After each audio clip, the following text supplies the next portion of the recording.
Dude steps into the academy, instantly wrecks all training dummies with one hit.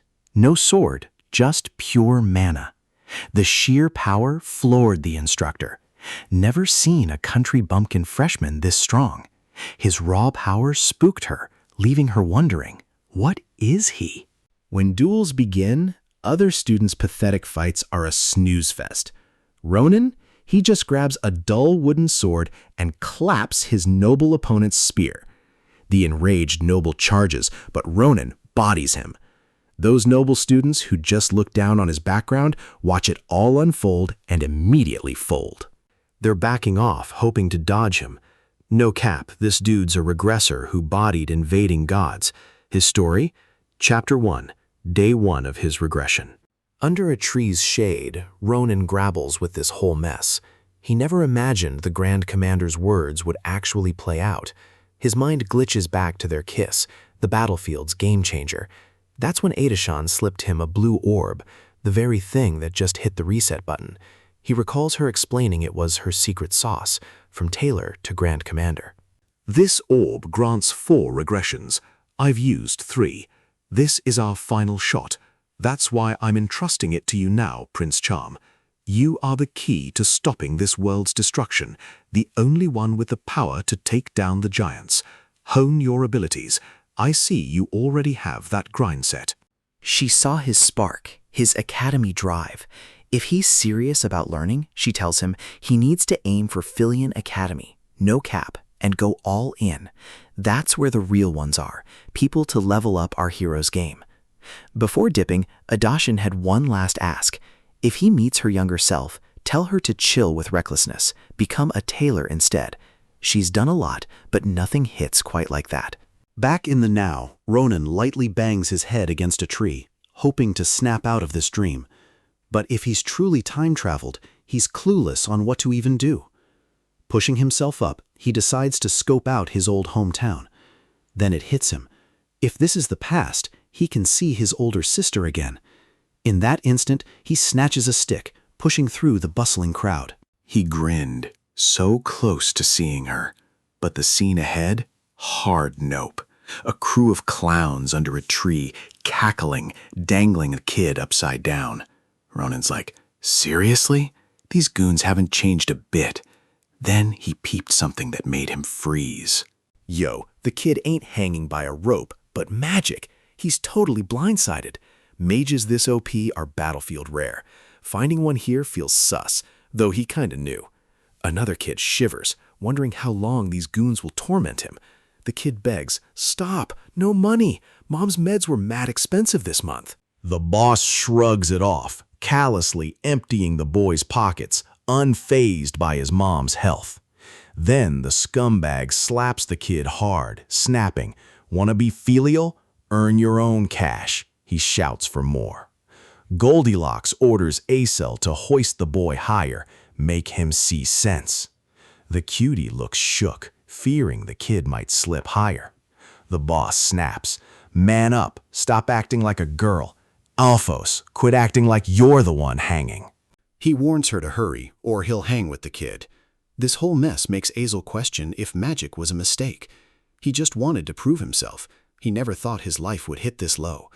Tears in his eyes, he's too scared to go on. He tries to stop them, but his voice doesn't reach those jerks. Ronin smacks his head. Cut the cap, or the kid's dead. Azel's focus snaps. The child drops. Goldilocks is fuming. Punk charges Cutie, raging he stopped for a rando. Pretty boy panics, claiming it wasn't on purpose. Hero cuts in. Forget that trash. Dollface listens. He insists on a talk. Where'd you learn telekinesis? Azel explains. A grimoire from a peddler. Ronin's stunned by his skill, from a cheap book. It feels incredible. Hero's certain he can learn more, seeing further. Ronin's thoughts of giants vanished as a sword glinted in Blondie's hand. Blondie was fuming, triggered by being ghosted by a small fry. His glare locked on our hero, recalling he'd let him win. Today, every move screamed correction. Ronin knew it was a real longsword, no clue where this punk copped it. Posture's a mess, but he usually owns these scrubs. Not against Ronin, though. Nah. Blondie's eyes bug out as our boy dodges the first hit, like it's nothing. In that instant, his soldier's battle sense, honed discipline, and sharp instinct snap back, sharp even in this younger body. Blondie just laughs, convinced Prince Charm got lucky, bragging he'd take his fingers so he'd never lift a spoon again. Ronan claps back. Luck's finally on my side, even if life's been trash. Blondie's face hardens. He snarls. Kneel, Prince Charm. Beg for your life, or you'll leave with one arm. Then, with a sick grin, he vows to treat your sister well after you're dead, always eyeing her round hips. Sister. The word detonates Ronan's fury. In a flash, Blondie's ear is gone. He barely registers it before the pain hits him like a freight train. Prince Charm glares at Blondie. Trying to die here, punk. Blondie's on his knees, crew stunned as Ronan slices off his ear with a stick. Prince Charm asks, "Enjoying the show, fellas?" He stomps at Blondie. "Pricks, grab him and bounce before you end up like him. Stolen cash, compensation for my ruined vibe, now." The scums are ready to pay the toll. Our hero hands the kid a bag of cash, way more than he expected. The boy hesitated. Is this all for me? They didn't even take this much. Ronan shrugged. My sword's all I care about. Don't sweat those losers. They won't dare show their faces again. The boy thanked him. Azel just lingered awkwardly. Suddenly, Femboy spilled an apology for hazing the boy with Hans, admitting it was messed up, despite Blondie's threats. Kneeling, he confessed fear kept him frozen. The boy reminded Azel he'd cried the same way when Hans dragged him here. Same vibe. Not his fault. Still, he respected the apology. After they parted, Ronan's gaze returned to the pretty boy. He thought, she's low-key decent. He'd had a thing with Dollface earlier, planning to meet her here again in 4 days. She found it sus, asking what the deal was. He was swamped now, but they'd meet when the moon was high. Before leaving, he warned her, be there or you're toast if you're late. Later, he rocked up to the house, wondering if the flowers were extra, but she liked them, so he'd snagged every bloom he saw. As he grumbled at the floral hall, a voice drifted. Ronan? She's hyped to see him again. He stands stunned, finally realizing he's looking at his sister. Years as a disciplinary soldier, he'd replayed this reunion 1,000 times. Apologies, I missed you, thoughts on repeat. But now, all he can manage are the simplest words. She smiles warmly. You're home early. Ronan just says, I'm back. Tables stacked with food. Irel, his sis, is shook when her ice-cold bro hands her flowers. She shrieks, OMG, never thought I'd see this day. Then, all sweet, cute little bro, more grub, stew? Ronan rushes her off. Nah, I'm stuffed. But then Chill asks her age. 22. She tilts her head. Forgot? Bro, fever or hit your head? Ronan's mind reeled with the grim truth. A Hayut's invasion, just 10 years out. Yet seeing Errol, ever radiant and kind, he wished this vibe could last forever. But to shield her and the world from destruction, he knew he had to step up. Catching her gaze, he finally dropped the bomb. He'd joined the academy. Errol was absolutely stoked. He'd always ghosted her on the topic before. She rushes, no time for this. She knew this day could drop, his smarts would make him slay. Then she whips out his surprise, a cauldron of cash, her secret academy fund for if he ever flipped. Lord Ronan's floored, moved by her grind, but knows it's not enough. Errol was dead set on this working, until she learned Ronan's target was the Imperial School, Filian Academy. What a twist.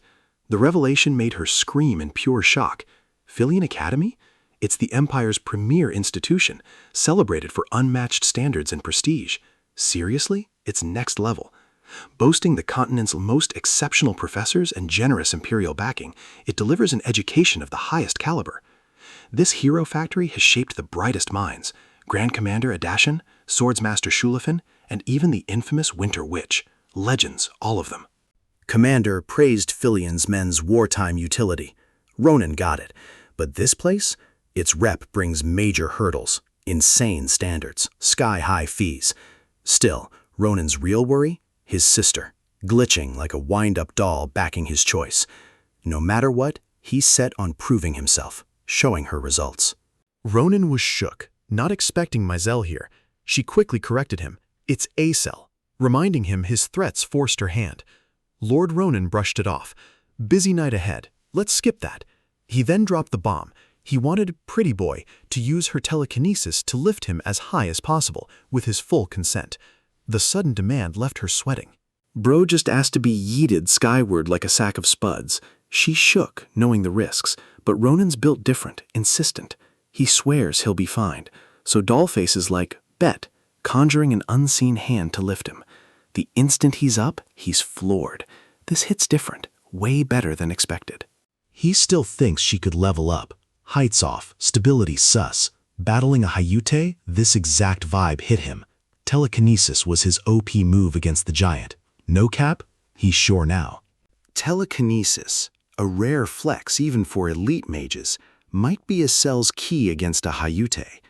While Ronan's vibing in his head, Asel's struggling, barely holding him. He tells her to hang on, just a bit longer, one more test. Then, without warning, he drops, slashing his sword mid-fall, severing her mana instantly. Asel's totally blindsided by Ronan's stunt, demanding, "What did you just pull?" He brushes it off with a flimsy excuse, claiming it's just an old acrobatic trick. She ain't buying it, pressing him until he tells her to just drop it. He doesn't even get it himself. Truth is, he's still stuck on this homework, figuring out his power, especially why his sword worked on that giant. He'll chew on it later, but first, something more urgent calls. He reassures Azel she passed the test, then tosses her a bag, telling her to follow before the moon dips. She asks why. He grins. Could be the first page of my bio, the Empire's greatest history. En route, Azel's shook to hear they're heading to Filian Academy, a place for the Empire's elite. Ronan, annoyed, asks if she's not coming. She admits he's got martial arts talent, but she's clueless and fine being a total chicken. Ronan confronts her. Is this how you want to live? Your innate talent, just wasting it on dumb pranks? He's blunt. I see your foolish side, a coward, a crybaby, easily spooked. Aesel feels like puking. Ronan insists. It's not permanent. Change is possible, but time won't wait. You'll regret letting it slip. He recalls his past life regrets, then snaps her out of it. She's too stunned to believe anyone cares this much. Our guy gives her an out, reminding her it's her call, no forcing. He turns to leave. Asel yells, "I want to change. Take me to Filian. Teach me." Our prince is stoked. He totally played her.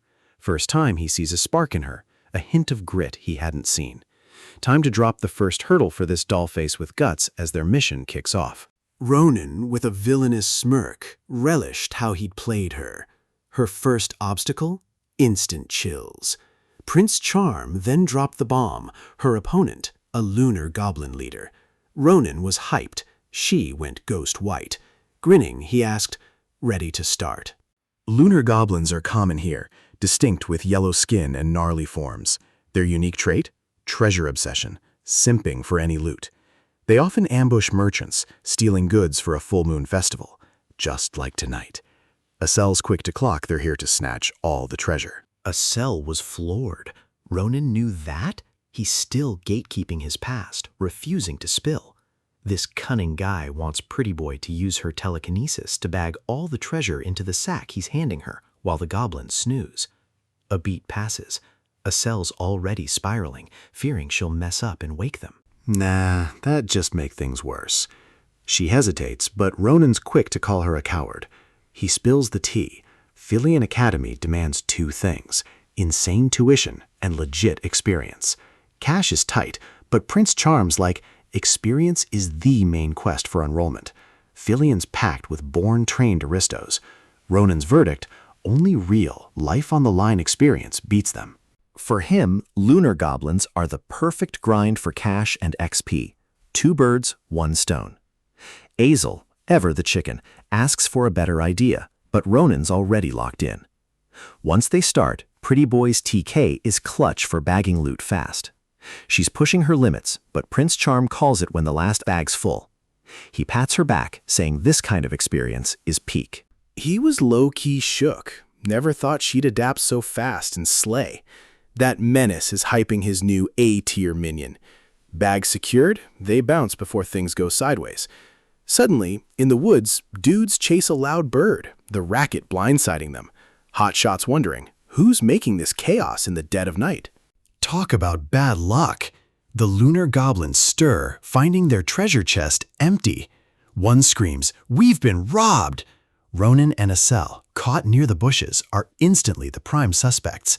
Femboy's face goes ghost white as goblins charge, fuming to reclaim their loot. Hotshot, though, found it sus how smoothly everything went. Too good to be true, right? Acel's like, ditch the bags, run! But Ronan's not about to give up their tuition. He asks, "Pretty boy, you seriously gonna earn our tuition like this?" "It's the only way for Filion," she snaps. "Dude, that's not the point. Goblins are practically breathing down our necks." Ronan whips out his cheap longsword. This baby's good for maybe 15 hits against 30 goblins. In a flash, he unleashes 15 strikes, heads flying, 14 still standing. Crows caw. Goblins are overcome. Hotshot completes the final action, thinking, okay, not bad. Acel's jaw drops, watching Ronan swiftly neutralize 3 goblins in one direct action. She's impressed by his swift moves against the next group. He blips out, reappears instantly, just neutralizing them with 0 effort. Mad skills. Hotshot caught her zoning out. Still spacing out like that? Hurry up, grab your things, we're heading home. The journey back was rough. Ronan no longer expected smooth sailing. His muscles screamed, a mix of goblin fights and growing pains. Resolved, he knew it was time for a serious grind. Meanwhile, Acel finally asks about that horrific shriek. Ronan admits he's clueless, memories hazy, wondering why the midnight screams. He tells Acel to hold tight, vowing to make them pay for this whole mess. Suddenly, an arrow zips straight for Acel, who barely sees it. Ronan, pure instinct, snatches the arrow mid-flight, leaving Dollface absolutely shook by his unexpected skill. She questions the arrow's origin. Hotshot, vexed, curses the forest, muttering about these sketchy lurkers. This place gives off bad vibes. Suddenly, 2 men materialize, demanding their identities. Realizing Ronan and Acel are just kids, Hotshot's annoyance spikes. The men apologize, claiming rustling bushes made them fear a monster. Ronan isn't buying their sus story. When asked about the kids, our boy's like, "Nah, it's all over your faces. Your eyes spill the tea. Drop the act. Spill who you really are." Sensing the vibe shift, one dude nervously steps up, tries to intro, then whips out his blade.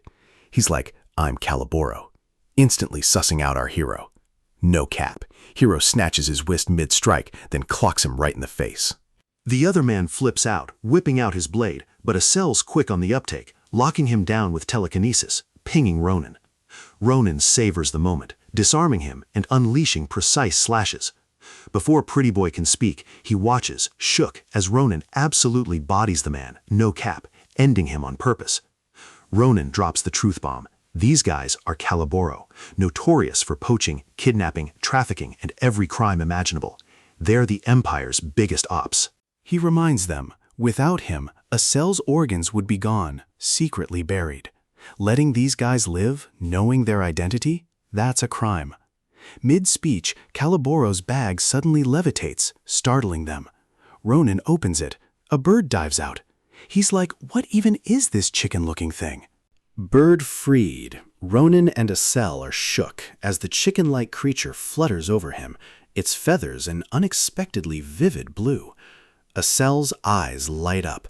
She's never seen a blue-feathered bird before. Ronan's mind goes to Caliboro's notorious poaching shackle, a mana-disrupting, movement-restricting device, typically for rare or fantastical creatures. He's trying to figure out why it's here when the bird suddenly links with them. Acel freezes, hearing it speak. Panic flashes across her face, but the Rizzler stays chill, assuring her it's just communication magic. The bird wasted no time speaking the moment it was freed, making Ronan suspect the bag had been blocking its mana. He guessed the speaker was the bluebird's owner. Introducing itself as Varen, the voice explained it was currently researching fantastical beasts at the institution and was also Morpez's guardian. Varen added his communication magic had glitched out, so he was about to drop a report, but the issue is now resolved. When asked about their involvement, Ronan smoothly replied they were just righteous passers-by who ended up in a fight with poachers who'd kidnapped the bird, leaving the rest of the bloody memories unspoken. The Rizzler confirms the bird's safe. Varen's face flashes panic, then relief. Indebted, Varen's clueless how to repay. Ronan brushes it off, asking how to return the bird, noting its exhaustion from chains. Cuffs off, he figures it'll fly better. Varen agrees, knowing this little one's homing instinct is strong. Blade swings, chain snaps. Bluey's free, back to his pops, thanks to this legend. Then, the bird shoves its rear at Ronan's face, leaving him shook.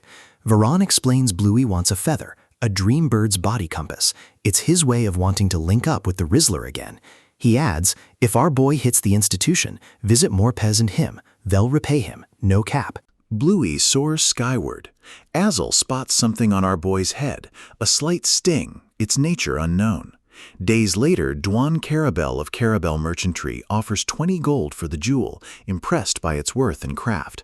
The old man calls it a lucky find.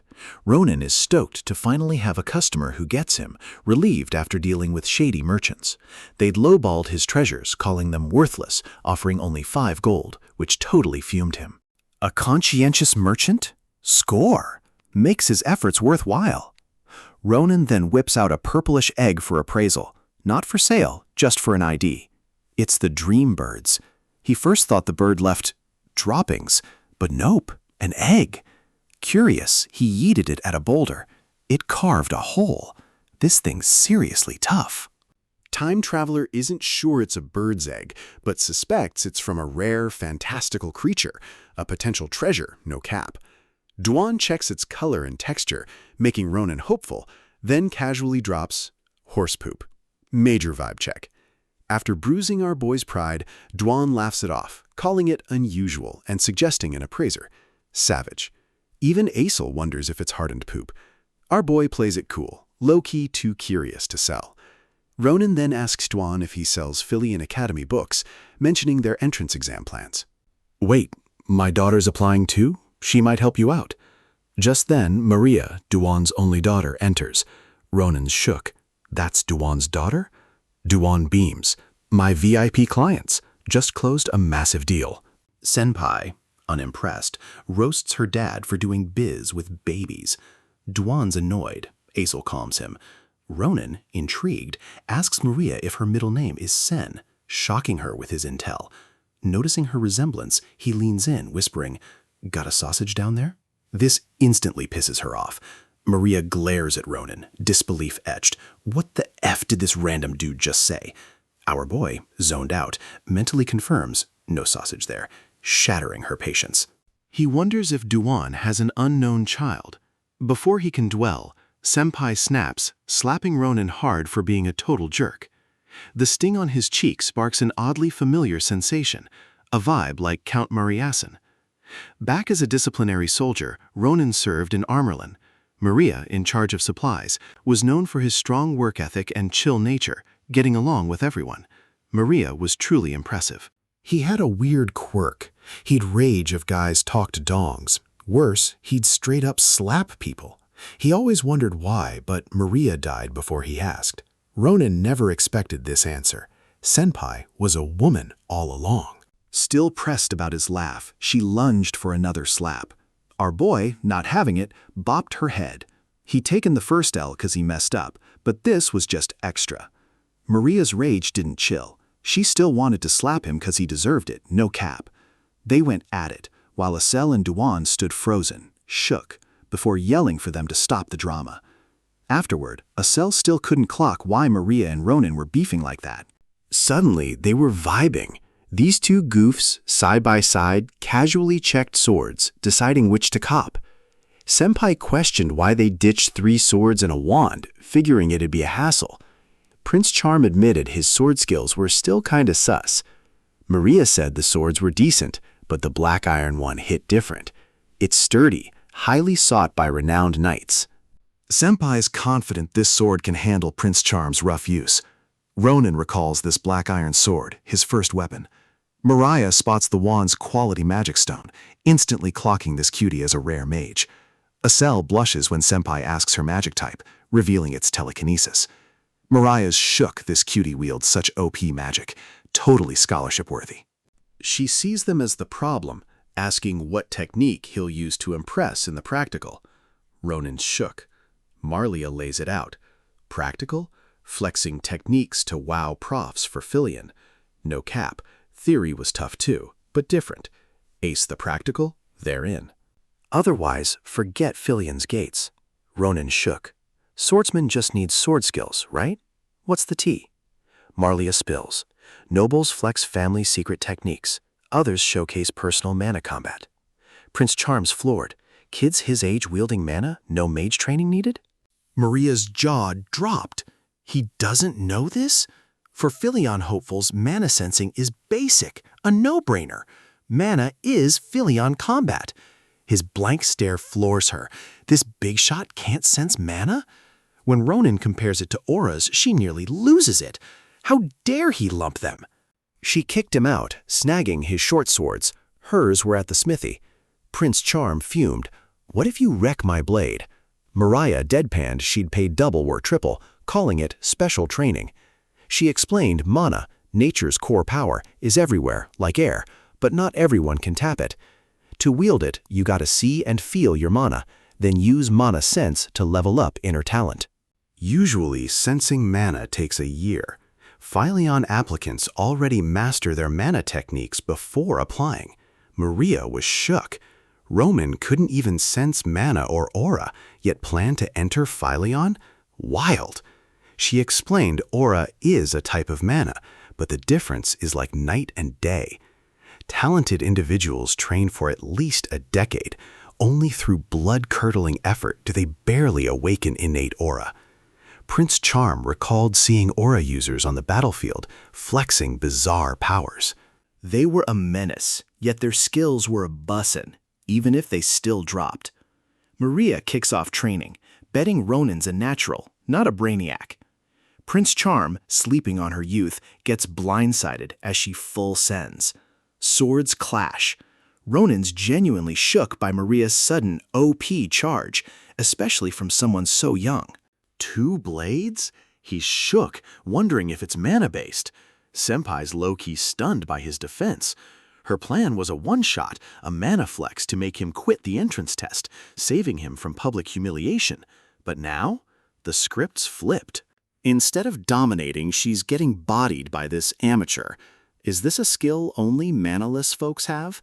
Mid-fight, Ronan sees Maria spacing out, asks what's up, except dodging. He keeps pushing, forcing her back. She retreats, realizing hesitation would be GG. She calls him sus. Prince Charm thinks likewise. Mana aside, Senpai's shook by Ronan's sword skills, despite her rusty balance. He tells her to fix it. Maria's triggered, thinking he actually won. Ronan's chill, if she keeps her word, low-key hinting at his damaged blade. She's confused until her blade shatters, leaving her stunned. She's clueless when it happened, but Prince Charm simply says, "Have won." Sword's price locked in. Maria's still processing, shook. Assel taps her shoulder. You did good. The little one low-key gets Blondie's vibe. Ronan then calls Assel. I'm beat. They dip. Maria's frozen. Like, who are these guys even? The next day, Prince Charm arrives for his payment from Senpai, but finds something else. She'd prepped Filion theory exam workbooks and her personal summaries as compensation for his lost sword. Blondie reminds him, exam in a month, insisting he needs them.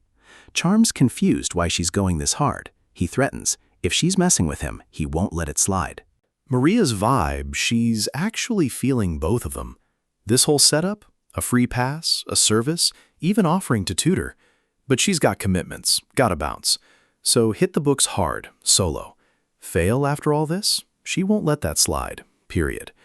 Boarding her ride, she calls out, see you in the capital on exam day. Better have that book memorized till then. Ronan knows his weak body needs both grind and brains, even if luck's not on his side. Still, it's not a bad vibe. Life back home is low-key, but leveling up, chowing down with Uriel till he's stuffed, hunting monsters on the village edge, building stamina and adaptability. Deep in the forest, surrounded by monster piles, he vows to clear them all from the village's vicinity. He's also hitting the books hard, unthinkable for a disciplinary soldier. Ronan still finds northern etiquette a total drag, though he tries. A month later, they finally hit Valone, the capital. Its core? The Empire's top school, within the White Tower's mini-city. Asel's jaw drops at the massive Filian Academy, a masterpiece itself. Ronan cuts in, scolding her for gawking like a total noob, warning they'll miss the exam. She apologizes, but her jab about him getting bigger earns a head smack and a curt, "Get inside." Ronan enters, low-key expecting Sword Saint Schlieffen, Grantia's scion, genius, Empire's strongest. Not fazed. Then Asel asks about the Dreambird's feather, Varen's key. Charm packed it for a post-test Varen visit, but it suddenly points to the highest floor, startling them. Meanwhile, Varen gripes he's not cut out for this prof gig, wondering if it's time to bounce back to research. He asks Bluey if she's rooting for him. She is. Filian's werewolf prof, Varen, presses on. Repaying her savior, Varen cracks the window, wary their hero's visit spells trouble. A creepy figure smirks as the door opens, unknocked, startling both. Ronan instantly clocks Bluey, knowing he was human. Varen's scream rips from upstairs. The big guy's clueless. Who's this stranger? How'd he breach? Ronan and Azel burst in. Ronan's already beefing about the noise. Varen thinks they're after more peace. Prince Charm flashes Bluey's feather, sparking recognition. The big guy hesitantly asks, "Are you heroes?" Varen's mortified, begging Ronan to forget his indecent behavior in front of heroes. Prince Charm's like, "Chill, it's fine. Why are you still on about it?" Hold up. Varen's not entirely to blame. He came through the window. Asel fesses up to telekinesis. Stares were annoying for Ronan. Suddenly Ronan shushes her, then turns to Varen, admitting he didn't see this coming. A werelion? Definitely not what Prince Charm expected. A rare werehuman, bird owner, Filian professor. Varen shook to find his heroes are the applicants. Exams today. If he'd known, Varen would have prepped a rec. Doesn't expect it, but if Ronan flops, he might write one. Prince Charm's not sweating Varen's rec for now. His gaze locked on what Bluey had yeeted into his hand. Varen didn't clock Marpez placed it. A closer look confirmed. A Dreambird egg. He was shook. Ronan deadpanned. Too wild for a bird to lay an egg? The egg was a shocker, but the unknown hatchling unsettled him. Ronan's like, duh, bird egg, bird comes out. But Varen drops the bomb. Dreambird eggs hit different. They absorb unique mana, their form shaped by the environment. Lava? A fiery phoenix. Monster's nest? A monster. Often, it's not even a bird. Its outcome? Totally wild. Varen, with his expertise, aims to predict the impossible from the egg's mana, hoping to guess its creature. He senses wild, chaotic mana, like molten metal smelting out of control, yet he's clueless. Ronan, seeing Varen's obsession with this random egg, asks Bluey where he'd been gallivanting before dropping it. Never seen such a no-chill bird, ever. Varen then asks Prince Charm to guard the egg. A Dreambird lays only one, ever. Marpez doing that before heroes. A bold move, clearly significant. Bluey chirps. Varan, honoring his friend, entrusts the egg to Ronan, who's hyped for the hatch. As they prep to leave, Varan considers a hatching aid. He hands Prince Charm a scroll, instantly piquing Ronan's curiosity, eager for its secrets. Later, Galerion Castle's practical testing hall. Martial arts applicants' waiting area hums with quiet tension. A voice cuts through. Exam for 111 concluded. Next up, 112. Ronan, antsy from the wait, asks Maria if she feels it too. She shrugs. All exams are a drag. He clocks her stiff fit.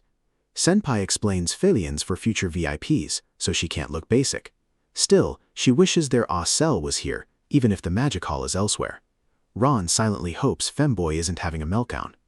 Ronan, 113, is next. Senpai's firm warning. Crush it, or I won't let it slide. Roan vows victory. He enters the hall, facing Filian's professors, radiating serious power. But the old man center stage, Archmage Krava Crater, Filian's headmaster, truly commands his attention. Beside him, Grand Sword Saint Nabaros, the instructor, an overwhelming aura. Ron felt the tension. Such raw power, never, even in his past life. After a brief intro, Krava assigned a magic dummy for his technique demo. Asked what he'd show, Ronan coolly, "Nothing special. A simple fast cut is enough for this dummy." His words sparked interest. He meant without mana. An old geezer grumbles about some oddball treating the magic dummy like a chump. Another reckons the applicant's from some backwater, clueless. This dummy, a masterpiece of arcane engineering, shrugs off aura and regenerates pronto. The old bones gossip about genius Schlieffen, who barely scratched it, wondering what this noob plans. Krava, overhearing their snickers, finds it disrespectful with Ronan present, yet she wonders if this kid might just flex on them. Suddenly, he feels a vigor unseen in one so young. Then Mr. Calm moves, slicing the dummy clean, mana-free, blindsiding Nabaros. He calmly sheathes his blade, done with the flex. The old bones can't rate that single cut, but the headmaster, stunned. Nabaros slams the table, lunging at Ronan, blade flashing towards his neck. He doesn't even blink. Ronan admits a flicker of surprise, but Nabaros's blade presses closer. "Who are you? Where'd you learn that insane swordsmanship?" Her murderous intent is crystal clear. His life hangs on his answer. Calm's a bit lost, so she clarifies, "Did you catch my moves?" He claps back, "You're no slouch either, drawing and swinging thrice from that wild stance, just like that." Nabaros confirms, "Exactly, your arrogant cut was just that." Ron's caught slipping as she presses, "Did you really think we'd miss that reckless blade work? You even pulled a deliberate slow-mo on your final cut, like you were sparing us the embarrassment. Wild." Nabaros straight up calls Ronan arrogant, like he forgot his place. The profs are shook. Krava watches. Ronan knows it's a misread. He dialed back power, fearing his sword might break. But given her vibe, Mr. Clearcut doubts she'd buy it. Still, Nabaros lowers her blade, vowing to remember him and teach him herself. Ronan was shook. Nabaros, of all people, chose him. Krava clocked her claim. He ended the test with a wildcard question, revealing all by how it's answered, not what. Krava's final move, "What do you seek at Filian?" Memories of blood and war flash through Ronan's mind. His answer? Simple. To live without regrets. Krava, floored by Ronan's sincerity, lets him go. Chuckling, Krava wonders how he'd even teach that. A puzzled prof asks if Ron pulled a trick to impress the headmaster and Nabaros. Krava concedes it could be a trick, but corrects him, "Nah, that's talent." Suddenly, the dummy's cleanly severed head hit the floor. Outside, Ronan's mind replayed the lady's sword, wondering if his past self could have even flexed. He's endured much, but still has miles to go. Filian feels right, driven by Commander's memory. Here, he's sure to learn plenty. Only the written test remains. A month of memorizing? That written test? Easy money. Moments later, Mr. Calm's a wreck, moping before Maria and a cell, convinced he's cooked. Senpai shook he barely finished half the test, reminding him to check his bag. Acel then fesses up. He moved Ronan's study stuff while hyper-focused, forgetting the bag. Dollface takes the hit, but Maria clocks Ronan, calling him a total fool. She realizes he's been in a funk since the test ended, and now results drop any second. Senpai tries to hype Ronan up, reminding him the practical test is the real MVP.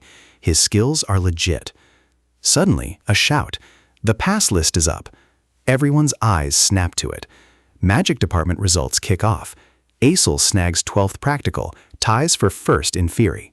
All right, martial arts next. Senpai, 9th in both practical and theory. Hyped looks, then full smiles, celebrating their win. Senpai stunned. Acel snags top theory spot, while Pretty Boy is buzzing. Then she whips to Ronan. "What's your rank?" Her smile drops, seeing his sour face, hearing his name's not on the list. Cuties, stunned. Maria, mischievous, pries his eyes open. Check again. He insists it's not there until a fireball lands. The entrance exam's final salutatorian cannon fire by the Glory Phoenix. A wing flutter, then a fireball blasts him, revealing his results. Martial arts salutatorian. Practical first. Theory 5712. The squad went wild, Maria flexing. Told you he was a genius. Then it clicked. If Ronan aced it, someone else got bodied. He sensed a dark vibe approaching, realizing, no cap, this was Sword Saint Schlieffen, confirming his top spot in the practical. Schlieffen stepped up, the crowd buzzing, hyped for the Empire's rising star. Maria figured he wanted a word with Ronan, while Azel felt the air thicken with tension.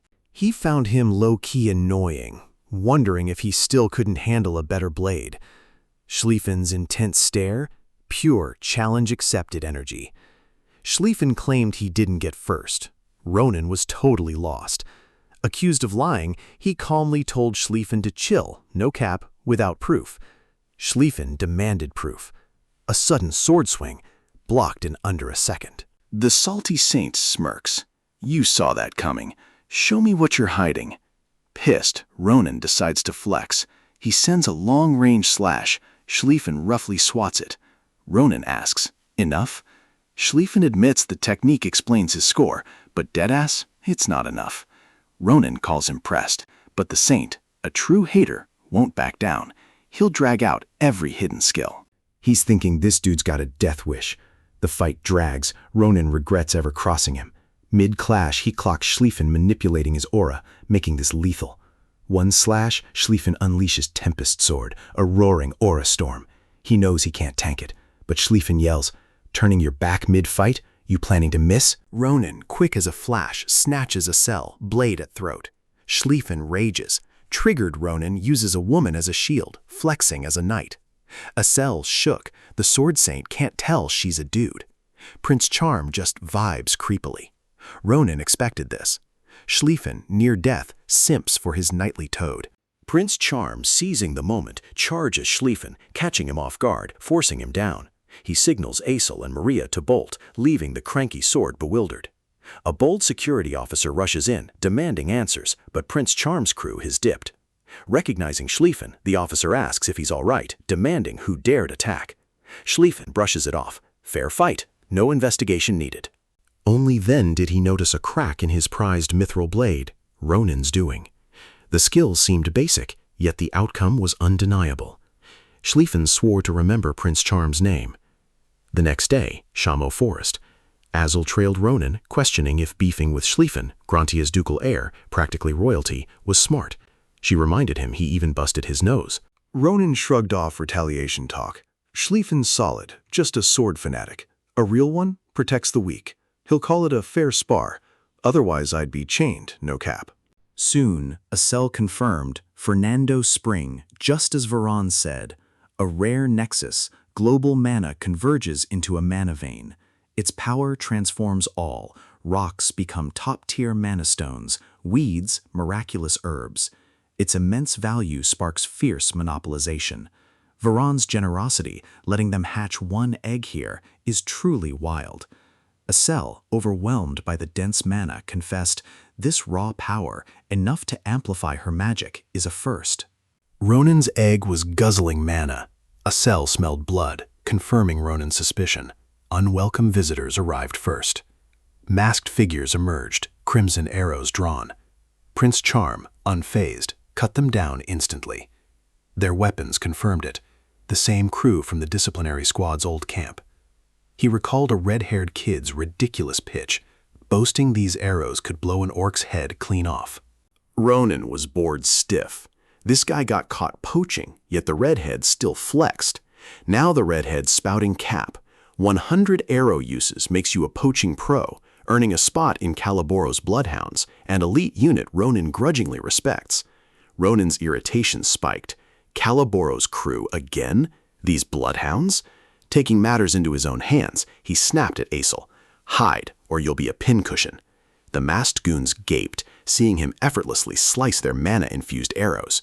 Their leader barked, surround him. Ronan yells, hold up! Can't you even clock your own squad? I'm Ahayute, the youngest bloodhound from Damas branch. The head goon scoffs. No way a kid like you is a bloodhound. Must be some low-tier crew. Calm tells him, check with your branch's wolf. Nothing's lamer than dissing what others can do just because you can't. That jab triggers Scarface, fuming, I'll sever your limbs. Prince Charm retorts, folks with that vibe always catch a bad end. Right then, another masked man clocks Ronan knows the Caliboro ranking system. Wolf, bloodhound, feral dog. Pure insider intel. To avoid beef with Damas, he suggests checking with their captain. Suddenly, a commanding voice cuts through. Orders, stand by, stay on guard. Their captain, Vayam, the Demir branch's wolf, steps up, demanding answers for the chaos. The head scum immediately pins it on Ronan. The others, bracing for the inevitable dressing down. Prince Charm clocks the wolf, realizing the whole squad's here. Vayam's sus, asking if Ronan's really a Hayut from Damas, reminding him this range is Demir's turf. The hotshot calmly drops the bomb. He's no Hayut. Intruders are shook as he cuts them down, no cap. Vayam's fuming, yelling Ronan picked the worst name. Prince Charm just smirks, enough to pass as a poacher. He charges, cleanly taking the captain's head. The head scum freezes, terror-struck. Ronan's ugly and warning echoing. He drops his blade, panics, even severing his own fingers. Lord Ron coldly tells him to snap out of it, list every branch location, or he's toast. The man trembles, claiming no pen, but Ronan points to the bloody one already in his hand. His severed fingers drip onto the ground. Lord Ron, sneering, praises his effort, then cuts him down. Dusk descends. Asel gasps, struggling for breath. He'd warned her to be ready, but this trail of corpses? It's a lot. She asks, Caliboro's work? Ronan, cold as ice, retorts, letting those scumbags breathe, that's the real crime. Asel finds it gruesome. Lord Ron reminds her, wanted criminals, needed dealing with. Varen would be shook seeing this. Just as they pivot to bounce, something wild interrupts. Dollface shivers. Ronan, peep? What he sees, even he's shook. Blood from the fallen defies gravity, pooling to a single point. Asel's freaking out. Lord Ron preps for battle, but his dream egg goes supernova. Shocking. The egg's chugging the blood. They're both clueless, totally lost. Ronan knew this wasn't just any creature. That egg, after gobbling all the mana, instantly cracked, catching them both totally off guard. Excitement surged. Lord Ron, absolutely hyped for his treasure, leaned in. Wham! Something decked him right in the face. Nose throbbing, he blinked through the sting, trying to focus on the newborn. He first wondered if it was a dream bird, but tiny paws and claws gave different vibes. Asel, eyes wide, was like, a dragon from books? Ronan was shook, questioning how Bluey spawned something this wild. The creature was low-key adorable, though its playful greeting across Lord Ron's face quickly got on his nerves. Before he could react, the winged newborn dropped a magic burst, instantly healing his nose. Asel's hyped. The baby's healing powers make her adore Prince Charm. Convinced of more hidden powers, she's eager to name it. As they ponder, the creature suddenly leaps from Ronan's shoulder, eyes locked elsewhere. Ronan follows its stare, spotting Balrus, a Demayer scrub, bolting, desperate to dip. Balrus, back from an errand, found his crew wiped out, a literal bloodbath. Lost and shook, he bolted. The thing was relentless. Tripped, leg busted, pure panic as the beast closed in. Ronan intervened, stopping Sita mid-strike. Prince Charm, chill as ever, dropped the news. Name chosen. Balrus, clocking Ronan from way back, was shook. That creature? His. Prince Charm checked on Balrus, stunning him by name-dropping. He then clowned Balrus for poaching as a chatty bloodhound. Balrus denied it, claiming errand boy status. Ronan dismissed his rank, with a task for him, not a request. Ronan and Asel got a hefty payout from Maria's father for the spray. They planned to thank Varan for the assist, introduce Sita. At his office, Varan was gone, long-term biz trip. Ron then clocked it. Bloodhound's map was more than a greeting. Balros was terrified, no more moves. Later, Asel hit him with it. Cash plan? No major bills, right? Ron was left to ponder. Days later, Yril hits Valen, the capital. Ron greets her, Tired from the journey? Iril gushes about the lit carriage Ron sent, then asks if he's eating well. He reassures her, introducing Sita. Let's bounce. I'll be swamped once Academy starts. First, he had tasks. Ronan then showered Iril with stunning, expensive dresses, a perfect fit. Iril was floored, protesting they were too much, even with his scholarship and earnings. Ron just brushed it off. It's high time you got some perks from me. Iril teared up, seeing her little bro had truly grown. Ron then suggested they hit the workshop. His sword got dinged up. Ron busts open the workshop door, startled by Schlieffen. "Stalking me, bro?" Ron snaps. Schlieffen's here for a new sword. The last one got messed up. His bad. Annoyed AF, Ron curses him, drawing his equally damaged blade. "Rematch?" Schlieffen agrees, but Errol steps in. "Ron, chill. My apology, Schlieffen," she says, taking the blame. Schlieffen, Grantia fam air, flustered, blames his lack of discretion. Errol, hyped, grabs his hand, begging Ron's only friend to protect her brother. He's totally flustered. As compensation, he hands over his family's ID badge, VIP access, no cap. Ronan's jaw drops, shook. That badge is legit worth a whole region. Next day, Philian Academy. Headmaster Krava Cotter kicks off the entrance ceremony, hyping up Class 787 and dropping his intro. He hyped their potential. Big congrats on making the academy. Then, poof, they're on a battlefield, facing the seniors. It's freshers versus year twos. Top 2 freshers, paired with one of 4 year twos for a straight-up 1v1 spar. This special Philian event, scope out each other's strengths and weak spots. These duels? Pure learning. Each year's reps get to flex their first moves. Headmaster drops the news. Freshers can pick opponents, or even ghost the fight. Ron's fuming, calling it pure freshman hazing. Headmaster then introduces the 4 martial arts sophomore seniors, Nazdo, Brahm, Karun, Erna, plus Ronan and Schlieffen. They're all hyped to throw down. Ron wants to prove to his sis he's no pushover. Headmaster asks for picks, but Prince Charm cuts in, declaring he'll duel all 4 seniors solo. Headmaster shook, consults Navarros for her take. She's cool with it. Philian's rule, if you've got the skills, you do you. Karun and Erna fume, feeling disrespected by Ronan, but Nazdo tells them to chill. Ron's got main character energy, sure, but Schlieffen's the real deal. Can't sleep on him. He orders full throttle from the start. Errol, shook, yells at Prince Charm, "Watch out!" First match begins. Nazdo strikes Ronan, who instantly clocks these seniors are levels above Maria. Ron dodges slick, trying to block their combo. Their teamwork? Low-key fire. Suddenly, Brahm's behind him, a swift, decisive strike, dodged again. The other 3 follow up, but Ronan, with insane speed, weaves through them, striking back. Brahm pops up again. Ronan's like, "Bro, chill, play fair till the end." He just shatters Brahm's sword. Brahm's shook, realizing Prince Charm's stance is identical to Instructor Navarres's. Crowd went wild, shook by this freshie's unexpected fight. Errol, hyped, was just flexing. Seniors were stunned, but Nazdo wasn't pressed. It was a total stomp. Everyone called Ronan unreal. Then Prince Charm stepped up, showing mad respect, thanking seniors for accepting his challenge. He hyped their insane strength, apologized for being sus earlier, keen to learn more. His politeness had them bugging. Brahm then stepped forward, realizing he misjudged Ron, hyping him to stay confident. He praised Ronan publicly. At dinner, Ronan pondered the lavish banquet. No cap, this institution is top tier. Acel asked about his sister. Ronan sighed. Took ages to calm her. She worries too much. Left Sita with her for safe return. Then, mid-bite, that total creep Schlieffen startled him. He appears, grilling Ron for info on Iril, her road home, and other random deets. Ron's absolutely fuming, cussing him out. Mid-argument, Akalucia pops in. She's keen to chat with Ron, just for kicks. Schlieffen, knowing her wicked hobby, bails.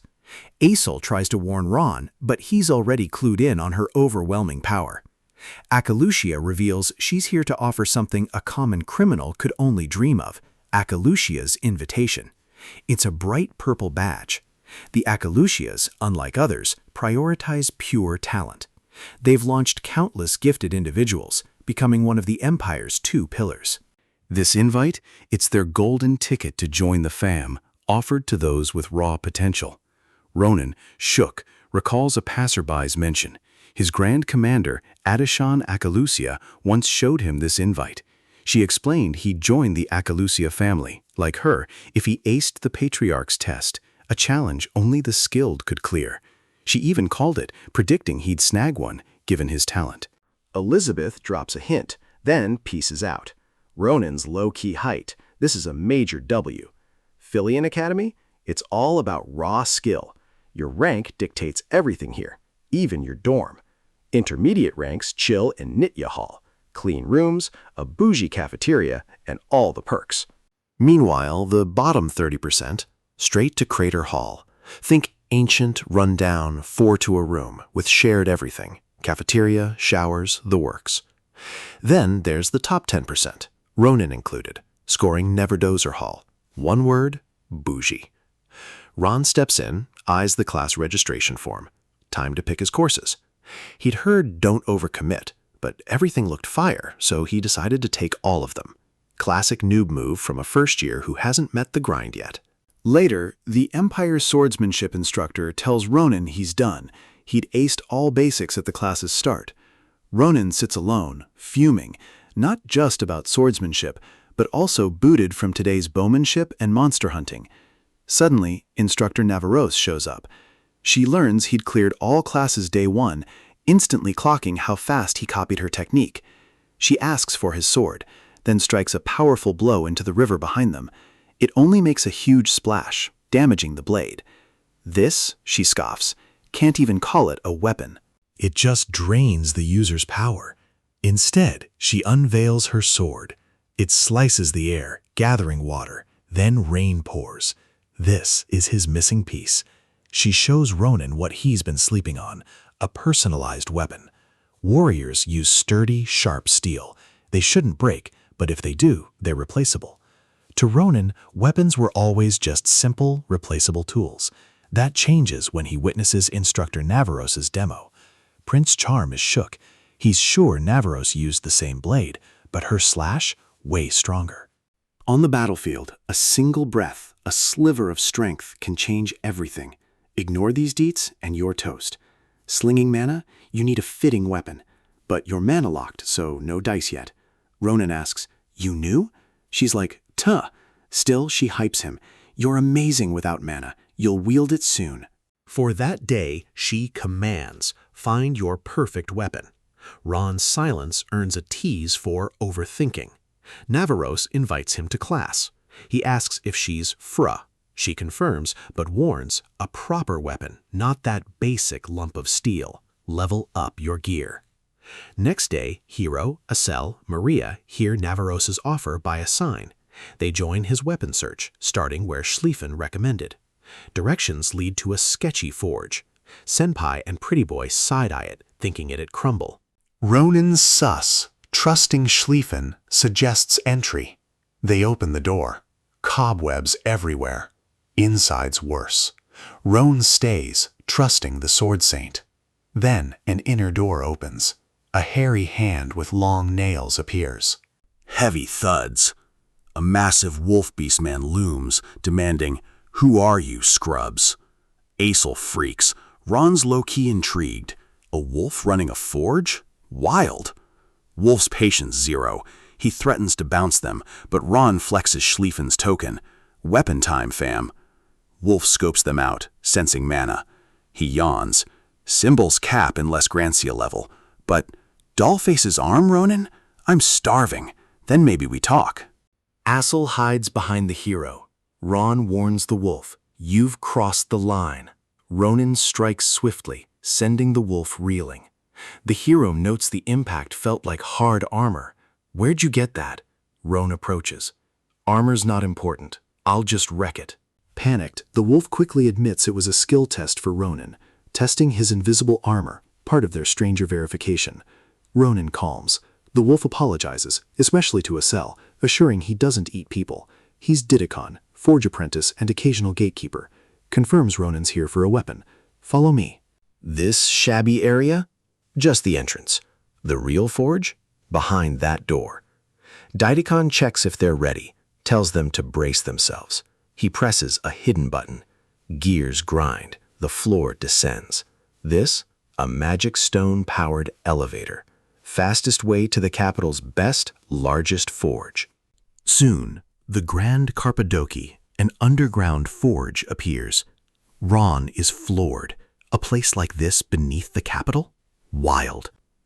Didi Khan laughs, revealing their reward, a visit to the capital's top craftsman. Ronin and his crew move through Cappadocia, surrounded by hammer blows and flying sparks. The hero's mind is blown. This place is next level. Didi Khan explains this forge serves only royals and nobles. Every smith here is skilled, but the elder dwarf, he's the goat, a 400-year metal master. Stubborn, but his skills are unmatched. Suddenly, Didi Khan kicks open a door, yelling he's brought a guest. Daron, the old dwarf, snaps at him for the noise. Didi Khan griped about the blocked doorway, ordering Daron to clean up. Daron scoffed. Didi Khan, too young to nag. Then, are your guests strong? Didi Khan vouched for Ron. Amazing, I tested him. Daron eyed Ron. Just a kid, then challenged his swordsmanship. Ronin drew his blade. Daron glanced, sneered, trash, and smashed it. Shocked, Ron asks, "What are you doing?" Daron points to floor swords. "Pick one. These are 100x better than the heroes." Ronin hesitates. Didikin nods. "Trust the dwarf." Ronin picks a sword, feels the instant upgrade, though unsure it'll flip the script. He warns Daron he might wreck something. Daron just shrugs. IDC. Ronin decides to mimic Navarose's epic slash. He takes his stance. Daron's eyes narrow. He recognizes the move. The sword swings. An explosion rocks the forge. Blacksmiths freeze, fearing a furnace blue. Inside, Ronin and Daron gawk at the destruction. The hero insists he didn't mean this destruction. Daron asks if Ron is Navarose's student. Ron, surprised, asks if he knows her. Daron forged her sword, secret sword, Urusa. Ron recalls its smooth, deadly edge. Daron admits he thought Ron was a noob, but now sees rare talent. He warns this talent makes forging a suitable sword tough. Ron's sword is already cracking. How to fix this? Daron demands peak steel, mixed with rare wyvern byproduct. Ronin, lightbulb moment, pulls an eggshell. Daron smashes it with his mithril hammer. Shook, it won't dent. Hyped. Can I use this? Roan shrugs. Useless to me. Enough? Daron, hyped, says, "Yes, 2 weeks for the best sword." He tells Azel and Maria to hit up other masters for weapons. Senpai, shook, asks, "Seriously?" Daron replies, "Can't send a valuable person's squad empty-handed. Drop my name for VIP." Doron, full force, hammers the eggshell, cackling. Ronin watches, thinking the old man's unhinged. Far below Cappadocia, a man in white seethes at the blacksmith's din. He vows to burn them all. A woman beside him whispers, "Wait, our time isn't now." She eyes the stone statues, their plans about to drop. First the smiths, then the empire kneels. Gazing at a crystal-sealed giant, she whispers, "Light's oblivion nears." Days later, Ronin remembers the empire's best smith forges his sword. His friends get weapons from other smiths. Prices were wild, but Ron was unbothered, not paying. He'd flexed the Grancha symbol. His sword, a no-show, left him adrift. Asel and Maria were booked, leaving him ghosted. Wandering campus, he halted at the Galerian building. Elite students train and lecture here. Navarro's likely teaches here. She dared him. Bring a real weapon to my class. He's only got a temporary one, but thinks it's enough. Lost in thought, Navarro suddenly appears, fierce. Ron freezes. She clamped his ear, demanding why he'd ghosted her class, ditching it. Ron tried to explain, but she wasn't having it, dragging him. He howled, begging her to let go. Inside, a girl with files heard his shriek, stopping to peep out, wondering at the racket. Bumped, she turns to apologize, but Carden rips into her for blocking the way. He clowns her, a TA, for being slow, calling her a total L. He barks orders to prep lessons. She dips. In the first sparring room, students gather. Navarros drops the bomb. Ronan's joining. Some are shook he skipped a grade. Others whisper he doesn't look as OP as rumors claim. The hero clocks friendly and sus faces. The TA bursts in, winded, apologizing for being late. Ronan hears her voice, freezes. It's familiar. Navarros tells her to chill. Introduce yourself to the hero. She smiles. I'm a Dacian, second-year martial arts major, TA. But in another life, she was a Dacian Ekalusia, the Iron Lady, first female Grand Commander, a feared legend. Ronan, who served under her, was shook by that bright smile. She has zero memory of regressing. What about her final wish? Ron clocks students treating her like a gopher, not an assistant, just dumping chores. Carden rolls up, challenging Ron to a duel, citing his legendary interview record. Ronan brushes him off. Nah, got other things on my mind. Carden assumes Ron's ducking him because he's unarmed. He barks at Dacian for his spear, calling her a scrub. She rushes back with a long spear. Carden snaps, "Short spear now!" She apologizes, "Long one last class." He whacks her head with the spear. "Don't talk back!" He mocks her for begging Navarros to join, failing simple tasks. Ronan's had enough, snatches Carden's spear. Carden stares, surprised. "What are you doing?" Ronan declares, "I accept." Carden questions him. With a terrifying glare, he brands Carden a loser. Duel accepted. Carden's shook by Ronan's rage. For a Dacian, he probes. A smirk. Commoner protecting commoner. Classic. The hero shoves the spear back. Defend yourself, or it's game over. Ron, with a wooden sword, attacks with such raw force Carden's sent flying. Carden's shook, can't fathom Ron's manaless strength. Ron smirks. You griped about the spear's length, so I fixed it. The spear snaps. Ron asks, better now? Carden, seething, charged Ronan. Know your place. You won't escape unscathed. But before he could strike, Ron shredded the spear, firing back, worry about yourself. Then Ron went full send. A brutal face shot, then a hip strike. Carden dropped. Game over. Ron's chilling words. Outside this academy, you'd be dead. Students froze, shook to their core. Carden, a top third year, was absolutely bodied. Ronan's fierce gaze swept the room, chilling the vibe. He pointed at a girl asking for a towel. Sort your own mess. Don't bother anyone. He approaches, asking if the teacher is her servant. The girl shrieks. Our hero snarls. Come closer, I'll beat you.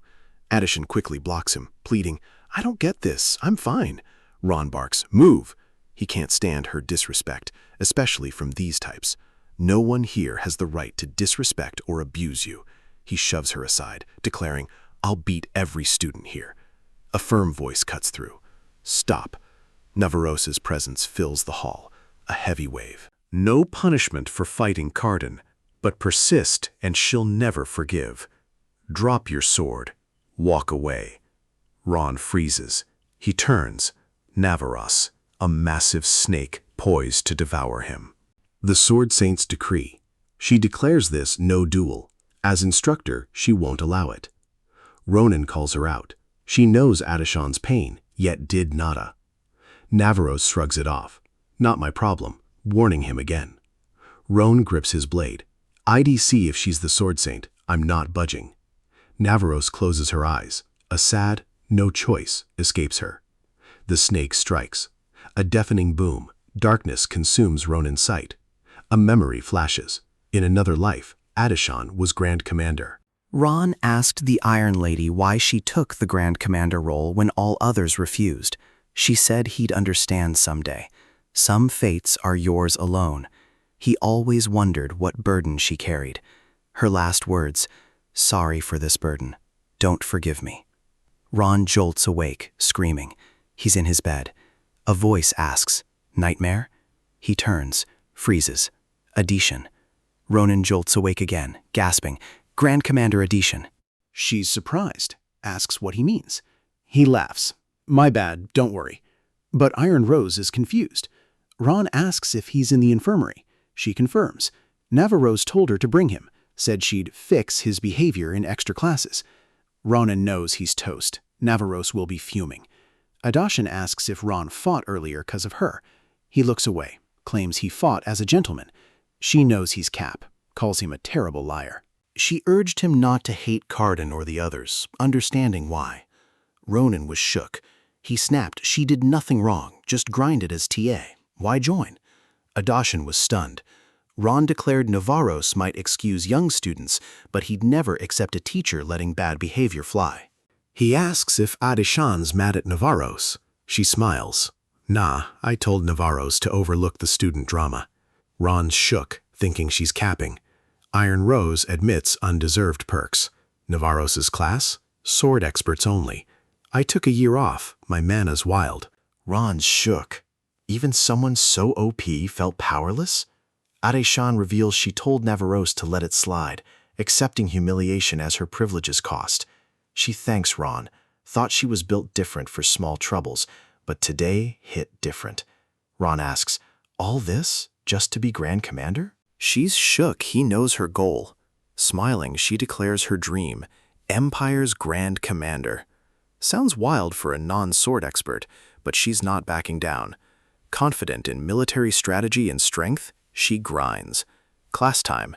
Adashan tells Ron to chill before heading back. Ronan thanked her. She smiled, then left. Later, her words as Grand Commander haunted him. Quit the grind. Try tailoring. You've never tried it. Ronan was low-key torn. How could he tell her to quit? Days later, that weekend, Ronan, Aesel, and Maria were summoned to the Grand Cappadocia Forge by Duron. Arriving, they find no one. Ronan's fuming. Duron's late-night invite for his masterpiece was total bait. Ron kicks a helmet, griping about the dirty forge and trash customer service. Senpai wonders why Ron's so touchy. Femboy shrugs. No clue. Ron insists they go in. Maria asks if they're allowed. Ron reminds her. Duron invited us. Follow. They hit an elevator. Ronan presses a secret button. Descending, he grumbles, Duron clearly flunked Customer Service 101. Below, Ron sees the forge ablaze, people unconscious. Azel points out a rock giant chasing blacksmiths. Ronan, why are rock giants here? Azel, what's the play?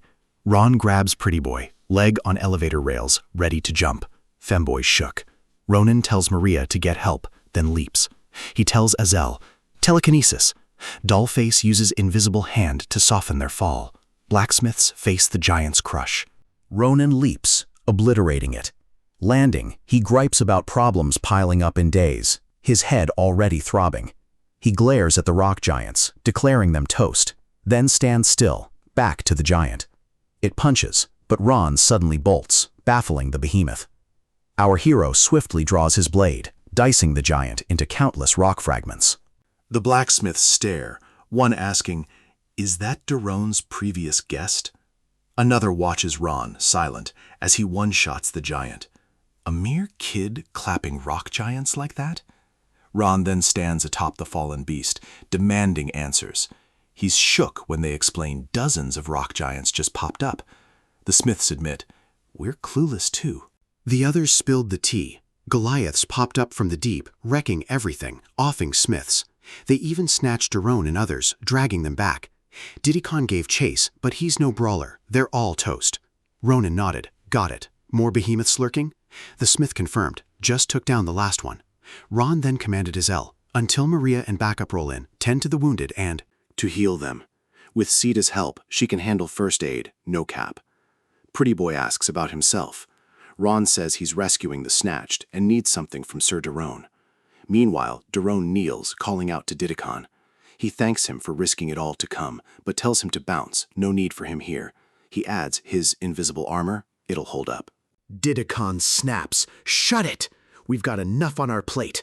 Stop with the draining talk. Just swing that blade. Duron scoffs. This blade's my magnum opus, not tainting it with my trash swordsmanship. Didicon retorts. No time for that BS. Suddenly, the rock giant roars, fist raised to strike. But Duron's slammed back by the sewer's pull. Eyes snap open. Didicon's blocking the blow. Didicon's armor? Enchantment kaput. If this was it, he'd have lived life to the max.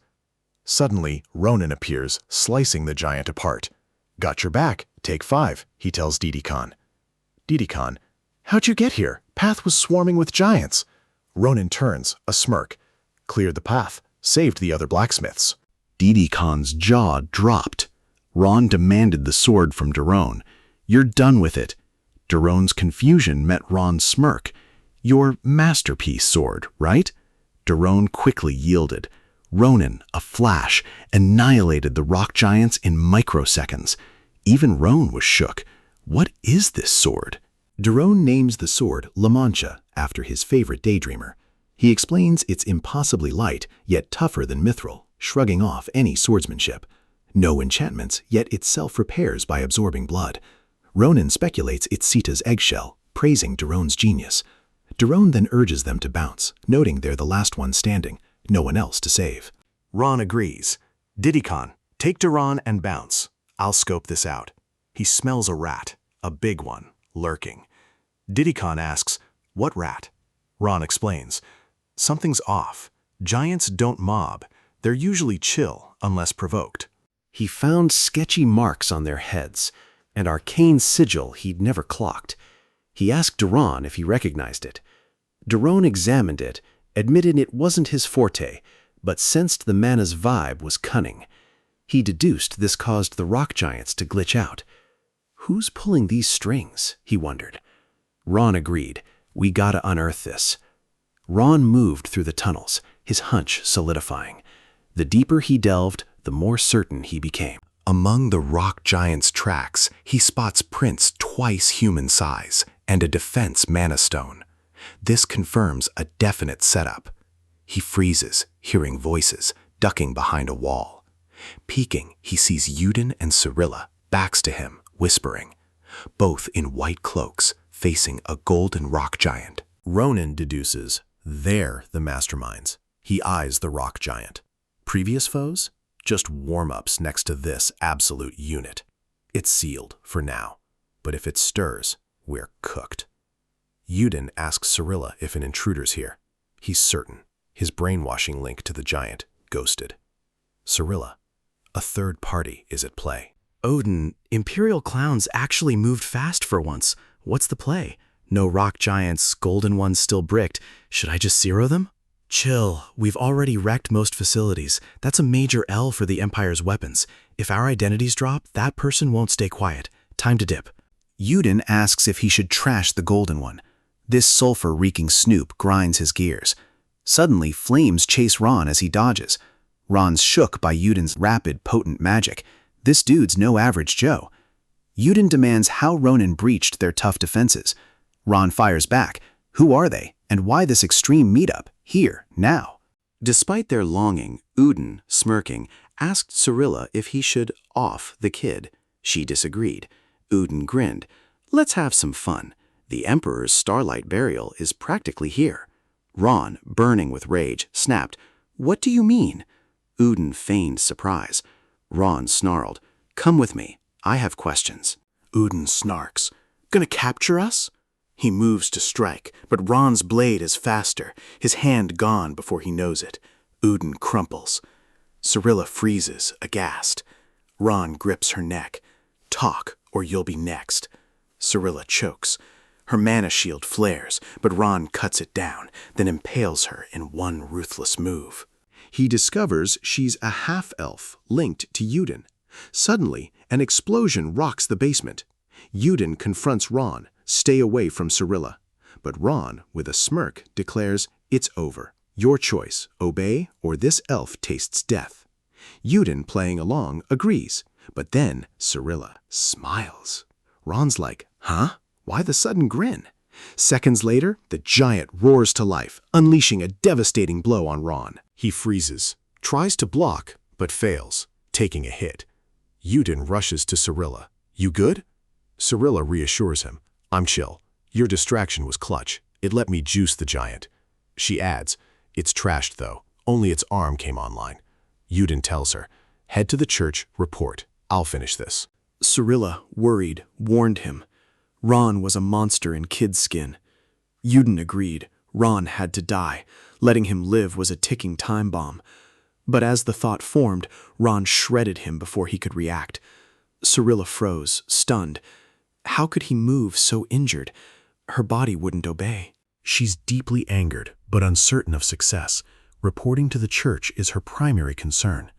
Cyrilla expresses her strong disapproval, intending to uncover all information about him, to diminish his standing and connections, family, loved ones, friends. Ron knows he cannot lose track of her. He just obtained a crucial piece of information, or his past will repeat. Ronan calls out urgently, "Stop!"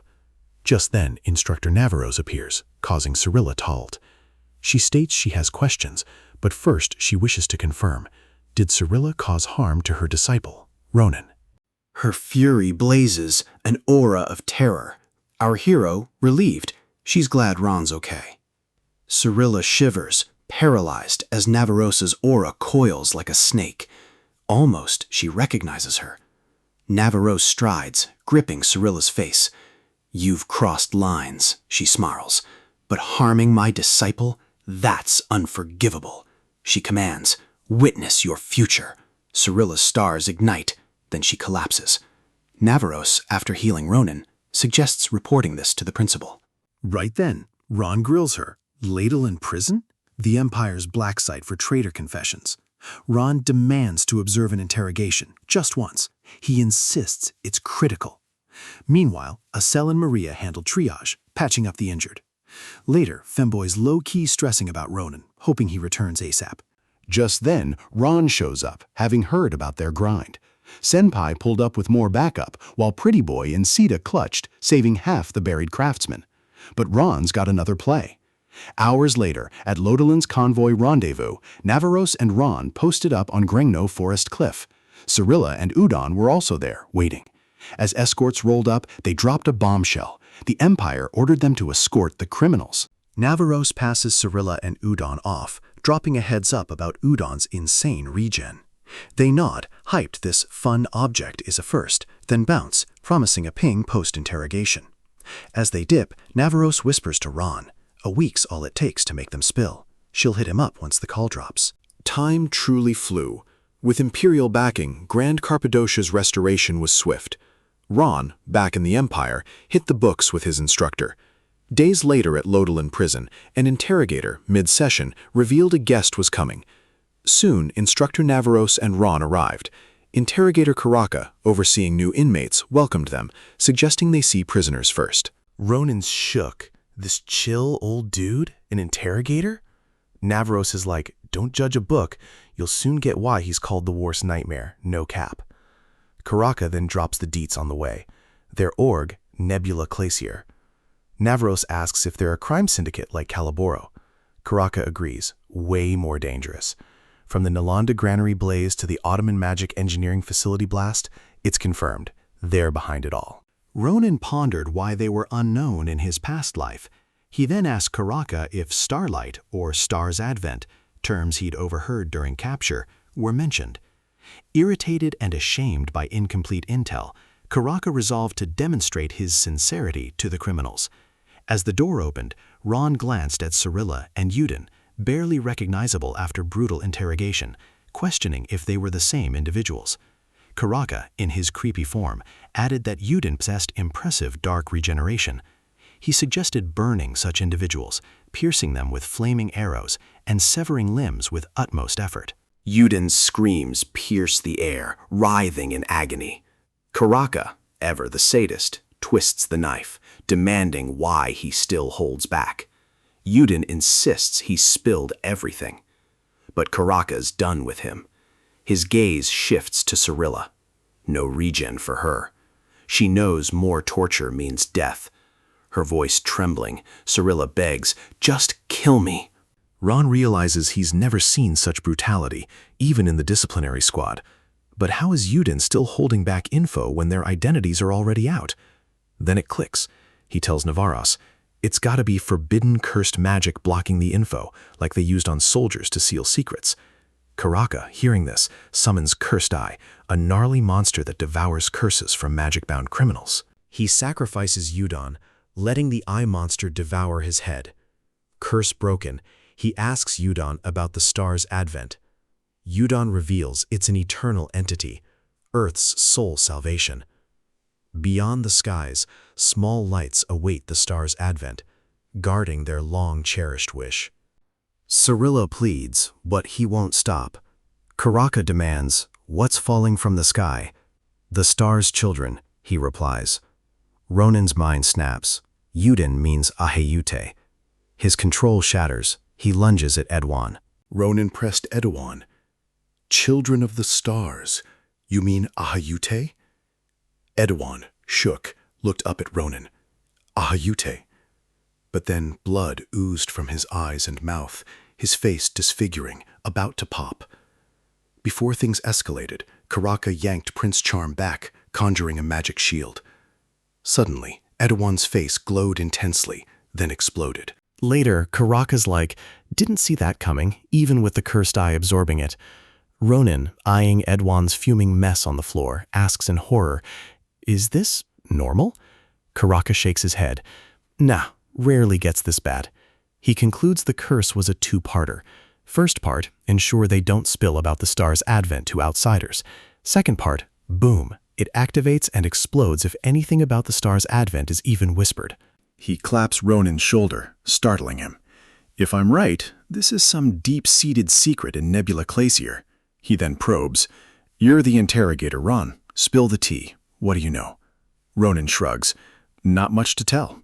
Just overheard it. Pure coincidence." Karaka's brow furrows. "Coincidence? What's Prince Charm's deal with that?" Ron retorts.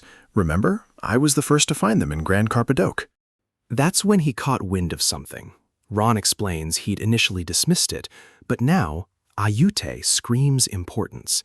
He shrugs off Karaka's grip, apologizing for the sudden outburst.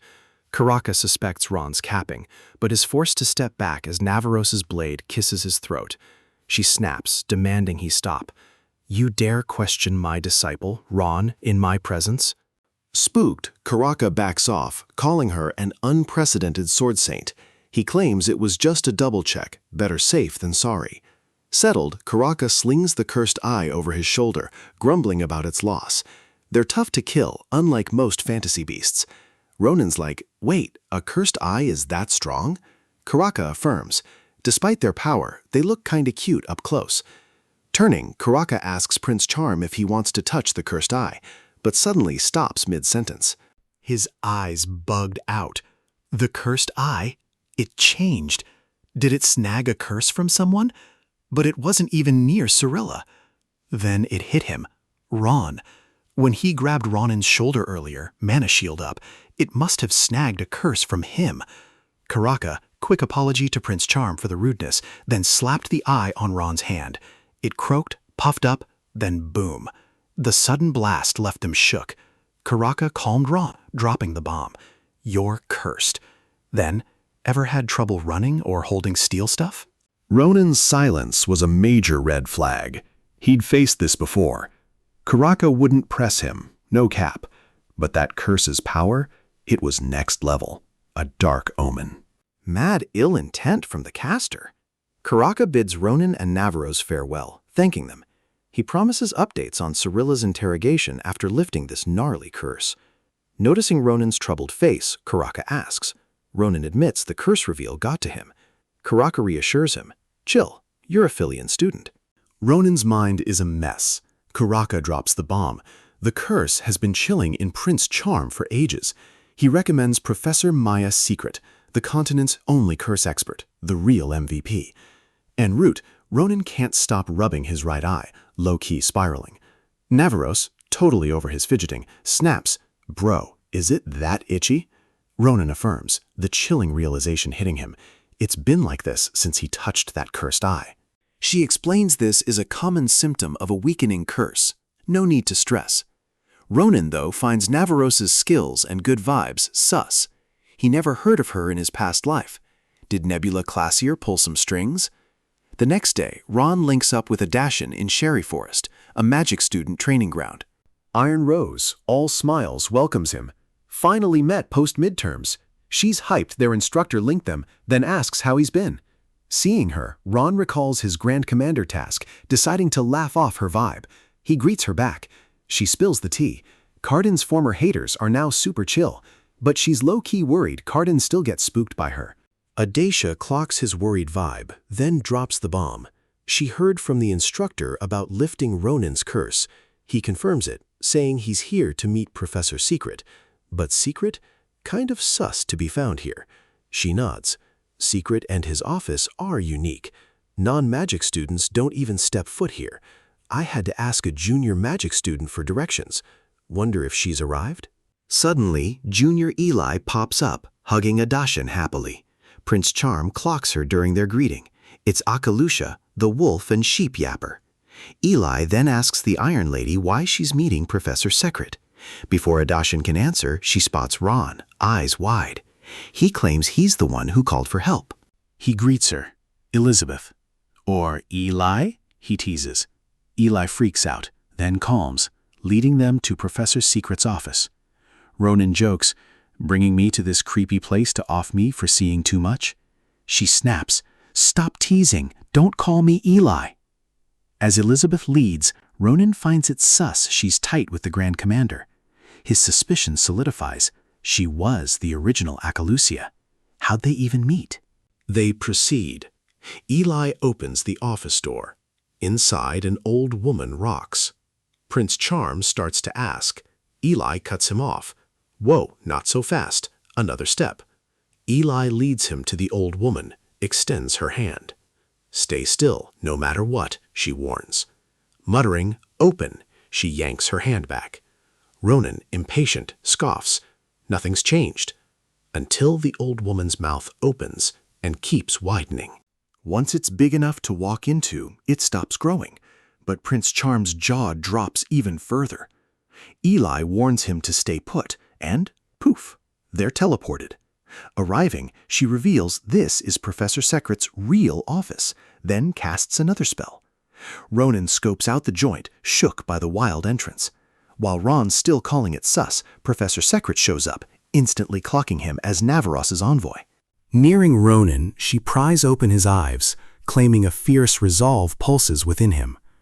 Maya Secret, top curse artist, calls Ronin interesting, a faint smile playing on her lips.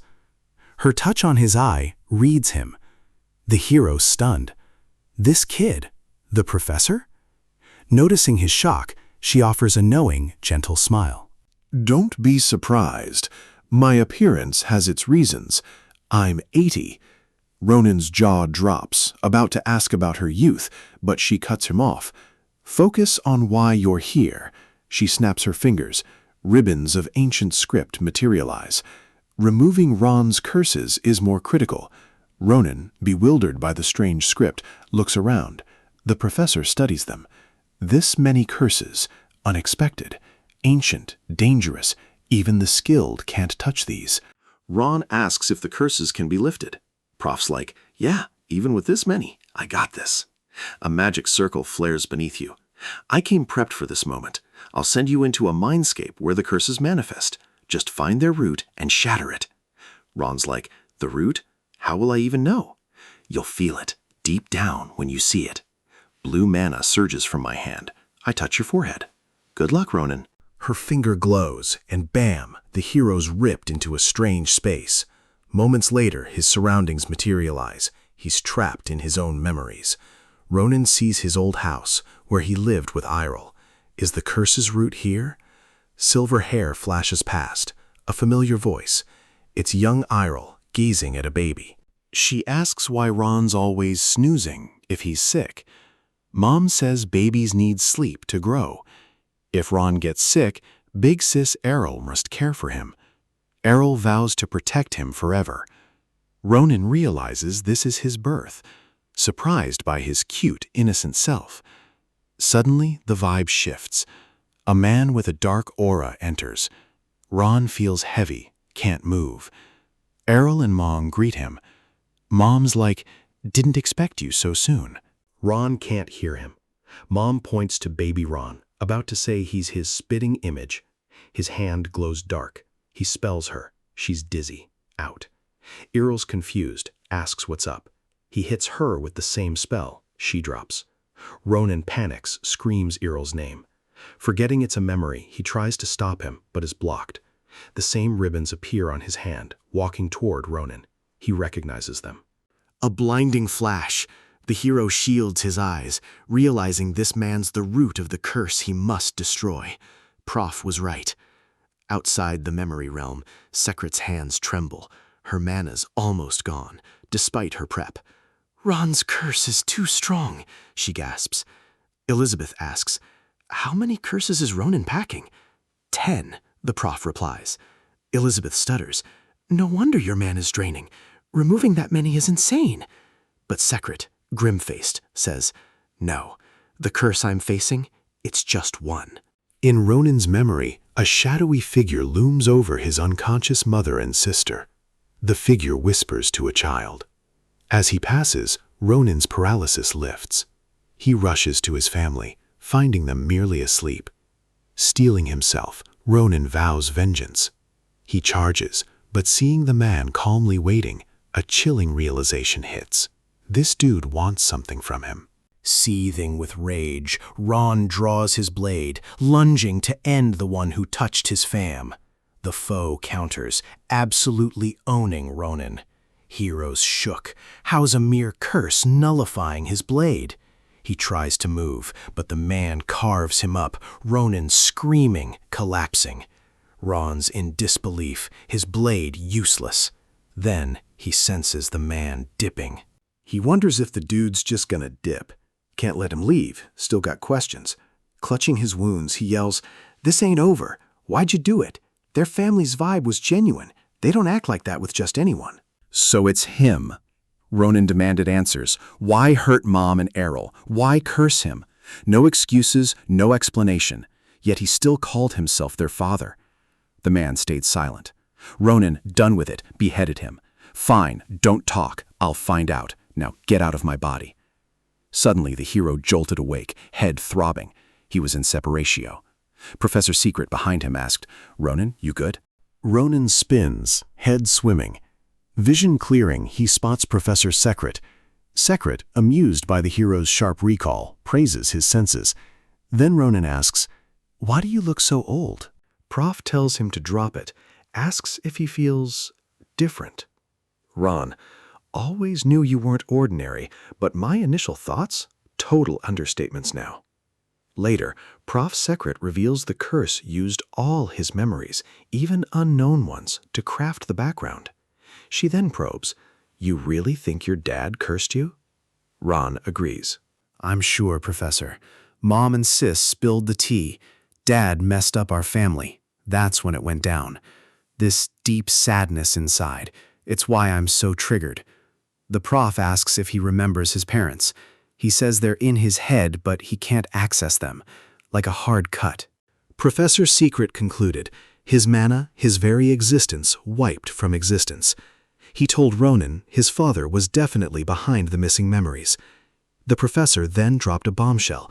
He could use mana pre-curse destruction because he'd regained a lost sense. Roan stared at his hands, realizing those glowing threads, that's the mana they concealed. The prof added, like other students, he too could flex mana if he broke 2 of his 9 curses. Then, as the sun began to peep, she urged him to bounce. Ronan clocks Secret's sudden de-aging. He asks, "New form today?" She tells him to chill, sensing he's overwhelmed. He agrees, deciding to lean on the prof going forward. Meanwhile, in the Grand Carpadocus basement, Joseph Sinovan de Grancia, Grancia Duke family head, admires a colossal rock monster. Dolan rolls up. Duke's first question, recovery efforts. Dolan reports, "Smooth sailing. Things are normalizing." He also found the active student and suggests a personal meetup with the Duke. Duke orders Dolan out of the basement. Suddenly, a golden statue attacks. Duke draws his blade, effortlessly cleaving it. He's hyped to meet Fillion's young hero. Next morning, Ronan's dorm door slams. Dolan's there, throwing shade. Then the Duke steps up, all respectful, asking for a chat. Ronan's absolutely shook when he realizes it's Duke Grantia. They unveiled the fresh scabbard. Ronan, shook, asked why such a flex was for him. The Duke, showing mad gratitude, revealed his own sword, Pale Road, crafted by Master Daron, was Ronan's. Then the Grancia's medallion was offered, leaving Ronan absolutely floored. Its worth? 3 whole villages. The Duke says Azel and Maria, his 2 assistants, can now get their prizes and medals. Later, the Duke asks who's behind this. Ron suddenly feels a vibe, telling him he doesn't know how much the Duke knows, but those rats are way more than he thinks. Mid-sentence, Ronan senses weird energy from Dolan. It's familiar, like those gross things he fought. Duke asks why he suddenly went quiet. Ron wonders why only he sees Dolan's mana, but not the Duke. He stirs the pot with Dolan, dropping intel on Star's Advent and Nebula Classier to the Duke. Dolan's clearly tilted. The Duke, shook, asks if he really got this intel solo. Our guy confirms, no cap. The Duke dips, ready to DYOR. Ronan offers to spill more tea on Nebula Classier and Star's Advent tonight. This is going to be wild, especially the Hayut part. Dolan's eyes widened. Later, Dolan moved in on sleeping Ronan, only to find the bed ghosted. Suddenly, Ron was behind him. Called it, knew you'd pull up, Ron smirked. Meet your guest, young Master Schlieffen. The Master dropped the hammer. Dolan, explain yourself. Earlier, Ronan invited Schlieffen over, spilling the tea about Dolan's attack tonight.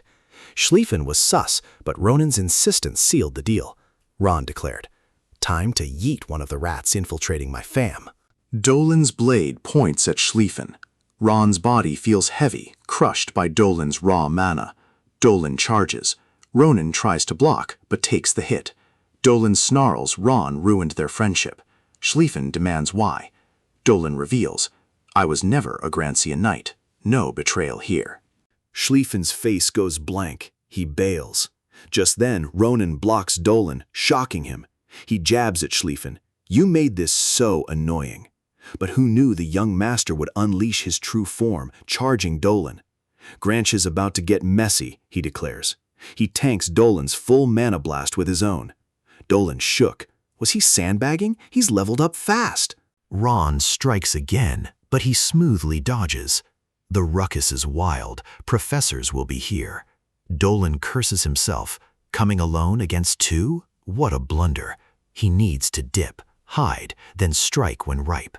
Suddenly, the young master soars, sword flashing.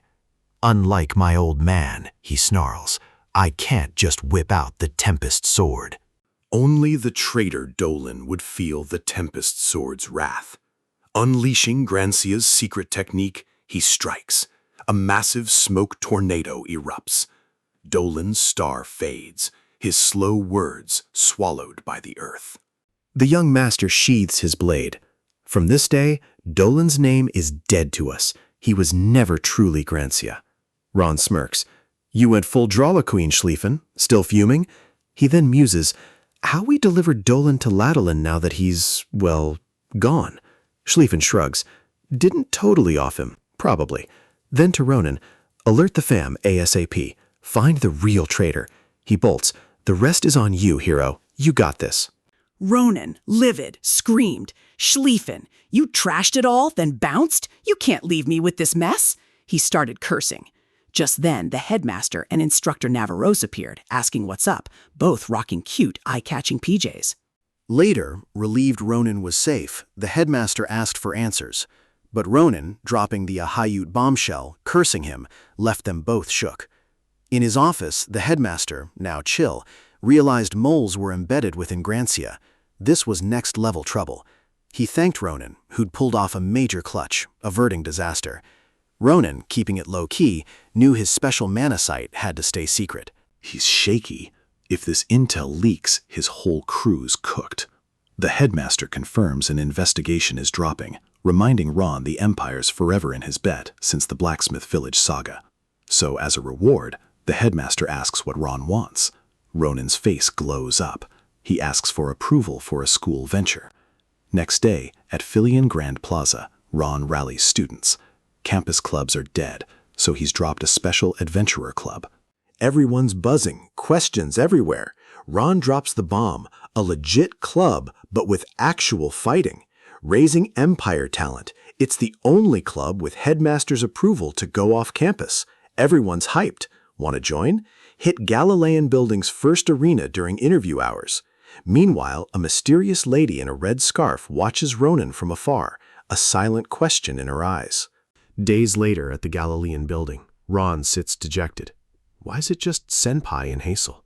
Maria spills the tea. It's his infamous interviews from the past few days.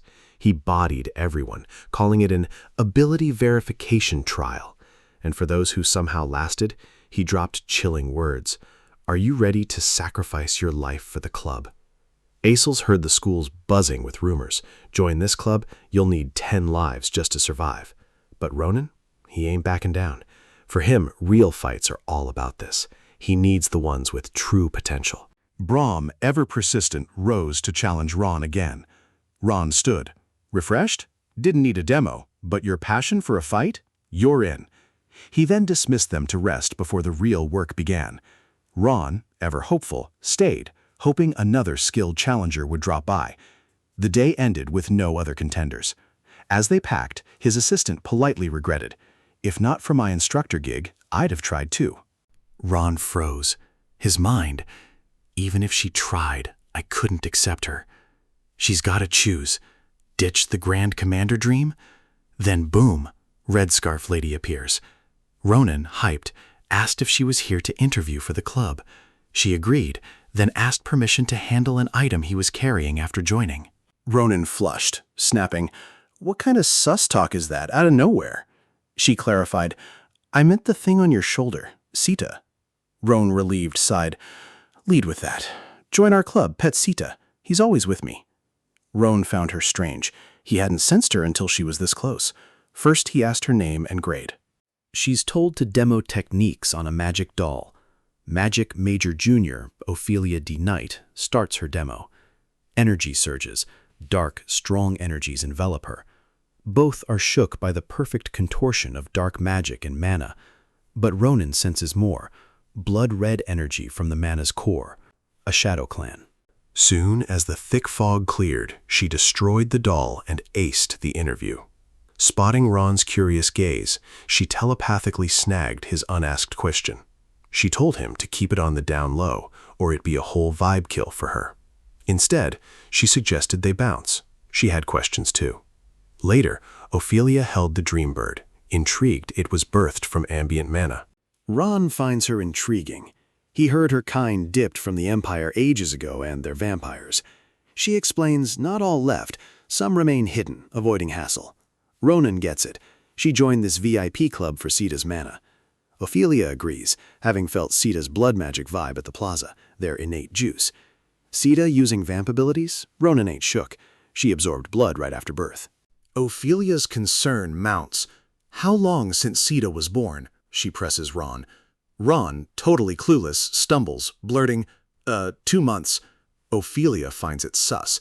Sita's already radiating high-density blood mana.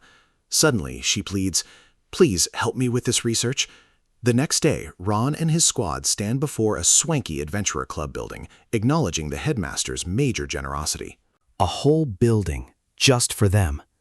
Ron clocks the club's new gear, asking if it's Grazia send from Grand Carpadoc. They confirm. Maria's sword, commander modified for her strength, she's hyped to test. Acel's magic bracelet, a magic city tech flex, buffs mana control, doubling her speed and cower. Senpai asks Ronan why the armed meetup. Ron signals to head inside. Ronan then drops the bomb. Their club's sole mission? Level up through raw, real-world grind, prepping for the imminent day. First up, the Vadian Ranges. Untouched, uncharted territory. The crew's already sweating. He calls it a prime experience. The place is seriously sus, and he's got personal biz there too. His final word? From now on, you fight. The hallway stands empty. Acel presses Ron. He explains the hitch. To fix it, you gotta speed run your classes. Pretty Boy's shook. Ronan, duh. A week away means Femboy and Maria miss school. Juggling club and school, headmaster would shut it down. So finish early, like I did. That's freedom. In the second-floor training room, Ron challenges, "Before your training, I'll test your skills. Attack me." He promised no harm, just the flat of his blade. With a creepy grin, he dared them, "Try harder or it's no fun." Maria, throwing shade, quipped, "It's already chill enough." Senpai hatched a plan, show Ron how much they'd leveled up. Acel understood. Maria drew her sword, charging Ronin, striking the ground hard. Ron praised her strength, confused why she hit the floor. Then he saw the broken pieces float. Femboy was flexing his powers. Rocks orbit him. "Maria, go!" Azel hurls debris. Ron dodges, lightning fast. Ronin praises his telekinesis, slicing incoming. But Senpai, a true menace, predicts his move, closing in. "Don't block! Dodge!" she warns, sword swinging. Ron barely sidesteps, mind blown. One more second, he'd be toast. Maria keeps the pressure on, parrying his strike. She's stressed, but Ron, he's vibing. He was hyped by their insane glow-up. Pretty Boy lunged, pushing Ronin from Senpai. A massive earth chunk flew, sliced clean. Their grind was undeniable. He gave props. Acel, especially, was a whole new vibe. Training wrapped, Ron knew they'd be next level in 2 weeks, but he immediately demanded special training, sending the Femboy and Maria booking it. From then, Senpai and Acel were on the grind, losing sleep. 2 weeks later, Ron handed the headmaster early completion certs for Ronin's club. Not all subjects, Ron noted, but enough to leave school. Headmaster kept his word, wishing them safe travels. Next day, club's first adventure, Vidian Mountains. Margis shook, mana's pure, even at the entrance. Brahms hyped, asks Ron what's next. Ron tells him to chill, they're far from the core. He'll spill the deets once they're there. Ronin then dropped the bomb. Their goal? A special item. Wind whispers towards the Olympian temple, carrying a sound only the elf could catch. The elf senses an intruder in his rough domain. Time to meet a long unseen guest. Ronin finally tracked down the orcs. They've already built a full village. Their fertility is alarmingly high. Their numbers will explode. At this rate, they'll soon swarm the entire mountain range. Ron knows this is a serious problem. Left unchecked, these orcs will ruin mountain villagers. Ronin resolves. They must dry their seeds, eradicate their future. This is their first true battle. Ron's comrades are bewildered by the sheer number of orcs. But Ron? Nah, he's built different. Says these orcs are just the warm-up, the perfect grind. Still, even with these strong, numerous orcs, there's a next-level threat, the mountain's apex predators, the ogres. These guys are straight-up busted. Ronin knows they're a tough boss fight. Their leader, the twin-headed ogre, is OP. Ronin himself got clapped by him before. But good news, that final boss isn't spawning yet. No need to sweat him for now. As Ronin's crew strategized, an elf just popped up. Ronin felt nada. He guided them, warning, good intentions but wrong time for orcs. He played it cool, a mere mountain priest. Plot twist, he's an ancient spirit, divine name Seniel. Sorante proposed to move for a proper chat, this zone's sketch. Ronin, ever alert, kept his sword pointed. He added, with so many randos popping up, trust was a hard pass. He barked orders at the priest, dropping a curse. Later, he calmly guided them, then said something totally cringe. He called Ron's move the most cringe thing in 2 centuries. They instantly got it. This dude's ancient. Asked his age. He'd stopped counting, but ballparked a millennium. Everyone froze, shook. Ronin's mind was blown. He predates the Empire's very founding. That shook them all. Ron pressed him. Why not the right time?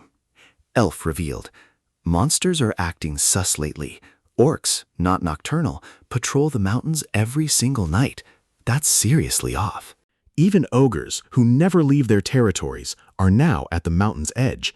This is seriously sus. He warns, stay vigilant, even without knowing the real cause.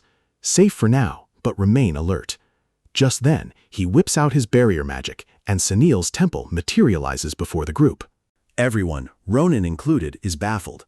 Brahm and Azel agree this barrier magic is next level, beyond their masters. She asks Ron if he knew. He deadpans. My shocked face, duh? He realizes, no ordinary elf. At the temple, he leads them to a colossal boulder. He serves this boulder, but the lore? Nah, too much. Instead, he offers sanctuary. Chill here. The temple's got mad empty rooms. Crash hard, hit me up for anything. Then Maria clocks it. Prime time to ask about Ronan's cursed eye habitat. The priest is shook. Why chase that monstrosity? His curse? He finally gets Ronan's strange, dangerous vibe. Ron, we need to talk. Privately. Ronan agrees, and they find a quiet spot. The elf begins, stating Ronan never felt like a normal student. Ronan wondered if he was unknowingly getting swept up by the elf's flow. Was this elf truly unrelated to those mysterious people? He recalled the priest showed no reaction to Ayayete, and he sensed no mana either. Ron's getting sus, questioning his involvement. An elf slides our boy T, for a clear mind, they claim. The scent? Wild, totally alien. As he vibes with it, bam, mana flow hits him. The priest, with a weird look, asks Ronan sarcastically if he digs the tea's scent. Ronan feels off, the whole vibe sus, and unease creeps in. That elf, the weird tea, those expressions, it's all just wrong. Then his eyes, they feel weird, like his pupils are shifting, changing. The priest watches, then calmly drops the bomb. The tea, brewed from a rare mountain herb. This herb's special property, it blasts through blocked veins, revitalizing senses. Usually it's a slow burn, but with his curse-blocked energy, Ronan's seen drastic results. I'll pack the ingredients for regular tea.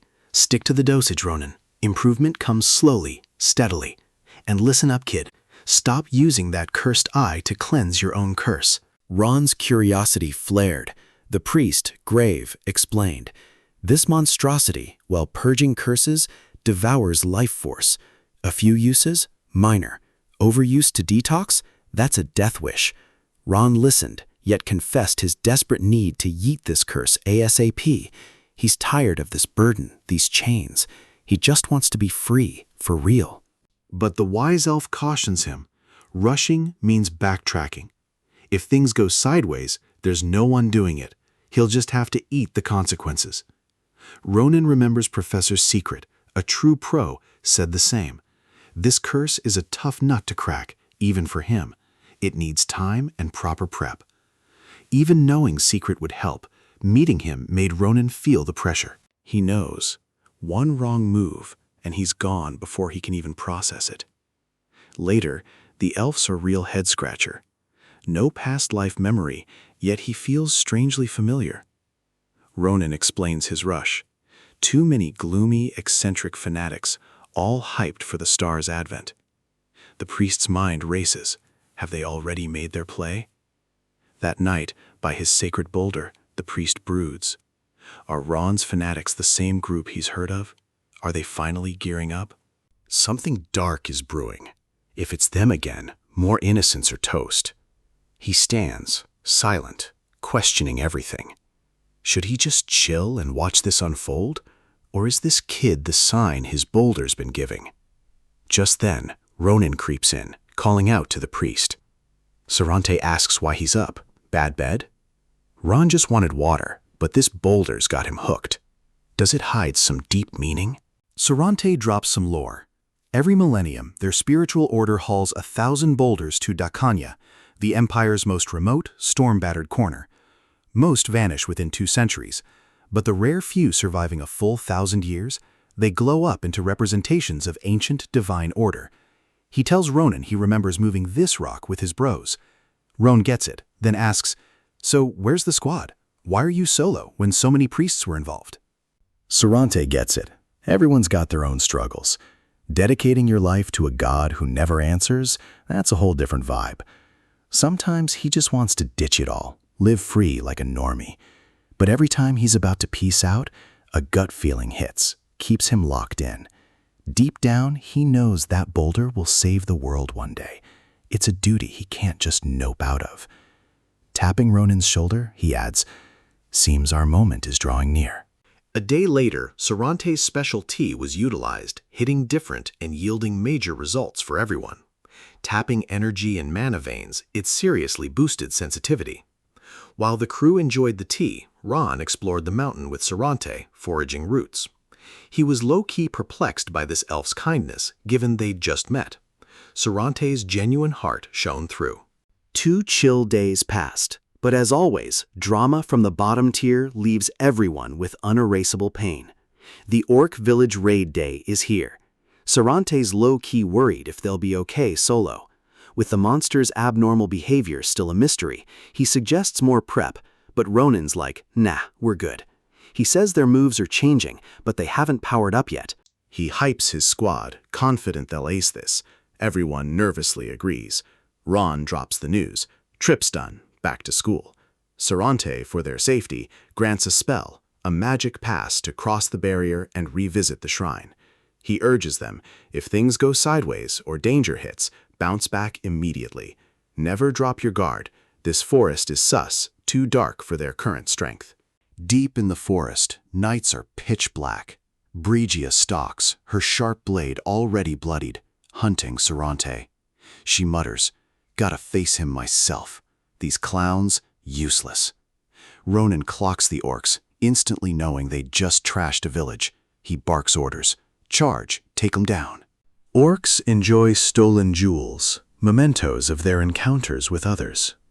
Ron and Acel, a formidable duo, overcome them one by one. Ron, appreciating her unique style, praises her exceptional accuracy. Are you finding your rhythm? She hesitates, then follows his lead, defeating more opponents.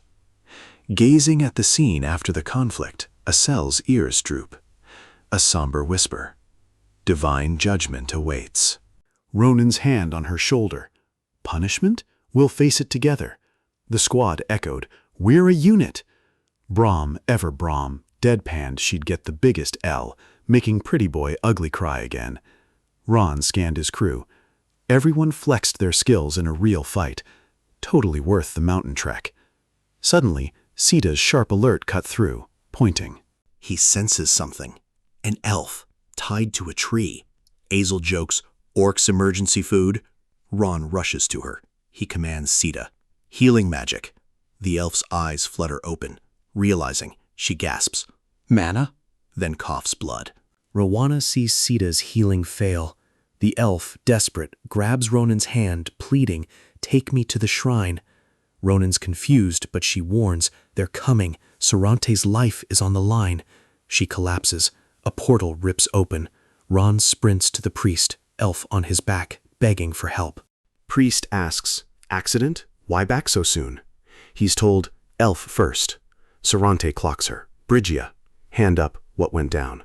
Ronan's with Sarante and Brigia. Marja tells Brahm, searched like our boy said, but nada. He replies, lucky break. Looks like that elf was the only captive. Senpai's like, we should hit the shrine now, but spots Acel kneeling by the dead orcs. She asks what's up. Pretty Boy's like, these orcs? Something's off. Senpai presses, you know what's wrong? Femboy's never seen anything like it. They were double magicked, hidden until now. Magic circles, she clocks them. Sarante carefully tends to Brigia. Tells Ron, first aid's done, you can chill for a bit. Ronan worried. Even healing magic failed. Was she hit by some gnarly poison? Sarante assured him, antitoxin first, she'll be fine. He added, I'm in our boy's debt. Without him, I'd have lost my precious sibling. Ronan was stumped. Sarante explained, she's a remaining believer of Senel, who once held the deepest faith. He asks Ronan, you saved her for me. How do I square this debt? Our boy tells him to chill, then demands to know who they were she spoke of, trembling. Sarante led him to that boulder, standing tall, tense. He admitted little. They are a religious order, worshipping an unknown being they call their god. Their identity remains shrouded. Even the priest is clueless. He only knows their heinous acts. They go by Nebula Clasiae. Ronan, hearing the name, instantly knew they targeted Sarante. The priest warned, guests had come for him, repeatedly. Sarante thought they'd finally given up after a century of peace, but they're still after him. Ron, seeing his calm, yelled, "This ain't something to be chill about."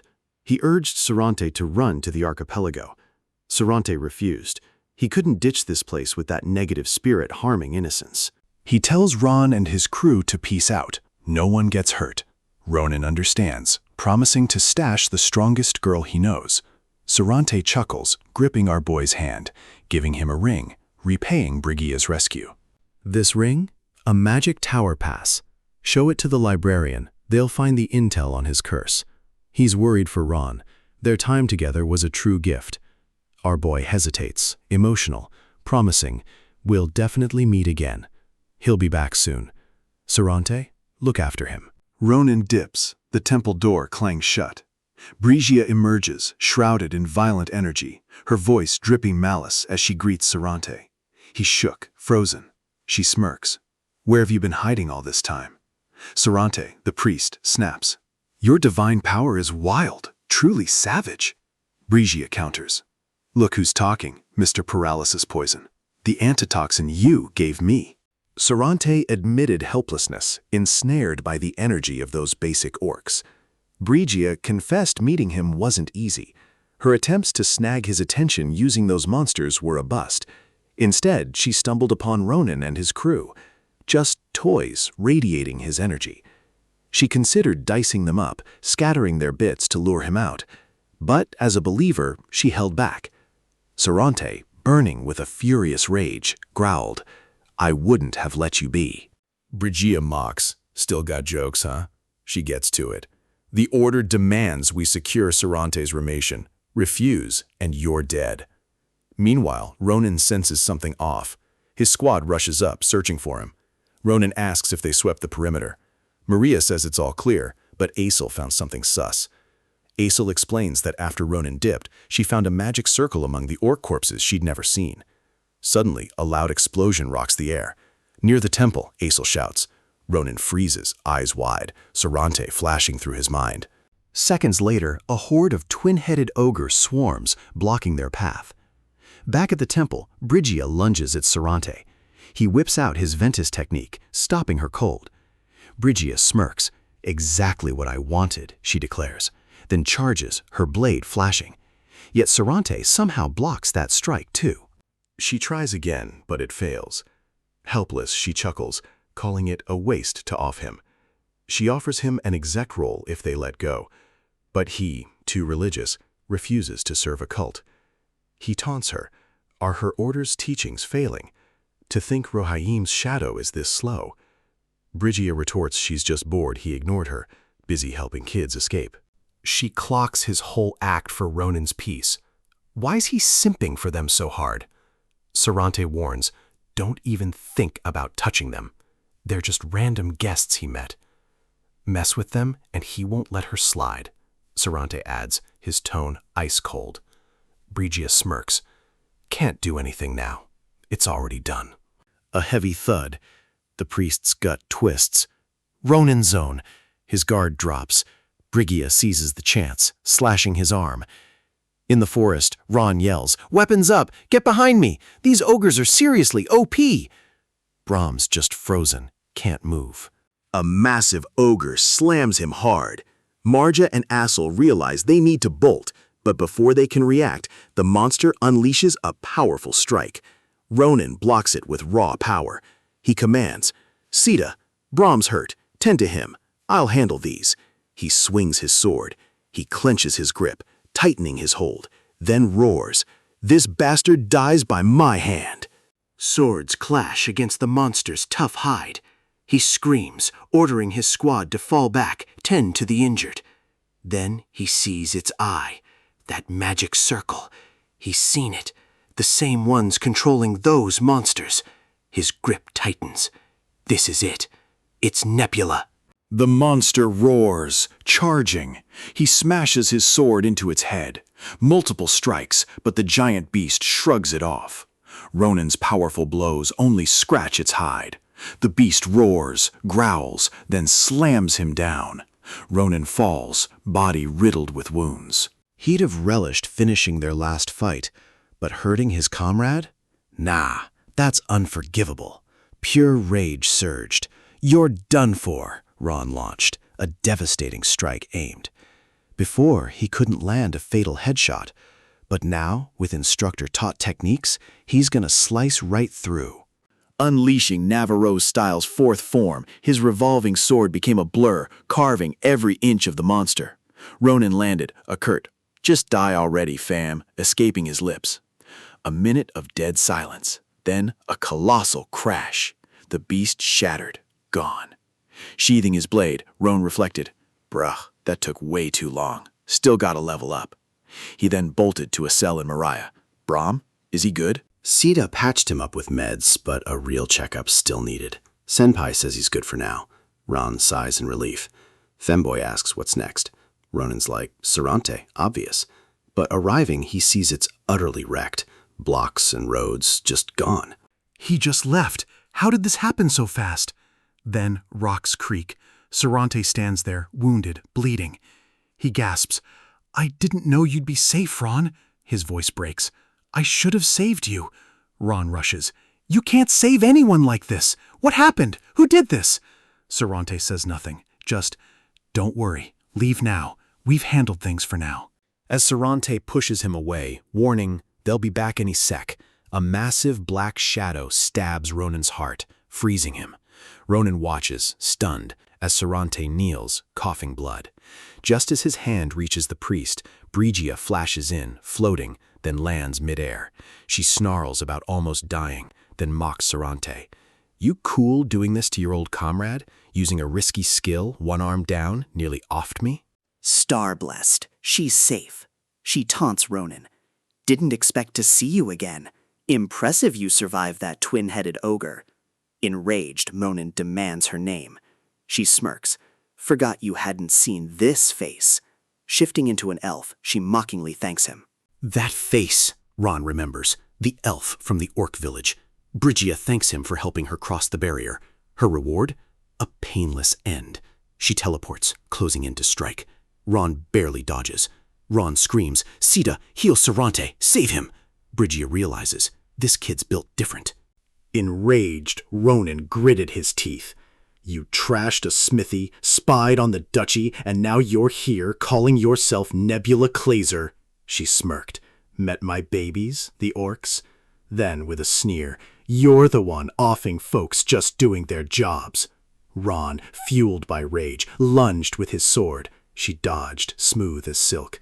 She mused, "Nice moves for a kid." No cap, her babies were slain. She retaliates, telling Ronan he's got her attention, and she's here for the show.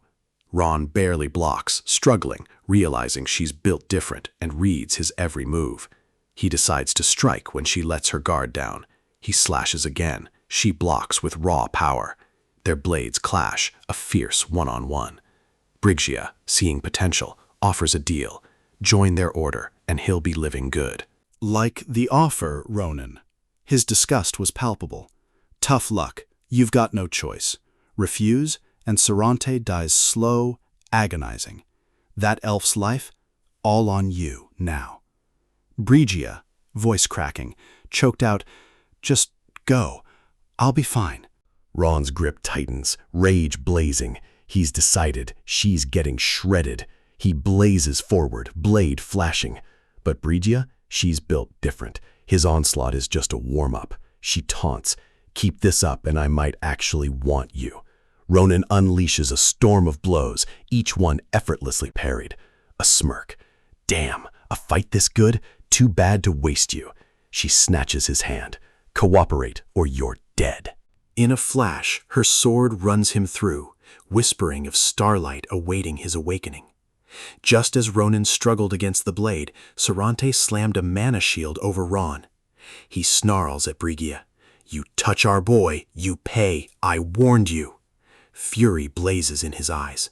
Ron yells for him to stop, but Sarante retorts, "You're cooked if you push further. I got this. You've done enough." He bought them time. Now he's got this. Powering up, he tells Ronan to back off. Brigia storms Sarante, daring him to think she won't retaliate. She charges, but the priest unleashes his magic circles. The potent energy rumbles through Brigia's very core. He declares, This ends now. Farewell. Bloodied, his body falters, pain gnawing. He'll end this, whatever the cost. Brygia, barely upright, voice cracking. Fool, believing in ghosts. We're the stars chosen. Blessed, unstoppable. No changing your mind now. She screams, "Die!" and charges. Sita intercepts. Sarante to Ronan. It's over. Brygia's blessing of star nullifies attacks, but her injuries limit her offense. Run. Prep for her return. I'll take the L for this destruction. Ron, sensing the finality, stands tall, defiant. Nah, we ain't done. This fight's not over. Sarante doesn't get it. I never fold. Trust me, just this once. Brygia, fuming, snarls, "Know your place," and strikes. A lightning storm erupts. She scoffs. "You're nothing, Ron. I'm star-blessed." Seconds later, our boy's blade ghosted through her hand. Her arm dropped. Ronan smirked. Exactly what I wanted you to think. A stunned silence. She reeled. How'd he bypass the star's blessings? Then a scream of pure rage and disbelief. Our boy taunts. Go ask your idiotic star how he attacks. Brygia can't believe this is her end. Blood splatters from her wounds and severed arm as her body slams down. A desperate plea for more time, for the truth so near. Sarante's words echo as her head hits the ground, her last breath escaping. Ronan, sword-propped, stands over Brygia's body. Gasping, he turns. Brygia, gone, lies in a crimson pool. A chilling thought. That could have been him. Her fatal flaw? Overconfidence in her blessing. A total misplay. He flashes back to his past life. Back then, only he dared to even side-eye the giants. Their power? Straight-up attack nullification. OP. He wonders if Nebula's top brass also wield this blessing power. A shaky call snaps Ronan back. Sarante asks if he's okay, but Ronan sees the priest is badly hurt too. Blood pools around Sarante. Ronan, seeing it, fires back. Are you all right? Worried, he rushes to Sarante, demanding Sita, why aren't you healing him with your magic? He tried to comfort him. The fight was over. Just hold on. But Sarante, catching him off guard, clutched his hand, insisting he was fine. Exhausted, he apologized to Ronan, then asked for one last favor. Sarante's condition worsened, coughing blood, sending Ronan into a full-blown panic. When Sarante apologized to Ronan for Prince Charm seeing him like this, Prince Charm immediately apologized back. Hands trembling, he blames himself for Sarante's state. The priest cuts in. Nah, fam, it's timing, not on you. Then Sarante whispers Ronan's name again, a grave warning. This fight's a whole saga. You'll lose a lot, take many hits. With a heavy heart, Sarante pleads, don't give up. He grips Ronan's hand until a green light suddenly bursts from his chest. Ron shielded his eyes from the blinding light.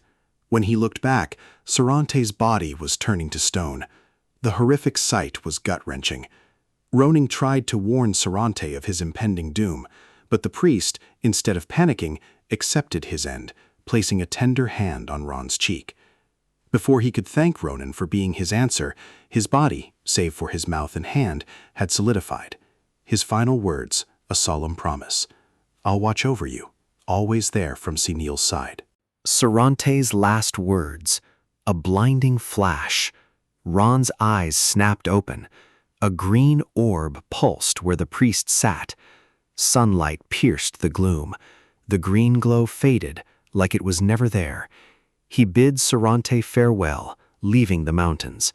After that wild ride, Ronan returned to school. Sarante's parting gift was all that remained. Ronan's club report lands on Principal Craver's desk. Craver reads, acknowledging their first adventure was a tough gig. He asks Prince Charm for his take. Charm just grins awkwardly. He blames that Brygia, the absolute menace, promising it's a one-off. He then pleads with Crava not to ban their club. Ronan's reply stumps Crava. After a beat, he clarifies, not Prince Charm's injuries, He's talking about the pain of losing someone close. Even if Ron hadn't known him long, it's still heavy. Are you really okay? He asks. The question hits Ronan hard. He clenches his fist, pain surfacing. Claiming to be fine. A lie. But just sitting around grieving Sarante would break him more. Ron tells Krava not to sweat it, thanking him. Krava, surprised, sighs, letting it go. He can't punish them for raiding an orc habitat and taking down a criminal. That's a major W. So Krava asks Ron to promise not to be so reckless if he ever runs into that orc again. He can't just sit by and watch his students get hurt. He's the principal. Ron's hyped, totally on board to play it safe. Before Krava could even drop a word, Ron bolts from the office, yelling, "Catch you after my next epic quest." As Ron's apology echoes, Krava's like, "Wait, he's been ghosting classes. He must know what's about to drop." Prince Charm dashes straight for the Special Adventure Club. He yanks the door open, but before he can even step in, a familiar face blocks his path. It was Schlieffen.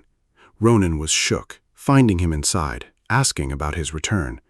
Schlieffen, ignoring the question, merely nodded. He then revealed a heavy topic, Nebula Classier and Prince Charm. Ronan immediately sensed the gravity. He entered the clubroom and sat opposite Schlieffen. Ron hits him with the "What's up with Nebula Classier?" question. But before Schlieffen can even reply, Ron's already dropping another bomb. "And those rats at your place? Handled 'em right?" Schlieffen, cool as a cucumber, confirms.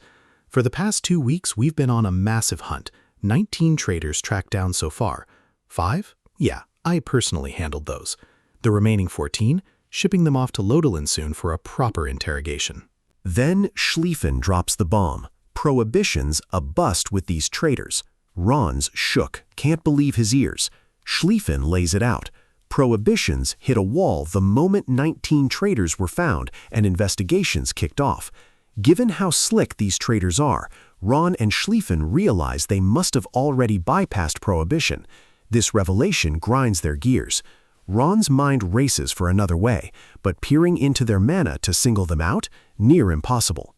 Schlieffen dips, promising to spill any new tea. Before bouncing, he tells Ron he's hyped to clash with Ronan again in the upcoming midterms. Ron's eyes bug out. Exams? He's been ghosting classes, so this is news to him. 2 days later, Nibros' midterms kick off. This ain't no drill, it's a real battle of high-ranked sword techniques. The showdown's on Filian's Island, with Navaros running the show. With all students gathered, she laid out the midterm instructions. Her classes always focused on real combat. She'd take them to a real battlefield if Schlieffen allowed. School guidelines made it a no-go. Most students sighed in relief, but Ron was low-key bummed. Still, Navaros ordered them to spread across the island for a limitless, real duel. All right, listen up. No one's actually kicking the bucket today. I've prepped some serious safety tech. She gestures to the bracelets. Strap one on. The moment you're down for the count, you'll auto-warp to Filian Grand Plaza. Top-tier healers will be waiting, fixing you up with a snap of their fingers. So yeah, it's a full-on brawl when no one truly bites the dust. Neverrose says, "Go wild. Throw everything you've got. Try to kill each other all you want. Now step forward when your name is called." Navaros picks up a bracelet, announcing it's a one-way ticket to fixed coordinates once worn. First up, Adishan, the Grand Commander. Rand's shook she's even here. As she approaches, students start spilling tea about her preferential treatment, a paid student getting in. Someone even calls her shameless for getting graded. But when another mocks her as a dunce, Ronan snaps. Roan despises paid dunce, but that's the vibe now, the main objective assessment of the Grand Commander. Her abilities on the battlefield? That's a death wish, straight up GG. Soon, Prince Charm's name dropped. Poof, teleported to a fixed chord. Alone, he wondered, just me isolated? Then it clicked. His seniors were actually ghosting him. Lucky break. One senior clocked Ron. Freak, he fumed internally. Pure rage.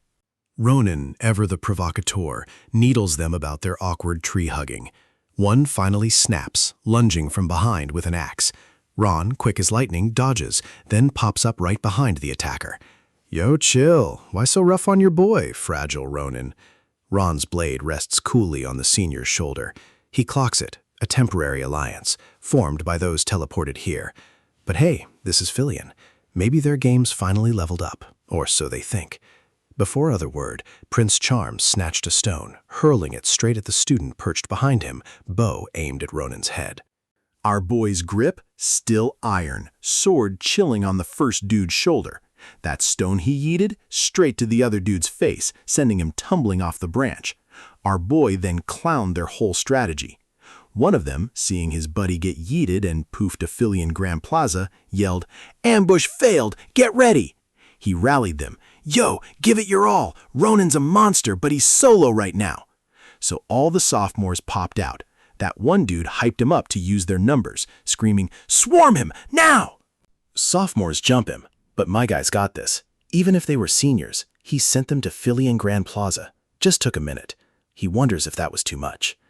Across the island, seniors corner a lone female student. Alone, she fights hard, but they back her against a cliff, declaring the end. Adoption, they demand surrender. Her confidence? Unshaken. Trapped against the cliff by 3, they demanded she fold. Adoption, though outmatched, met their gaze, sword unwavering. But Iron Rose, ever sharp, clocked 2 of them slacking. They saw her as gassed, banking on Ayun, their top-tier 3rd year, to seal the deal. Their overconfidence, a glaring weakness. Adoption, seizing the microsecond, found her grit. Her blade flashed up from the ground. This was her shot. Before they could even process it, she was on them. Seizing the moment, she slit their throats, then bolted for Ayun. Adashan pushed herself, no stopping, no losing momentum, charging straight. But Ayun, quick as a flash, swung his weapon, striking her chest the instant she got close. Blindsided, she was sent flying back. Adashan hits the ground. Ayun, initially puzzled, now scoffs at her cheap, childish tricks. Calling her pathetic, he reminds her, smart as she is, victory against him is a pipe dream. He closes in, a terrifying glare sealing her fate. Ronan, perched silently on a nearby branch, savors the show. He recalled the Grand Commander's fight, judging her terrain use to confuse foes as peak strategy. He acknowledged she didn't fumble the bag, displaying solid fundamentals. Still, he spotted a gap in her game, one the Grand Commander can't bridge. He was about to deduce something about post-midterms, but got sidetracked seeing Adashan block Ayun's finishing blow. Weapons clanked as Ayun, confused, questioned Adashan's sudden defense. "Wanna end up worse than you are?" But she just smugly retorts, "The exam isn't over, and neither am I." Our Iron Rose then ducks and slides, blurring beside Ayun, swinging her sword for his neck. He blocks, but her blade still nicks his cheek. Enraged, Ayun retaliates, striking her back. Adashan grunts in pain, collapsing to the ground. Ayun points his weapon at her head, snarling about looking bad against a mere scrub. As she keeps her head down, he demands, "Who's got your back, making you act all high and mighty?" He's always been curious about her background, her skills. Why won't you quit when you're not even cracked like Ron? The losing streak and the haters triggered childhood memories. She finally tells Ayun why she's pushing so hard, no cap. She has to be a Grand Commander, period. Her answer blindsides him. He didn't see that coming. He's shook, but she doubles down. Giving up isn't an option.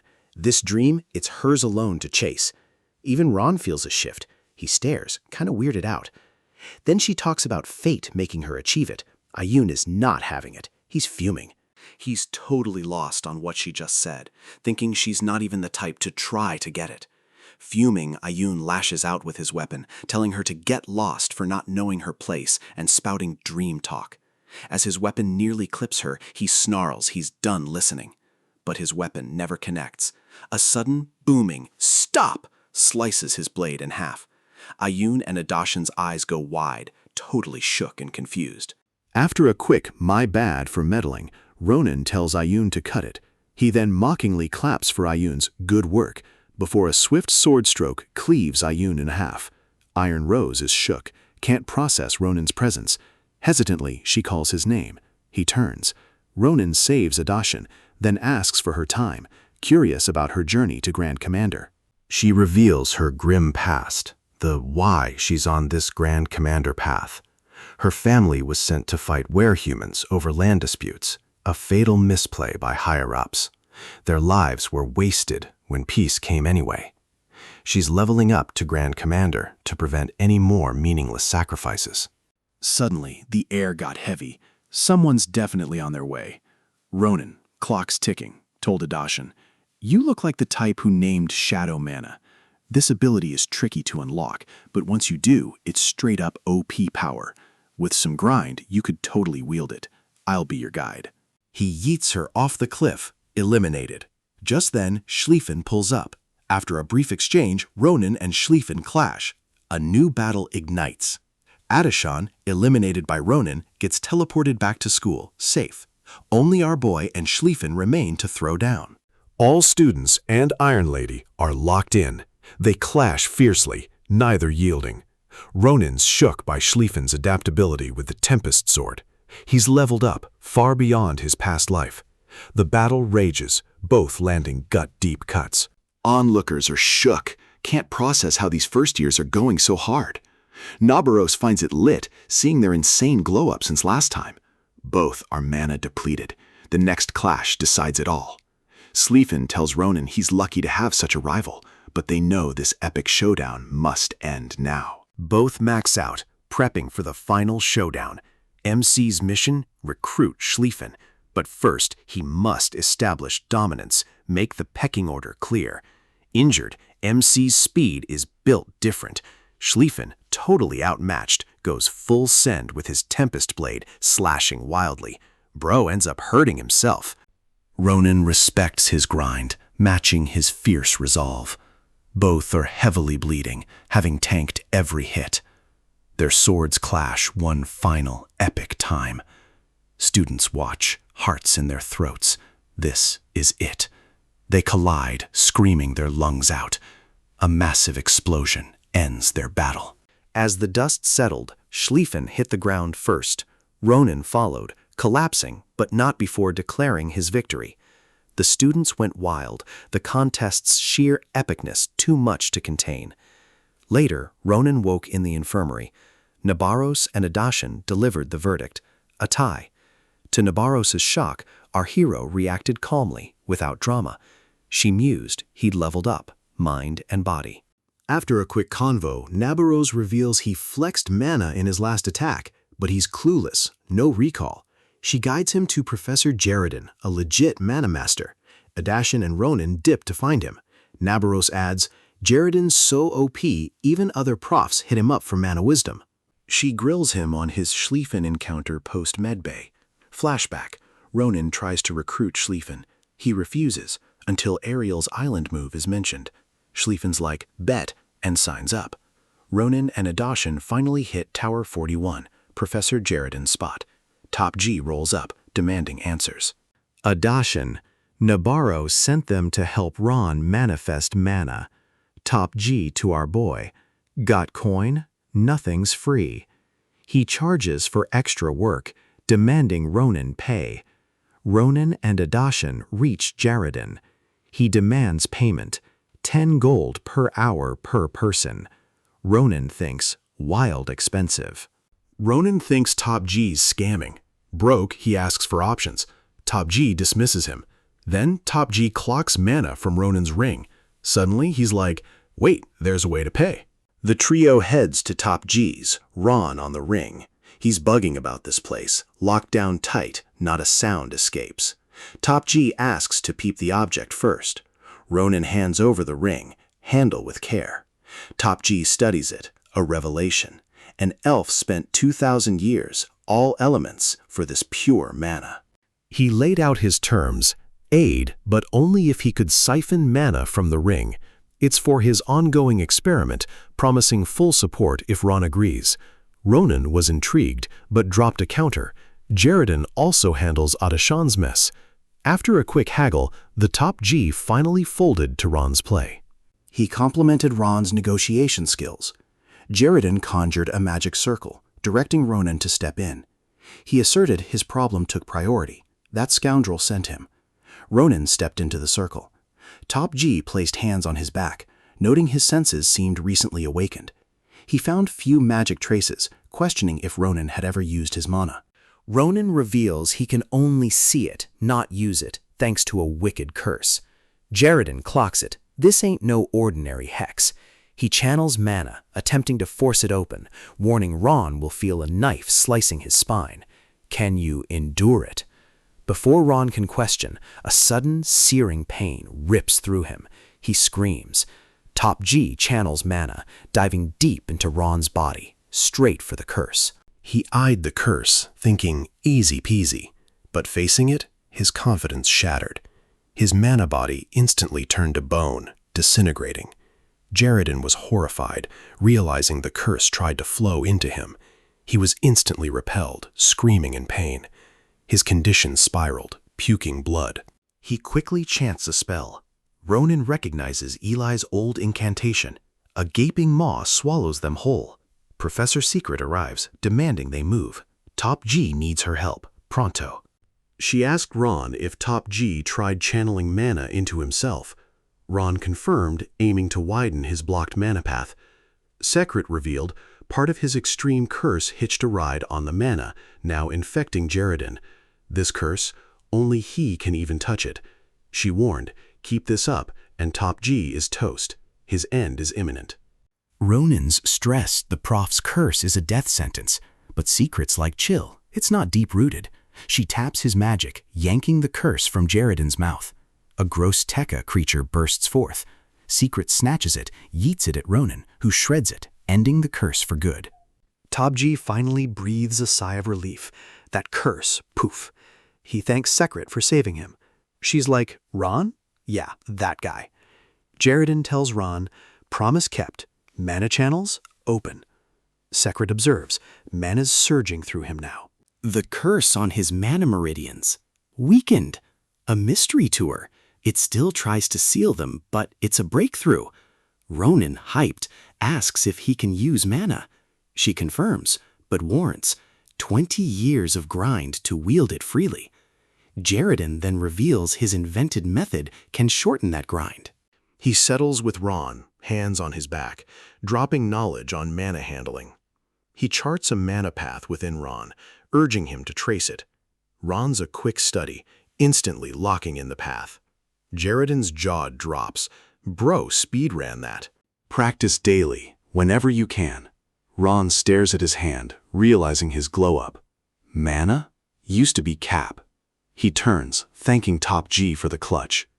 Suddenly, Jaredin collapses, gassed.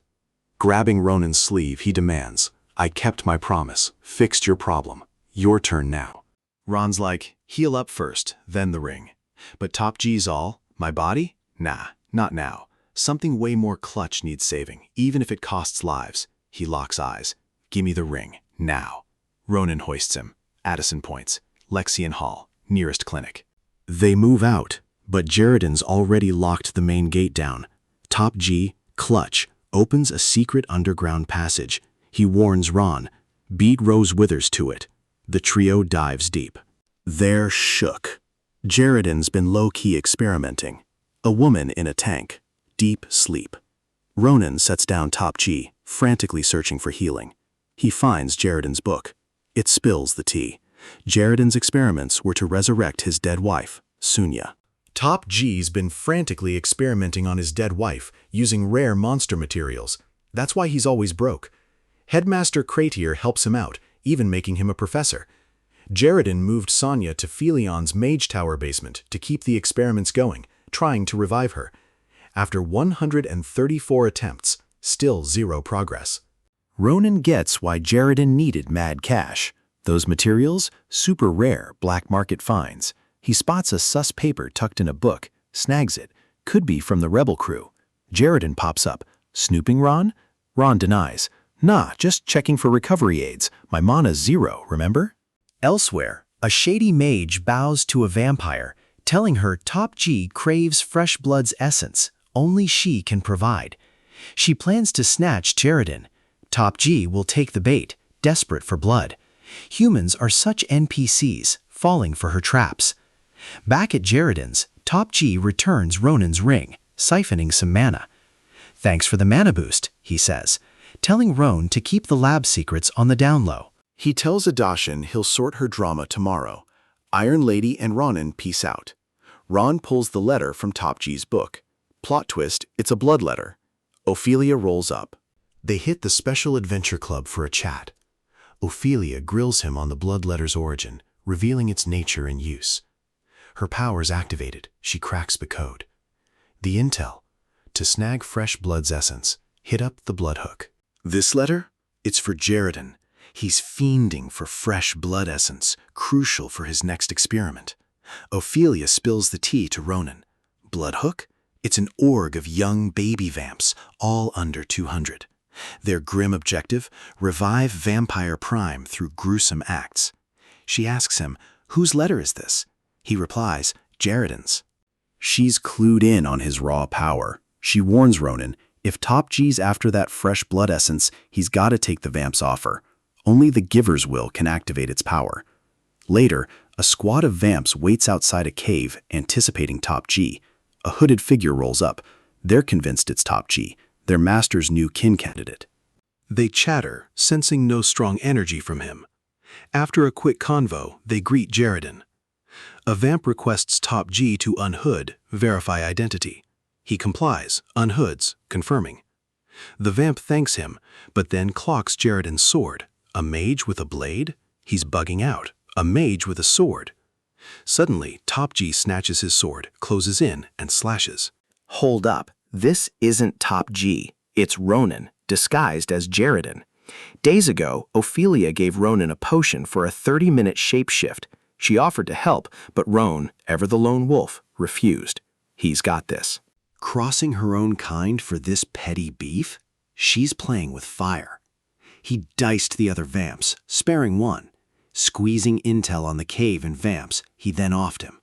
Inside, no traps. The vamp wasn't capping. He moved deeper. A fleeting thought. Should have spared the honest one. Ronan felt déjà vu, the cave's patterns hitting different. A potent blood scent slaps him, yanking his focus from the cave. He finds a hidden door, the sus source. Inside, multiple vampires feast on human corpses. Swyfan Arnstoffel welcomes him, offering a spot at their gruesome feast. Ronan, unfazed, rejects the offer, asking why they're all here for a deal. Swyfan, it's only right we roll out the red carpet for a talent like you. The whole Bloodhook crew hasn't linked up like this in ages. Prince Charm, all right, what's the deal for this fresh blood essence? Simple. Pledge yourself. Become one of us, and the fresh blood is yours. Refuse, and you'll never even sniff it. That's a hard pass. I'm not signing up to be anyone's slave. She calls it no master-slave gig, but a future leap, a rebellion against old-gen vamps. Jaredin's in. Ronan scans the room. Guess I'm not exactly spoiled for choice. Refuse, and I won't walk out in one piece. Zvyvan smirks. Sharp. You have no choice. Your skills won't matter. Our magic tech here will shut down any spell. Even at his limit, Jaredin would only rupture his mana core. Magic lost forever. Zvyvan warns Roran, accept the pact, or his beloved wife becomes a blood bag, just like those nearby corpses. Roran drops his hood, low-key impressed by their prep. Good call coming solo. Jaredin would have been toast. His disguise glitches, revealing his true face. The vampires are shook. How did a mere human even get in here? Their conversation was cut short, just like their limbs, as Ronan's blade instantly diced them. Shedding his cloak, Ronan declared, "Today's the day of extermination." The Blood King eyed him. "Who are you? How dare a pathetic human like you not know your place?" Prince Charm vanishes, instantly reappearing before her. His movements? Untraceable. As he moved to unleash her blood ability, Ronan's blade flashed, severing her hand. His rampage didn't stop. Swift cuts followed, instantly dismembering her. Too fast, no time to react. Screams of agony as limbs were instantly gone. A damned human. How? You think you'll survive this? Before he could finish, Ronan's sword hilt smashed his nose, sending him flying into the wall. He snarls. Beat it, Quarter. I'll personally ensure your final care. The other bug squad is gobsmacked. A goon whispers, even if boss was sloppy, no way he'd get hit like that. Fear grips them. Prince Charm ain't human. Bloodhook readies to strike. Ronan dubbed them blood mosquitoes. Their blood weaponry? Straight up legit. One hit him with blood bog, freezing his feet. The rest swarmed, unleashing blood daggers and swords. But Ronan just stood there, effortlessly deflecting every strike, slashing some, dismembering others. No cap. Despite constant attacks, these mozzies whiff every time. Prince Charm's like, damn, these bastards are fast. Their regen is seriously annoying. One busts out Bloodshot, trying to snipe Prince Charm from afar. Close combat's a no-go. Nah, that's a miss too. He just dodges it. He's thinking, these mozzies got magic skills rivaling an intermediate mage. Wild. He leans back, scoffing. Bloodhook's power. No diff. Fangs out, he roars, a blur of slashes, instantly wiping out every mosquito. Limbs and gore rain down. He stands amidst the carnage. One Bloodhook, who tried to bind Ronan, stares, utterly shook. He's shook. How's this dude moving, even with my power on him? Is he even human? Prince Charm just stands there, flesh raining. Why just stand there? Come at me. You're the last one. Not bad, kid. Almost had me. But your blades, they're built different. A chilling aura pulsed, making Bloodhook freeze. He tried to bolt, but Ronan was faster, splitting him clean down the middle. Shouldn't have dipped, leaving your crew to rot. Prince Charms eyes the king. With all interrupters handled, it's time to finish our postponed chat.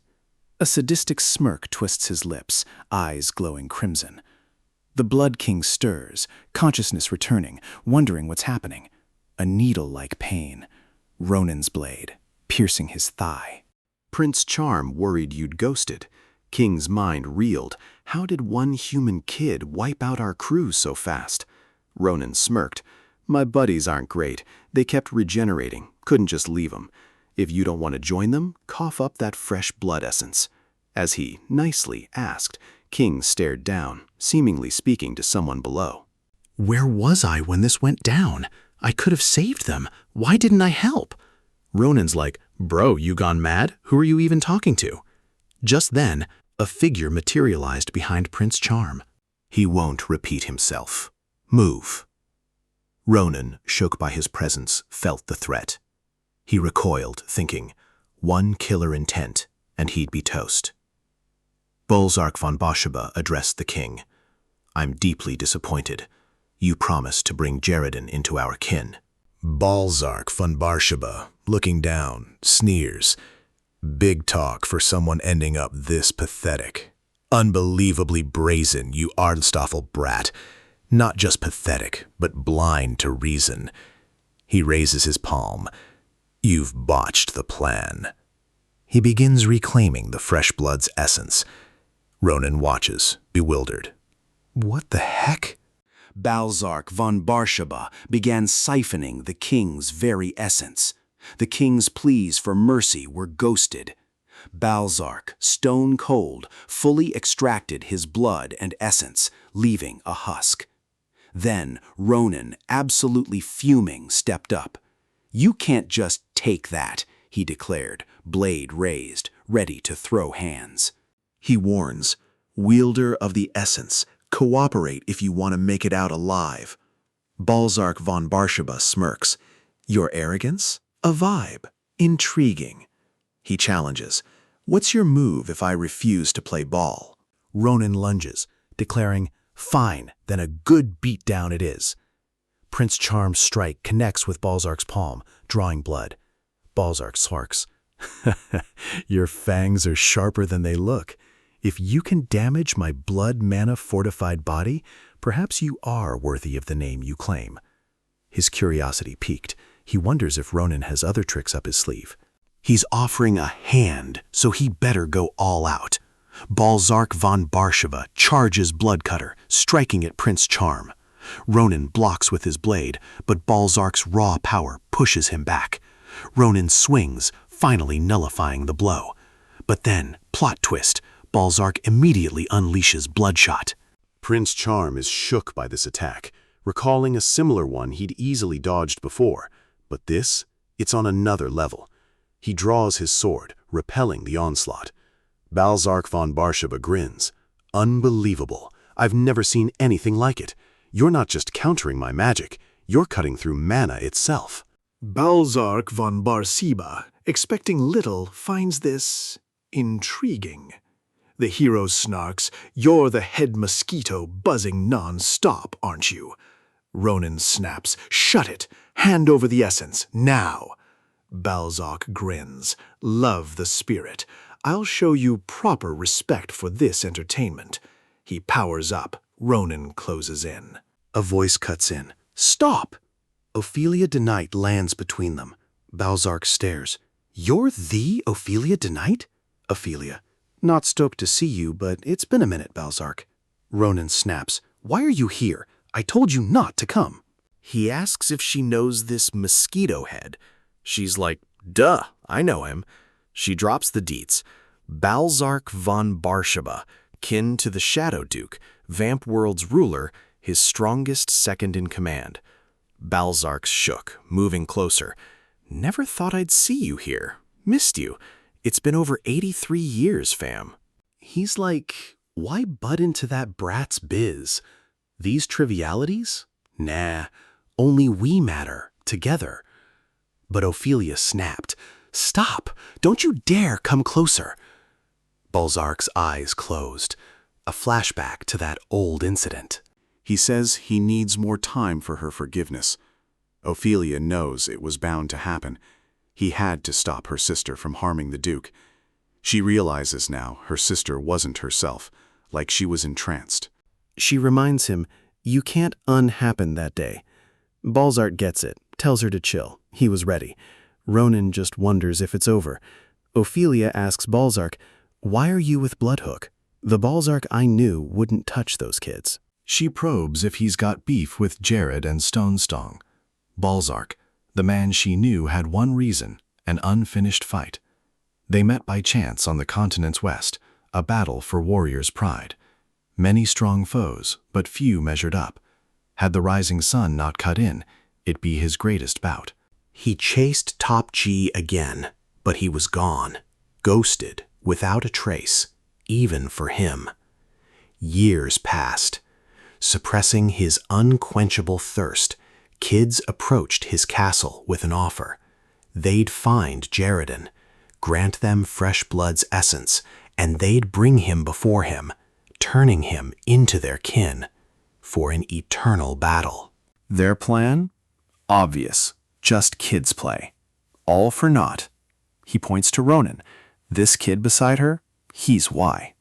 Balzark muses. Even power restricted, the hero kept pace, if only for a blink. In 5 years, he'll be a legit rival, sword at my throat. He eyes him. This strange energy? Never felt anything like it. His hand twitched with excitement, but he clamped down. He wouldn't hurt his friend twice. He offered Ronin the essence. "Take it." Ronin shook, asked, "You're just giving it? This is like super rare even for Vamps." Balzark confirms, this is rare, no cap. Most Vamps couldn't snag it in a lifetime, but he's got to drop that much for his future prey and an OG friend he hasn't seen in 80 years. He flexes his bloodshot ability, yeeting a nearby wall. Tells Ronin to peep over there. No cap, it won't hurt. He's sensing the same sus energy from that spot. He points to the old wall, revealing the source. He fades. My time here is done. Then vanishes. Our hero returns, presenting the essence to Jaredin. Jaredin, stunned, asks, "How did you get this fresh blood essence? You're really giving it to me?" Ronin smiles. "Of course, you earned it." Top G, on his knee, holds his hand, offering heartfelt thanks. Jaredin remembers his comatose wife. Overwhelmed, tears stream down his trembling face. Ronin sits, smiling. Didn't even let me flex a bit. Meanwhile, Balzac watches from afar. A spiritless fight? Lame. He only showed up curious about his old rival. He was talking to Ophelia behind him. Chill, he tells her. I'm done. Ophelia, eyes closed, knew he wouldn't pull such a dishonorable stunt. She just wanted to thank him for helping his friend. Balzac smiles. A huge glow-up in 83 years, no cap. Asks if he should thank Ronan. He wishes to stay forever, but it's a hard pass. He can't. Balzac tells Ophelia, even among vampires, a sus group's causing drama. My intel says they snatched the blood hook. He told Ophelia to hit him up if she ever needed him, always hyped for her calls.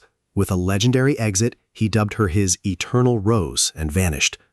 Meanwhile, Professor Jaredin dropped his 144th experiment, flexing Cervantes mana and fresh blood essence. Given the wild setup, results will take time, but that wait, it's the ultimate hope for Top G to keep living. Top G noted Ronan's change. That mysterious energy, gnawing at his curse, was now way stronger. What went down with Bloodhook? He pressed. Ronan replied, a lot, but honestly, just pure luck. He recalled Balzac's intel on the wall's mysterious energy. He ventures past the broken wall, finding a hidden senile idol. Even the Bloodhook goons had no clue. He's thinking, abandoned shrine? Suddenly, the idol flares.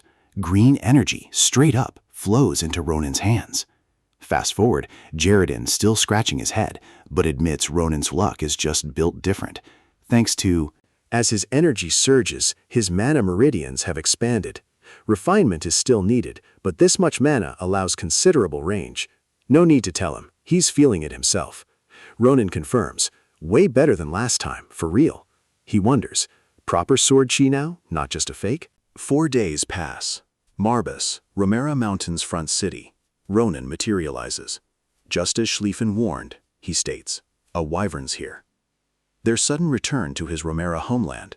Schlieffen's urgent news. Monsters surrounding the mountains inexplicably frenzied.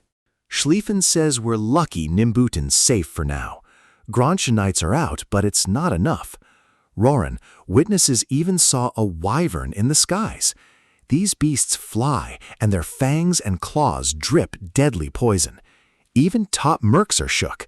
If a whole pack gathers, we can't guarantee Irl's protection. That's Schlieffen's take, so we're prepping ASAP. Schlieffen muttered, I can't forgive them for totally messing up Irl's perfectly laid plans. He swore, once Irl's safe, I'll wipe out every monster bloodline in these mountains. Ronan snapped, dude, stop mumbling. Go command the dispatched knights. Azel and I will follow right behind. Schlieffen asked, why split up? Hero's gut screams something's off. He needs to scout. He warns, touch her while I'm gone, and you're toast. Schlieffen scoffs, such disrespect to a Grantia knight. But the hero's firm. Something needs checking. Every second wasted, Irl's safety is on the line. Unacceptable for a knight. He's already gone. The cutie asks Ronan what's unsettling him. The hero reveals, peaceful monsters suddenly went feral, massive ones appearing. This pattern? He's seen it.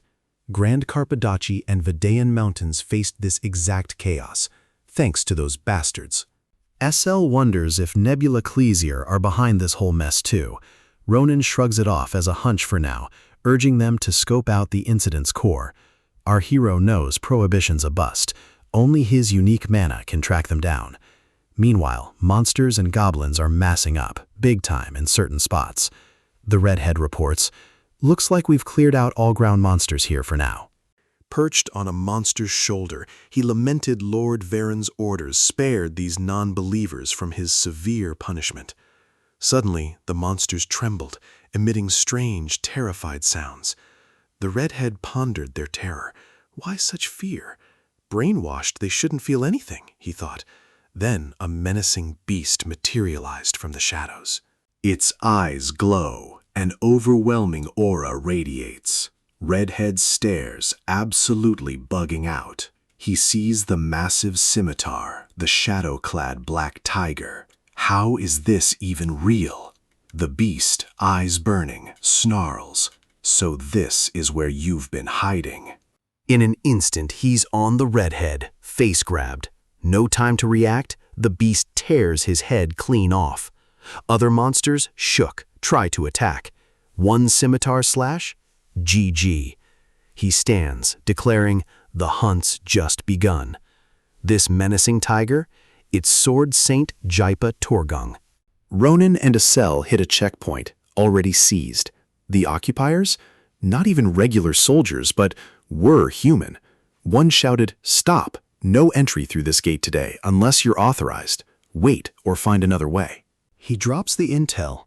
These are orders from Jaipa Turgung, commander of the Imperial Army's elite forces currently on the monster grind.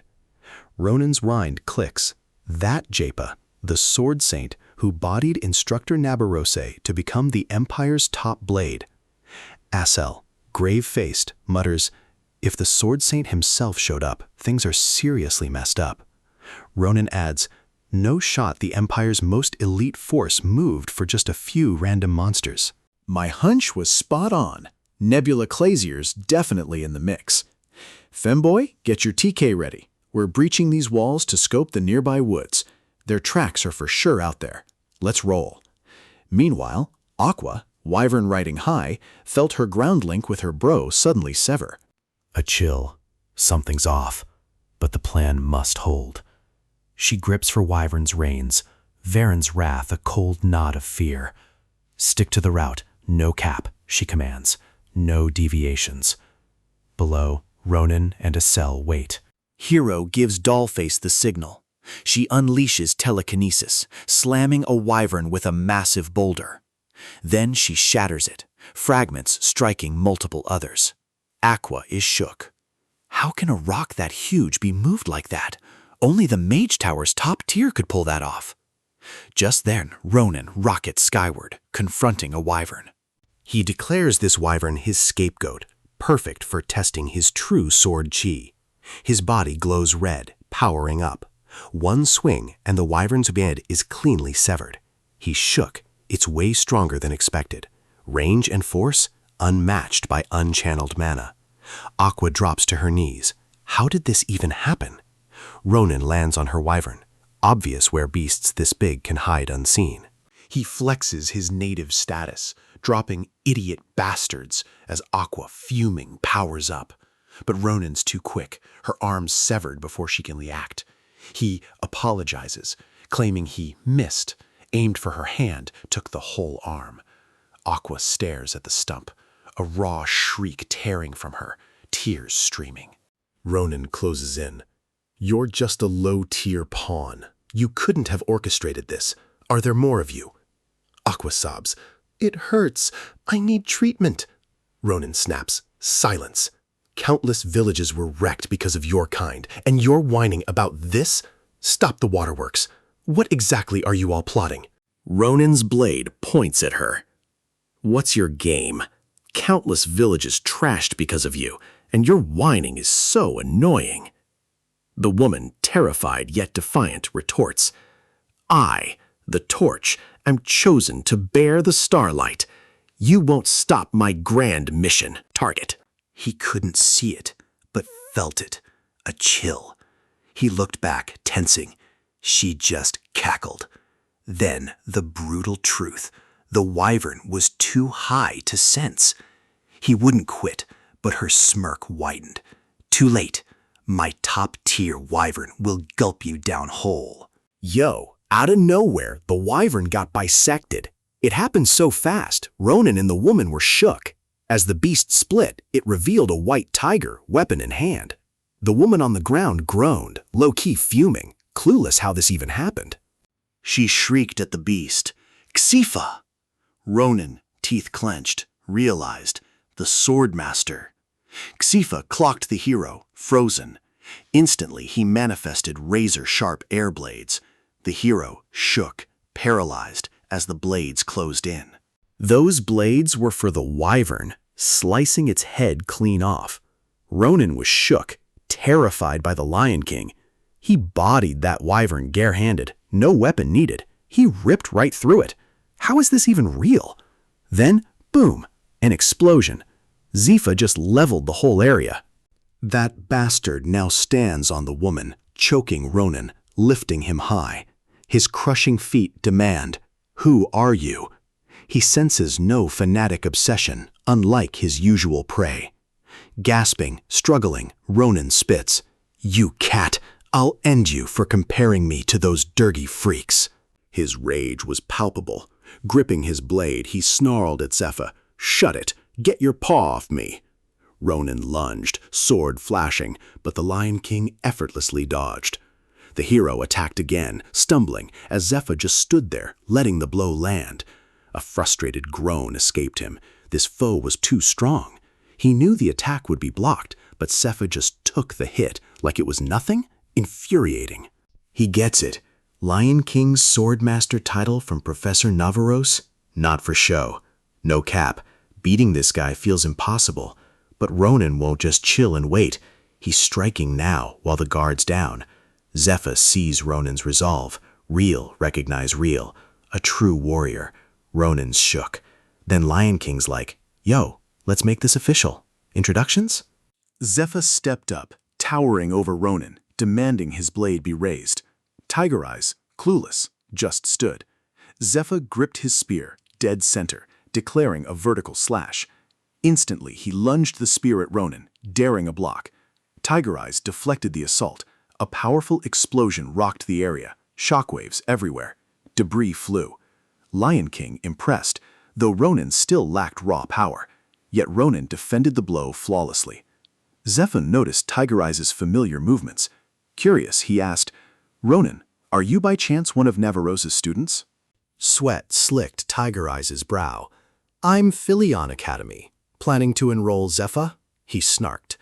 Swords clashed. "Ronan, Philion wouldn't touch your kind. I'd personally block any bully from stepping foot inside." Lion King scoffed. "Bold, Tiger Eyes? Like your teacher, I bet. Now I know you're faking that Philion claim." Zephyr, "My bad for the rough welcome. A quick clash sometimes reveals more than words. As a warrior, I figured you'd get it, Tiger Eyes." Tiger Eyes, with a chilling grin, lunges, ready to greet Zephyr himself. But just as his blade neared the Lion King, two werebeast warriors interrupted the vibe. One parried with a swift blade, the other straight up choked Ronan. There, the hyena werebeast, third squad commander of the Zephyr unit, side-eyed Zephyr. Is this dude another fanatic? Betty, the bear werebeast, second squad commander, was not having it. "He's a fanatic. Let's handle this ourselves." Betty snatches him, slams him down. Ronan, stunned, recovers, glaring. Betty charges with a claw, but Ronan's slick move behind her catches her off guard. As Ronan lunges his blade, Betty respects his guts. Now, both got blades to their necks. Sword drawn, the woman orders them to stop. Nemia, the lion werebeast commander, reams Betty for fighting without Captain Sypha's say-so. "You got rocks in your hand, Betty." Then, the Lion King approaches with Vare, dropping a truth bomb. Betty's opponent isn't an enemy, just returning a greeting. Betty's jaw drops. That kid survived Zephyr's crescent blade attack? No one can dodge these attacks, which is wild. Then it clicks. The kid's a Navarro student. Betty's blood runs cold, realizing it's that monstrous swordmaster who soloed their unit. Betty's vibe towards Ronan flips. He grabs Tiger Eyes' hand, straight up apologizing for his quick temper. Betty, shaking, begs him, "Keep this on the down low, no snitching to the prof." He's left wondering, what did Navarros do to rattle the bear this bad? Meanwhile, Zephyr's with Nemia. It's clear they aced the assignment.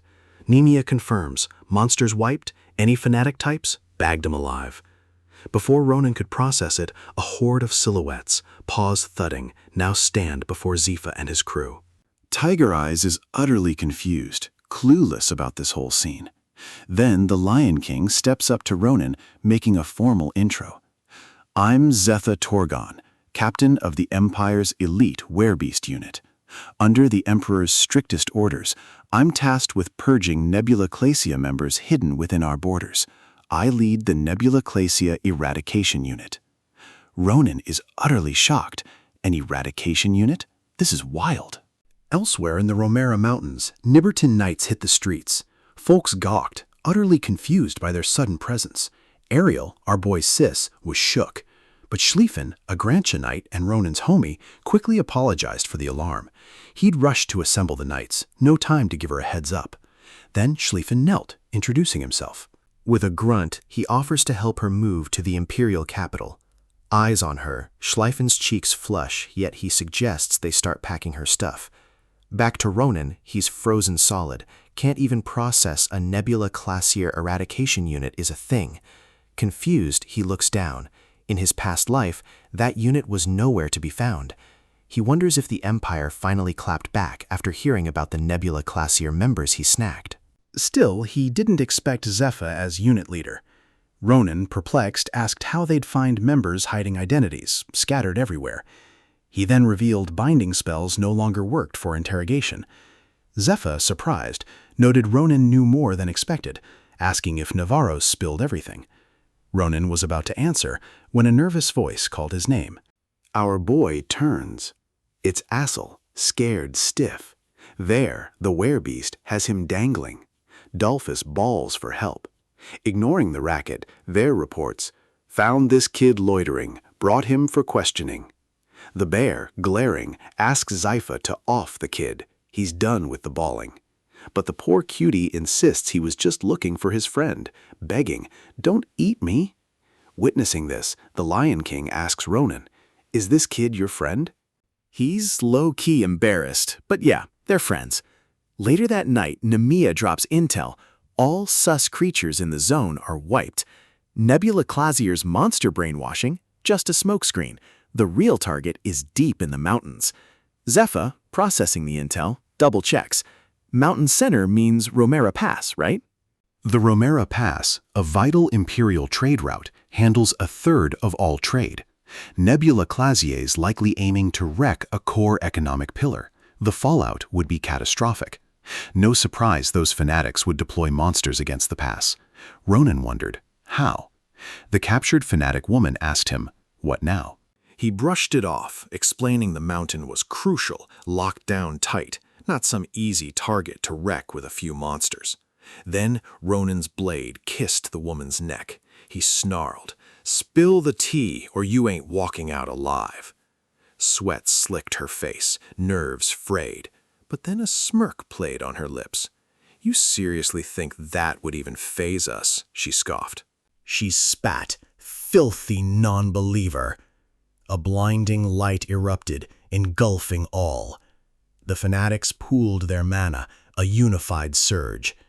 Chanting, they confessed their failure, their mission unfulfilled. But they wouldn't yield. They begged their spirits for every last drop of strength. Their power would incinerate all who dared block their path. Incantation complete. A fireball pops off, blinding. Then boom! The blast wave hit the far reaches of the forest. Nebula fanatics felt that shiver in the air. They knew the vibe. Their comrades made the ultimate sacrifice. Normal believers? Nah, not enough to stall the Zepha force. Old Man Baron sighed, witnessing such precious soul sacrificed. Tragic. One suggested we ditch Zepha today. Too tough to hold. But Baron knew delaying meant Zepha's crew would level up, making their grand mission way harder. So he declared no more cap. Even if not the mountain's core, Baron planted the detonator, starting their plan right here on Romera's flank. He declared, "Unleash our full fury on these infidels." Just as he places the object, a magic circle ignites on the ground, the device settling dead center. This is the legendary inventor Alabrije's detonator, a masterpiece of 30 handcrafted spells layered up.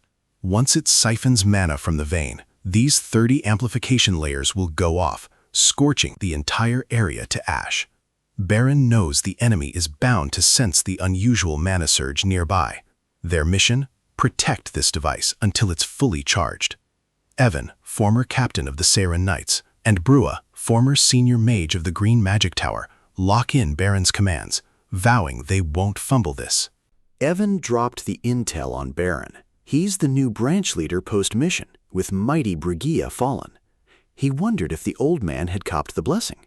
Chuckling, the old man admitted he had. Normally, it's after mission completion, but this mission demanded protection from a mega explosion. So the Great Leaf blessed Baron in advance. His power?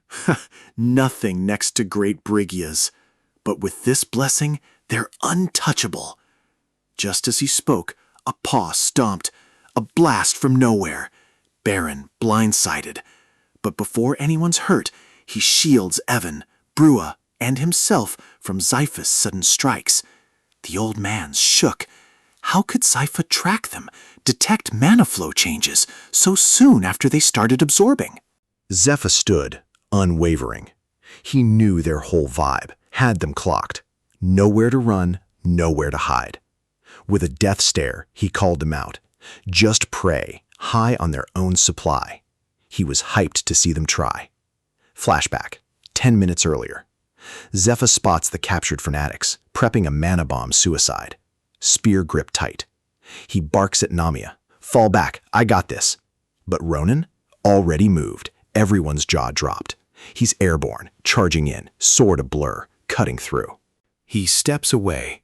The captured enemies are shook, their last spark gone. Suddenly, Ronan's blade flashes.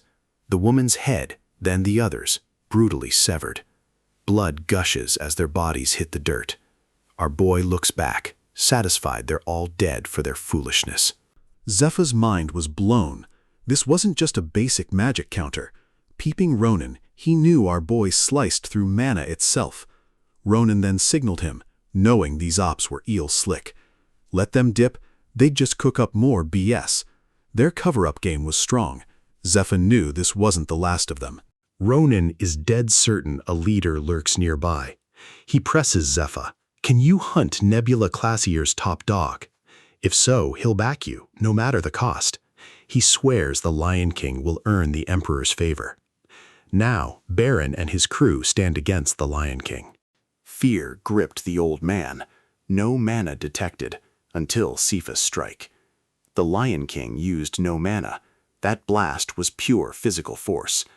Baron knew Swordmaster Sifa was legendary, but this, he's a beast beyond all imagination.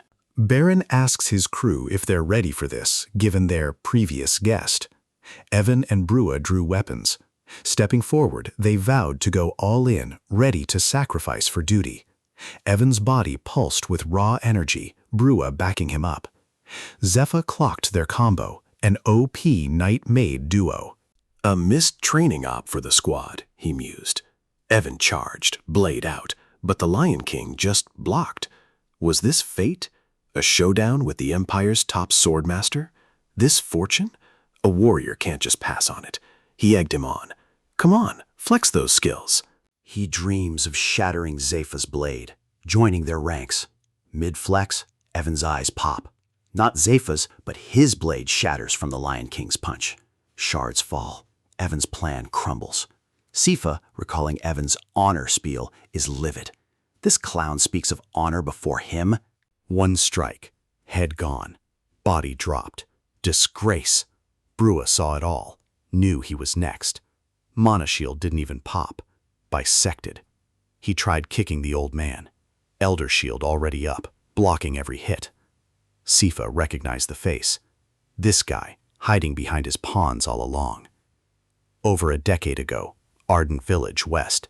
1,000 innocents, dead from black magic. The culprit, gone like he was never there. It's Baron, Arden's bane. Baron grins, feeling seen by the mighty swordmaster. He flexes, boasting he ditched his past disgrace, now a servant of the stars. Zephyr, ignoring the cap, claws the shield, crushing it. He doesn't care who Baron is now. Punishment for his crimes is non-negotiable. Baron smirks, activating the blessing of the stars. An unearthly aura envelops them.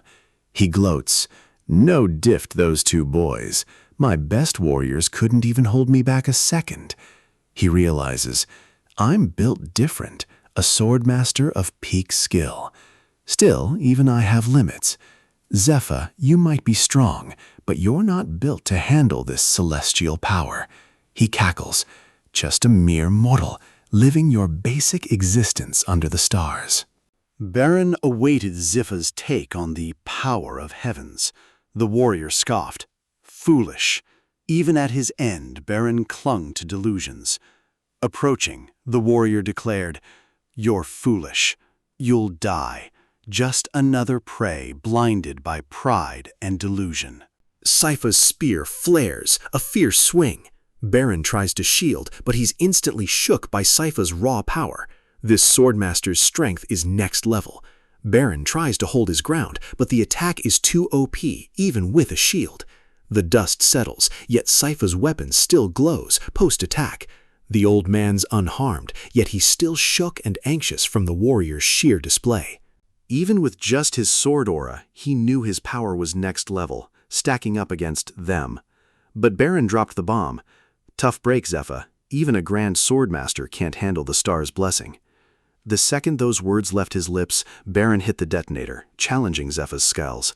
He then flexed, revealing the magic bomb siphoned mana from the mountains. His advice? Dip out now, warrior. Maybe try again later. He could bolt, maybe dodge the blast. But Baron's taunt rings true. The weak turn to ash. Ziffa finally gets it. Their power? It nullifies attacks. Ronan was spot on. These guys are straight-up low-tier scrubs, a total headache, a legit future threat. Ziffa's done messing around. An energy stream erupts from him. Time to wipe them out, for good. He takes an attack stance, blue aura blazing from his body and spear, daring that star's blessing to face his impending strike. Baron senses pressure far beyond the last, recognizing Zepha's aura. Yet he scoffs at a beast's struggle against fate. The raw power shifts debris. Baron taunts him, but the warrior's determined eyes, face contorted, channel immense power for his next attack. His aura's maxed, the ground's shaking. Then Ronan snapped at Ziffa. "Yo, are you bugging?" He warned Ziffa would blow this whole mountain himself before the bomb even popped off. Ronan reminded him of their actual mission. He snapped back, mind locked. Ronan's here, but he's low-key lagging. He clapped back. "I'm not slow. Zepha's just built different, moving like a glitch." Then, "Ronan, fall back for now. I've seen the star's blessing. I'm strong, but Baron's on another level. Can't tank him yet." Zepha gives the nod to Ronan, leaving Baron shook. A swordmaster like him letting some kid talk smack. What's this kid's deal? Our boy steps up, blade sliding free. "Yo, Baron, I owe you one.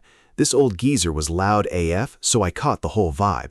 Now I just gotta murk this jerk and defuse the magic bomb behind him. Then we're donezo." A sly smirk. "Frut, you the leader? 'Cause that cringe blessing, you're just an NPC. Not even close to Brigia, who I bodied." "Brigia's name?" Baron stutters, bewildered. How does this punk know her?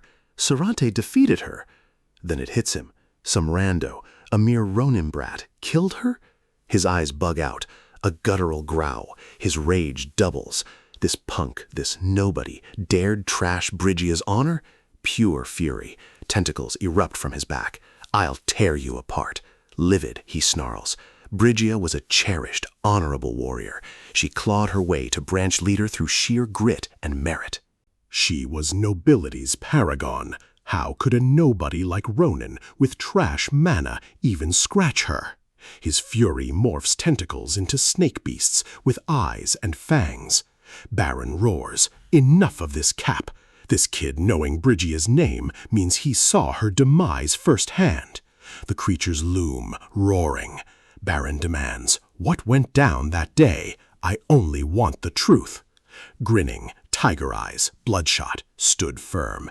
"You're so pressed for the truth, old man? Bet I'll show you." Ronan moves with insane speed, a blur. He's on the old man in a flash.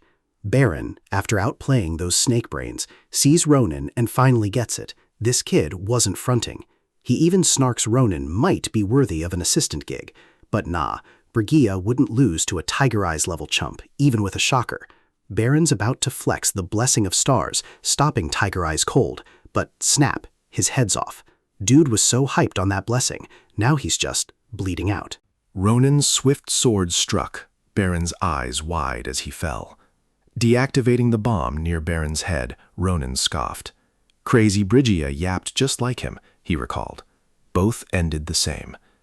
Glaring at the head, Tiger Eyes asked, curiosity satisfied? Baron's mind reeled. Baron finally got it. This kid's power? Beyond natural laws, like their leader. He wondered who Ronan was, but Tiger Eyes gave him no chance, cleaving his head before he could even think. Zifa stepped up, asking Ronan, "You offed that old geezer?" Tiger Eyes, without hesitation, explained, "No loose ends." He knew what regular followers did.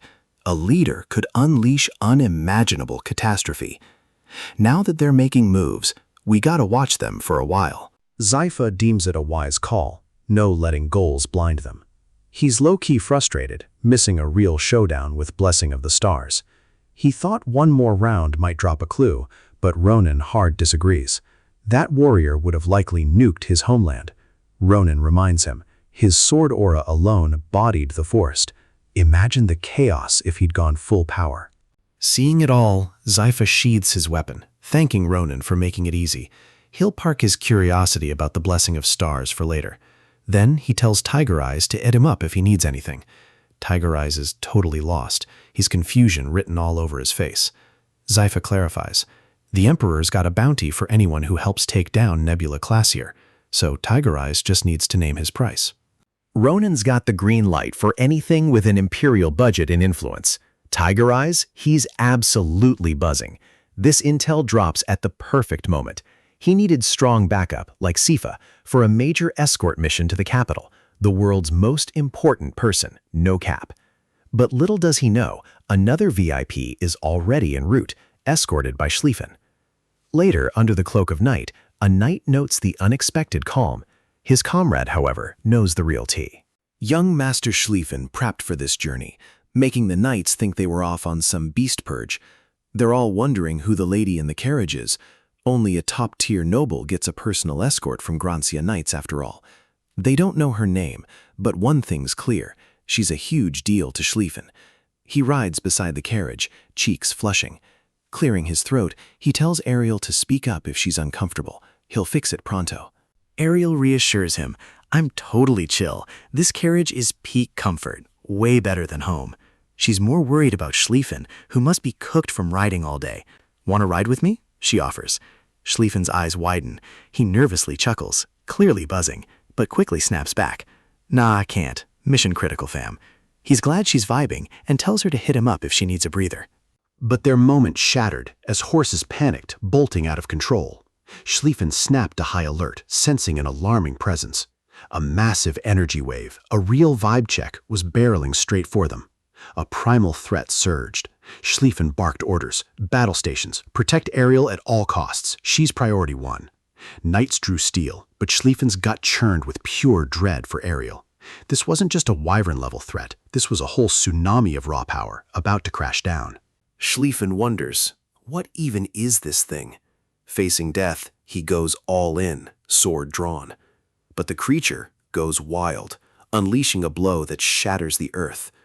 Still, Schlieffen holds the line, blocking with raw power. The creature spills the tea. Today's full of surprises. Rumors about Schlieffen don't even scratch the surface. It's Zifa. He smirks. "Schlieffen, your defense. It's next level." He declared, "If the next human swordmaster emerges, it's Schlieffen or Ronan." Schlieffen recognized Zifa, even mid-block. Zifa smirked. "Chill, just saying hi." Classic Zifa. For a warrior, a quick spar speaks louder than words.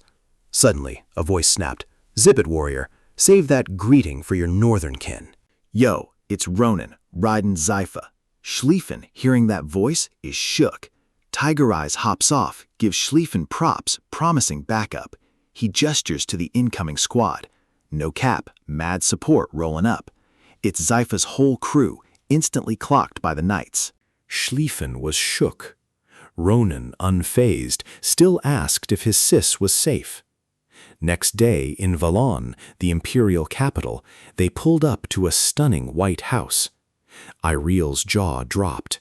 This ethereal pad felt unreal. Ronan declared, "This is home." Philion's just a hop away. Easy visits. Schlieffen reveals the interior and furniture were custom-made by his family's usual master craftsman. He spared no expense for her living quarters, but wasn't sure if she'd like it.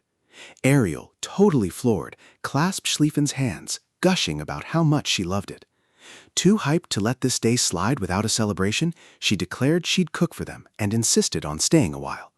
Ronan was stoked to join, but Schlieffen was low-key shook about sharing a meal with Ariel. But then, something snagged their attention. A terrifying, demanding voice from the front yard zeroed in on Zepha. It spat, two-legged beast, demanding his business. Ronan and Schlieffen whipped around, disbelief etched on their faces.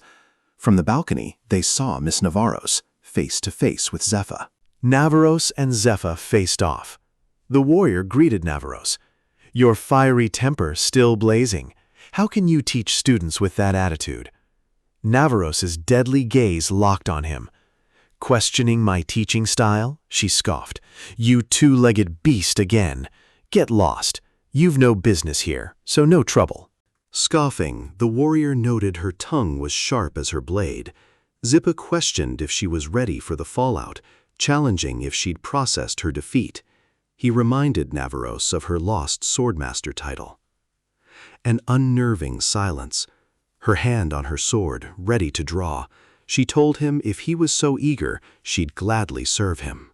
Everyone froze. A strange energy paralyzed the werebeasts, leaving them stunned, terrified, unable to move. Was this that legendary power? Navarros, eyes blazing, unleashed Serpent Strike. The summoned snake's menacing eyes locked onto everyone. Zepha clocked Navarros wasn't flexing, yet his body locked up. He sensed she'd leveled up. Gripping his blade, Zepha smirked.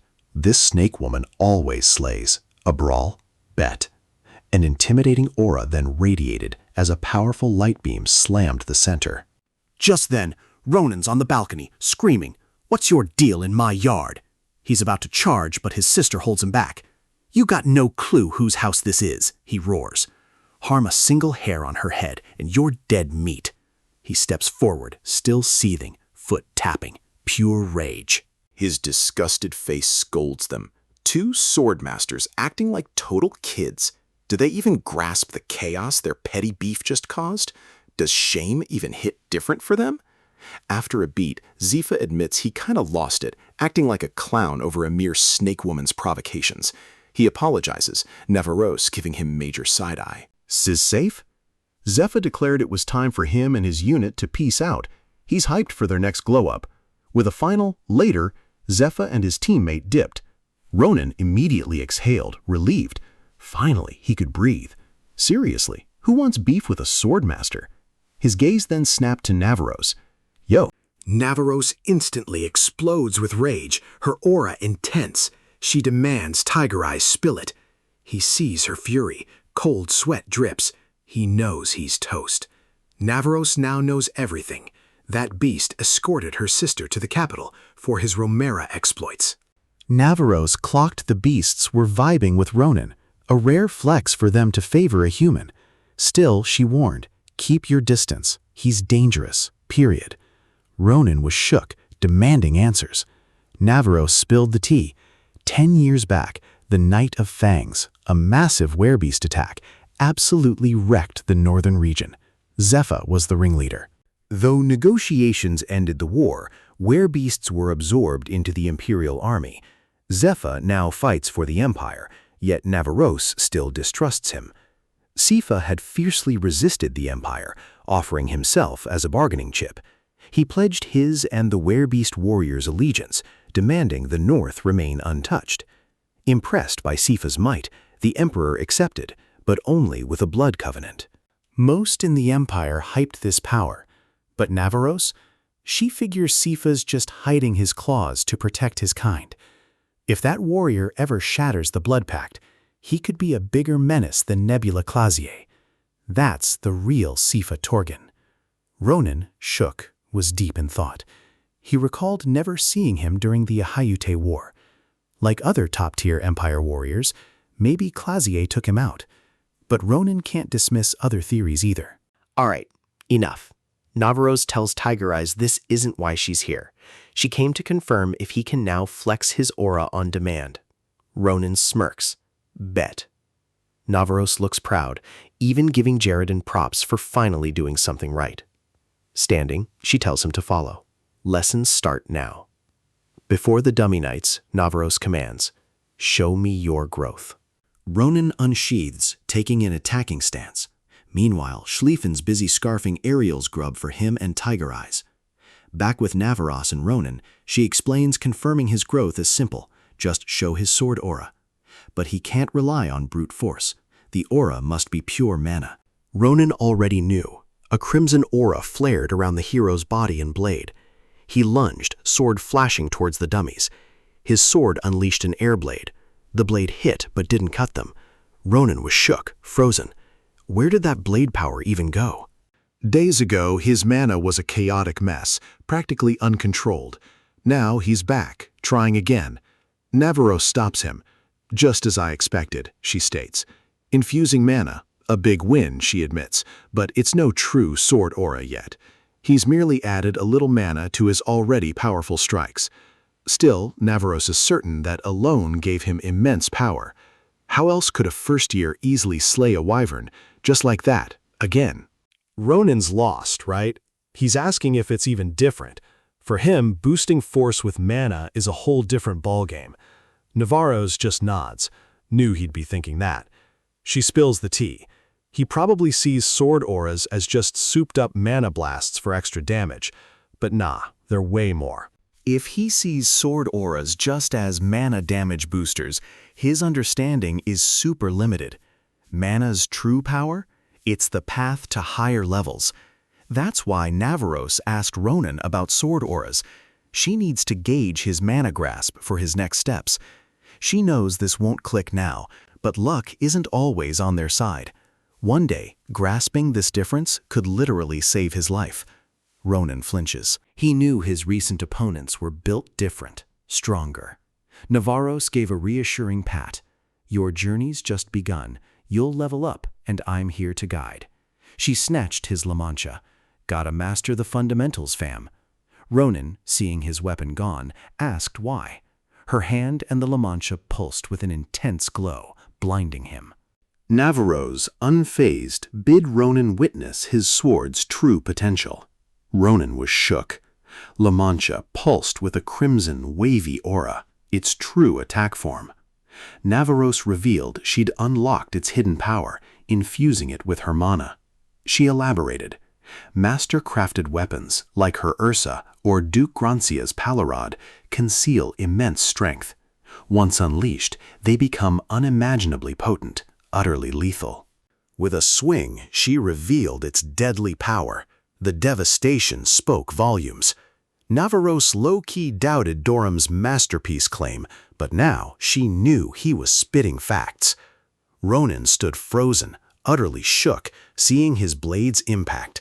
The mana-reinforced training ground? Toast. He groans. The sword was dead, no mana flow. Navaros, returning the blade to Ronan, explains.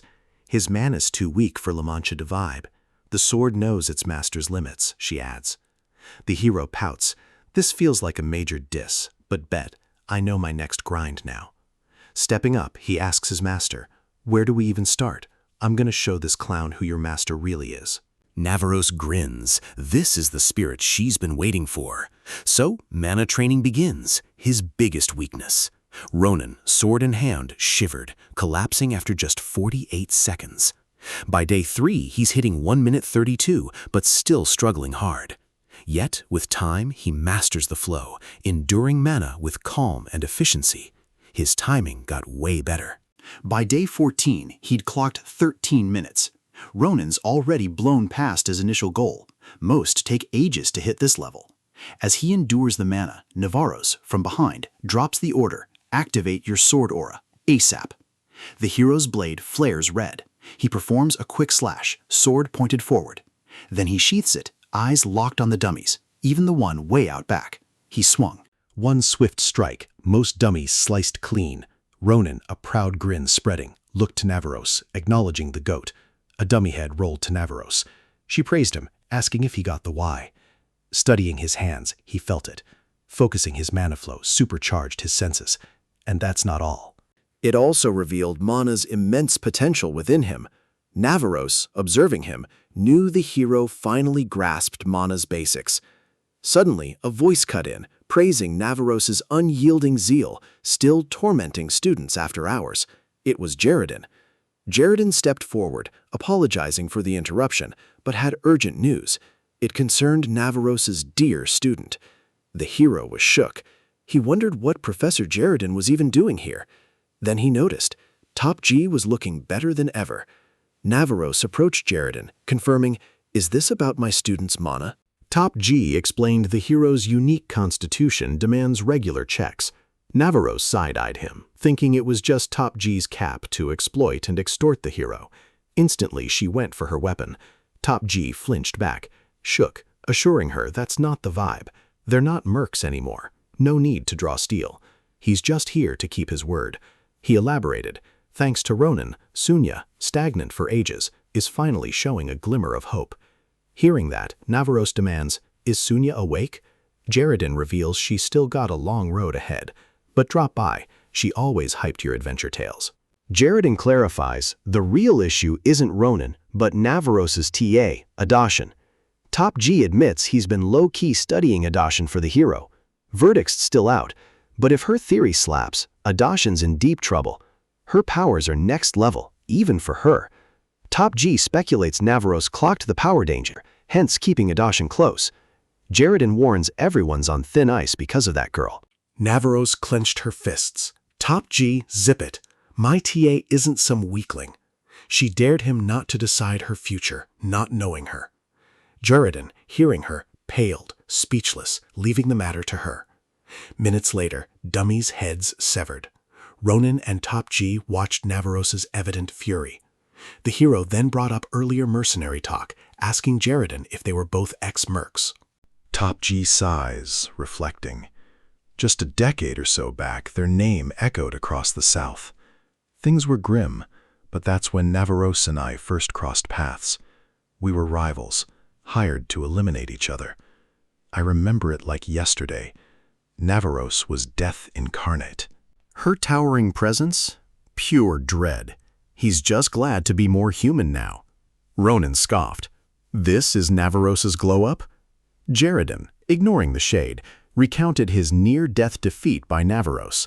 Sonya was local, otherwise he wouldn't be standing here. Sunya found him, nursed him back to health. Soon they fell hard, then tied the knot. Sure, they had their own drama, as lovers do. Even Navaros eventually came around, all thanks to Sunya's radiant soul. He admits his screw-up, why Navaros hated him so deeply. Navaros was gutted, furious Jaredin couldn't protect Sunya, and for his foolishness, clinging to her when all hope was lost. Yet Sunya kept this secret, never breathed a word.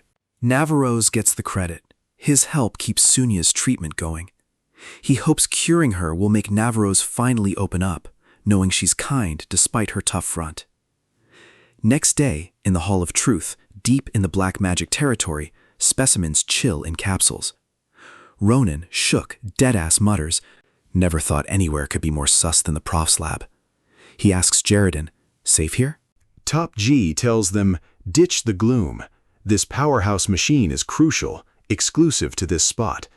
It's a mana extractor, a potent artifact siphoning mana from living beings. Most would kill for a shot at this," he tells Adashin, "especially those grappling with their own mana." Pointing to the circle, he guides her to stand and face her hidden power's truth. Jaredin checks if she's ready for what's coming. Adashin, shook, nods. The moment Top G gets the signal, he slaps the mana extractor. Iron Rose freaks as black energy erupts from her, surging into the lab capsule, straight into the species. They start low, guttural sounds. Ronin's jaw drops. Iron Lady's already got them on lock. The hero realized this was what forged Grand Marshal Adashan into the Iron Lady of his past life, making her the Empire's unstoppable, terrifying, strongest warrior. Jaredin asked about her mana's color, but even she was clueless. Top G instantly clocked it. Shadow mana. Adishan was shook, revealing Ronan had mentioned it too. Jaredin got why she was confused. Shadow mana is kept low-key, a secret few ever stumble upon. Jaredin, concerned, confronts the hero about his mana knowledge, but he deflects. Top G then spills the tea. Shadow mana can lie dormant for centuries. When it finally slaps, mass casualties follow. Jaredin knows Adishan's already feeling the vibe. This power buffs even manaless folks into sword masters, making the wildest fantasies real, straight up flexing on nature's laws. But the real kicker? It can snap without warning, sending users into a berserk rage, totally unhinged, leaving only chaos in its wake. When mana exhausts, it consumes the very body. Jaredin, having laid it all bare, asks Adashan, does she truly want this power? If so, he can restrict its activation, or even purge the shadow mana from her. She must choose wisely, for this power is a double-edged sword. No one has ever truly controlled it. Things never ended well. With a grave expression, Jaredin demands, is this Iron Lady ready to accept Shadow Mana's consequences? Adashan's mind reels, fear gripping her. Jaredin urges her to ponder, decide with utmost care. Bewildered, memories of her supporters flood back. Her ambition to be Grand Marshal resurfaces.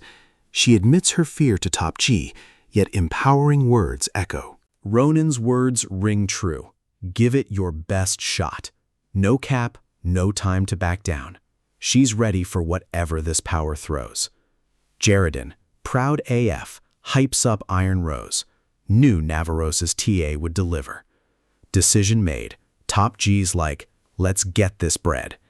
He grips the mana extractor, palm on it. Blue streams engulf the orb. Adashan's body flares crimson. A reddish energy ball forms. Worried, she asks the prof about this familiar power. Jaredin reveals it's her accumulated mana, now being extracted. He guesses her struggle. No mana talent, huh? Tried everything but zero progress? The Iron Lady is shook. She's like, how does Jaredin know? For him, it's obvious. Shadow mana breaks nature's laws. Such power can't stay hidden. There's a constant clash between her shadow mana and her own gathered mana, holding her back. Yet the sheer amount she's still collected, Jaredin is genuinely floored. He acknowledges her efforts, but advises her to ditch her old self. She was puzzled. Jaredon's solution was simple. If mana conflict is the issue, she just needs to ditch the unnecessary mana. Only shadow mana will remain. Looking at Ronan, Jaredon noted the hero and Adashan were a perfect pair. One struggles to gather mana, the other's desperate to shed it. Ronan felt an uneasy familiarity. He guessed it would take another 5 years to fix. Jaredon praised his insight. Once mana takes root, it's incredibly difficult to erase. So the extractor just fakes mana removal. Turn it off, and the mana's back. Ronan, curious, asks about instant mana removal side effects. Top G's clueless, but the mana just poofs for the user. Before Top G could even ask why, the hero sliced the red mana orb before Adashan, leaving Top G and her stunned. Ronan declares Adashan's mana poof, gone. He couldn't wait 5 years, too much to do. Suddenly, Iron Woman blasts intense shadow mana, fully enveloping her. Ronan, looking at her, instinctively calls her Grand Marshal. In seconds, everything blurs. Iron Lady opens her eyes, now in his lap. Confused, Adashan wakes, but roaring, growling capsule subjects grab her attention. Ronan smiles, telling Iron Rose, "This is all you." Noticing her uncertainty, Jaredin explains. Her original mana gone, a short, intense burst of shadow mana erupted within her as its restraint shattered, the fallout from that sudden mana spike. The hero, congratulating her, playfully quipped he didn't see her unlocking shadow mana, but it is what it is. Now, a new energy has rooted itself in her heart, a core of pure shadow mana. This power she'll have to grind to master. Still grounded, Adashan described a cold lump in her heart. Jaredin assured her it was just a side effect of her old mana's removal and the shadow mana going overdrive. Soon it'll be crushed to mere sand. Top G vows to check her new powers, but first he'll silence the test subjects. Ronan intervenes, suggesting Adashin take point. He eyes Iron Lady, prompting her to silence the subjects. Confused, she hesitantly orders silence. Instantly, all subjects literally sleep, never to wake. This is wild, pure mind control. Even basic brainwashing needs insane mana and rare gear, yet Adashin did it so easily. Jaredin shook. He's guessing they've unleashed something way deadlier than expected. The Grand Marshal's new power is mind control, forcing one's will onto another living being. If it only tweaked perception, it'd just be quick commands.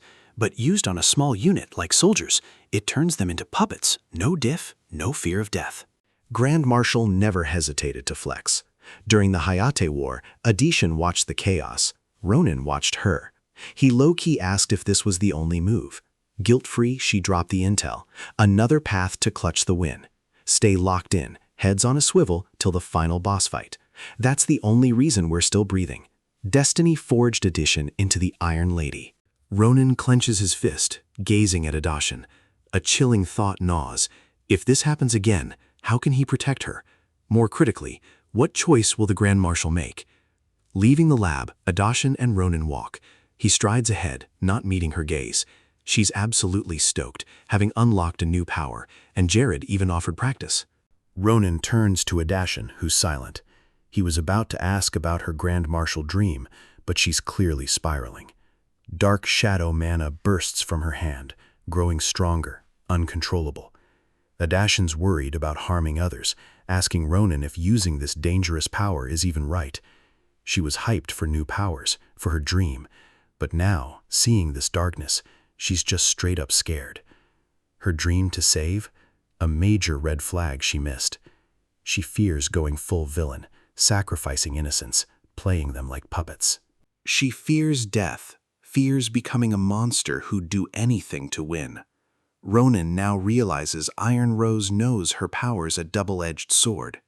In his past life, Grand Marshal Adashan's flawless plans, her perfect analysis, saved countless lives, a guiding light. Yet her heroism had a dark side. Many soldiers sacrificed their lives via her mind control. Adashan's plea cuts through. Stop her if she ever becomes that. Smiling, she declared, "With you, I can totally slay anything." Ronan chuckled, agreeing, but with a catch. "Promise no resentment. If stopping you means yeeting you off a cliff, I won't hold back." Adashin was shook. Since that day, Filian's been chill, a first and forever. Under Professor Jaredin, she began her shadow mana grind. She went from struggling with one bird to controlling 5. Large animal training starts soon. Baroom's still grinding solo. Ronan misses Ophelia, but she's totally vibing teaching Sita the blood demon technique. Ophelia's low-key proud. Sita's hitting perfect blood shots on his first try. No cap. Sita's a quick study, making Ophelia hype and brainstorming new training. She might be a bit extra, but at least Sita's leveling up. Ronan? He's been chillin' too. Training with his bro, they're always clashing, trying to one-up each other. Maria and Aesel watch, low-key wondering when this hours-long beef will end. Senpai is kinda mad, wants them fighting monsters already. But NGL, she's vibing with Ronan's charm. Turning to the pretty boy, she teases, "Am I right, cutie?" Aesel blushes, agreeing. Noticing his unease, Maria grips his shoulder. "You'll always be my fave. No cap." They head to training, Senpai declaring, "Next spar, Ronan's getting clapped." Later, Professor Baron Panasher. The Extra Special Adventure Club supervisor summoned the hero. Ronan, tea in hand, sat there, confused, but knowing his prediction hit different. The scent alone felt like his senses were leveling up, giving Sarante's temple vibes. He recalled Baron's words, "Not a single leaf wasted until this herb is cultivated." Baron laughs, stoked he pulled it off, thanking Ronan. After the hero's Vidian Mountains adventure, Ronan gifted him Sarante's treasure. Without it, Baron wouldn't know this herb's power or location. Growing it wasn't easy, but he cracked the code. Helping so many, that's the ultimate flex. Roman knew Baron had it rough, always covering their club's messes. He owed him big time, hoping this makes up for past mishaps. Still, Baron warned Ronan, chill and stay out of trouble. Then Baron dropped the bomb. A reply finally came. It's about the Tower of Dawn, where he sought curse answers. His tower visit? Greenlit. Ronan, grabbing the scroll from Baron, grinned. He'd been hyped for this. Baron, though, sternly warned, don't get sidetracked. The world's been wild since that recent incident. Plus, Ronan's not flying solo. Baron's been eyeing this chance to send the magic department's top students on a field op. Perfect timing. Word drops. A peer of Ronan's is tagging along. Meanwhile, deep in the shadows, a girl, totally spaced, scribbles her and Adashan's names with a heart, giggling softly. Time skips. The skyship cruises towards the Tower of Dawn, West Wing. Ertzabet, aka Eri, our doodling girl, sips her tea. Ronan then steps up, greeting her. Hero's stoked to see Elizabeth after ages, playfully asking if he can call her Eerie. But she's totally bugged, snapping only Adashan gets that nickname. Fuming, she demands to know why he's here. Hero thinks that's a no-brainer. Everyone on this airship's going to the same spot. He's got business at the Tower of Dawn. Nosy Eli wants details. Confused, he's from martial arts. Assel's absence makes this whole vibe off. Ronan knows the princess is clued in on his current sitch. He wanted Assel along, but the femboy's busy grinding with Maria. Seeing Elizabeth solo, Ronan wonders, where's the rest of the first-year squad? Prof. Baron mentioned magic students would join. Eli scoffs, snapping back, why even ask? Everyone knows the Tower of Dawn is ablaze with magic fire. Only the top 10 applied fire magic students get to visit, and she's the department's top dog, a total anomaly. She never even dreamed of this, just chilling. Clearly Rye's a loner, which is why she's here, so Ronan, also alone and feeling generous, offers to keep her company. But Princess, flushed with embarrassment, wants none of his charity. Once things eased up, Eli couldn't stand these normies on the ship, just chilling, ignoring their chance to ask about the magic tower. But she hyped Ronan, calling him the only real prodigy at the academy besides Adashan. She recounted how he bodied that Granizia guy and even helped Sifa. Word got around. Even the royal palace heard. Then Eli remembered her invite to Ronan. Months since she gave it to him, she screams, demanding if he's playing hard to get with Akalusia. Her yap begins, detailing perks of aligning with her kin. The hero clocks her as a yapper, despite her solitude. Unwilling to shut her up, he pivots. Ronan questions her interest in Iron Rose. Eli, for the first time, stutters nervously, confused. He explains he's just curious. Iron Rose's potential is finally slapping, though Eli never saw her as exceptional. Still, the trust she now places in Iron Rose makes the hero low-key wonder if she saw something in her all along. Princess falls silent, then admits Adashan has always been built different. She first met her at Filian Academy, totally lost trying to find the library.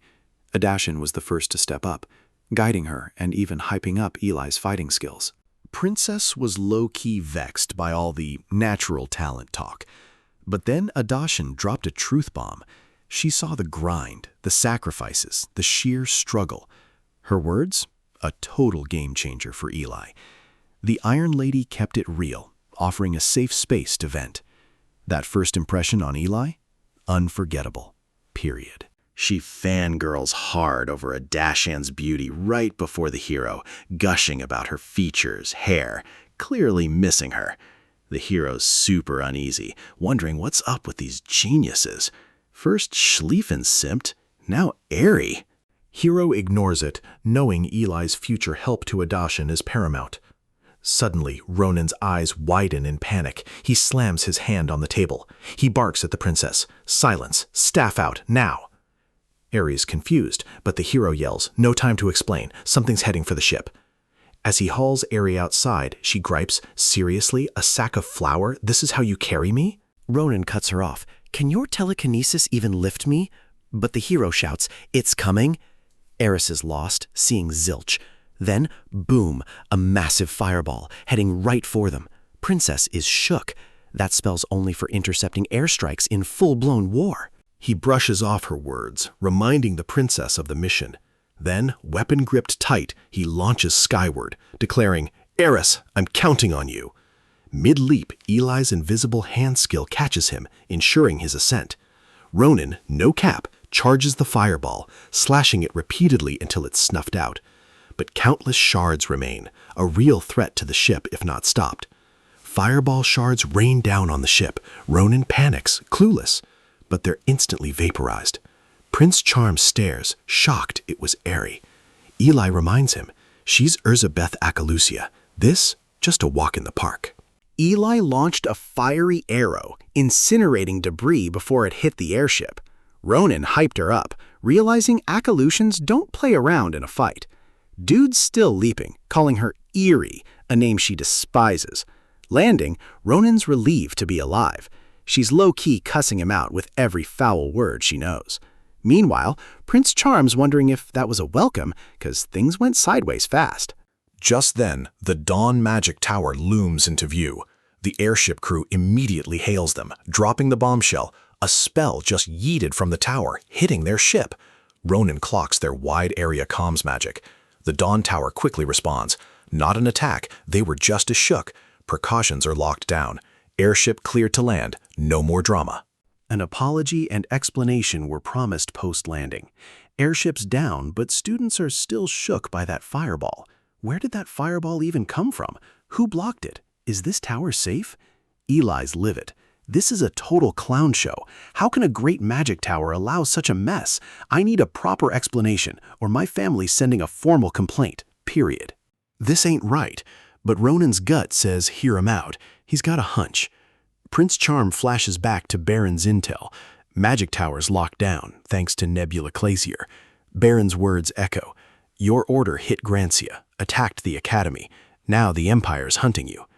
Tower of Dawn started digging into its own staff. They snagged 3 Nebula Glacier members, but then things went sideways. Cornered, the 3 activated a self-destruction spell just before capture. Mage's quick reflexes saved the day. No casualties. Still, nearly a fifth of the land around the tower got trashed. Baron warned Ronan. Nebula Glacier, denied their prize, would definitely try again. Now, Ronan's gut says those jerks are behind this. No way it was an accident. He's ready to strike first, no cap if anything feels off. Immediately, on Pilar, Dawn Tower's deputy master rushes to the students, apologizing for the chaos. On explains the Tower Masters away, making him temporary boss. Prince Charm is shook seeing On Pilar. In Ronan's past life, On was legendary, the Empire's top fire mage. People even called him a firebird. Prince Charm clueless Aeon worked here. Low-key sus. Aeon clearly shook, knows he's got to explain, but they're stumped on the why. Launcher room? Mana wave traces. Clear link to the perp. Mana traces matched against all tower personnel. Arrests incoming. He bows. A respectful apology. Security's getting a major glow-up. Chill, fam. Nothing like this will ever happen again on their watch. Everyone, even Irie, senses Aeon's apology is legit. And for Aeon to apologize? That's huge.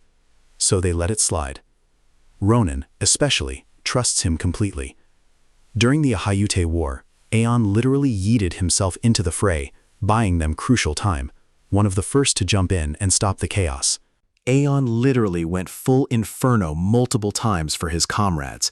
Even as Ash, he never hesitated. Ronan knows for sure Aeon ain't no Nebula Glacier. As Prince Charmy processes this, Aeon spots Ronan and Eri. Realizing they saved the airship, he declares the Tower of Dawn owes them big time. Their maturity and confidence facing danger were way beyond their years. He then called them by name, thanking them for their epic save. The moment Aeon dropped his name, Ronan froze, shook, demanding how he knew him. Eri's Akalusia ties? No biggie, but knowing Prince Charm? That was wild. Aeon chuckled. No mystery. Philion Academy already spilled the tea on your past moves. Then he invited them. Follow me for the reward for your bravery. He also mentioned a private chat. Eli and Prince Charm follow Aeon, who reveals they're at the very heart of the Tower of Dawn, where most magic research happens. Welcome to the main magic research department. Mages are buzzing, spells flying. It's a bit chaotic. But Eli clocks that most here are 4th circle mages or higher. No wonder the Tower of Dawn is one of the world's top 5 magic towers. Ronan, like Eli, senses something off. He also notes the mage's cold reception.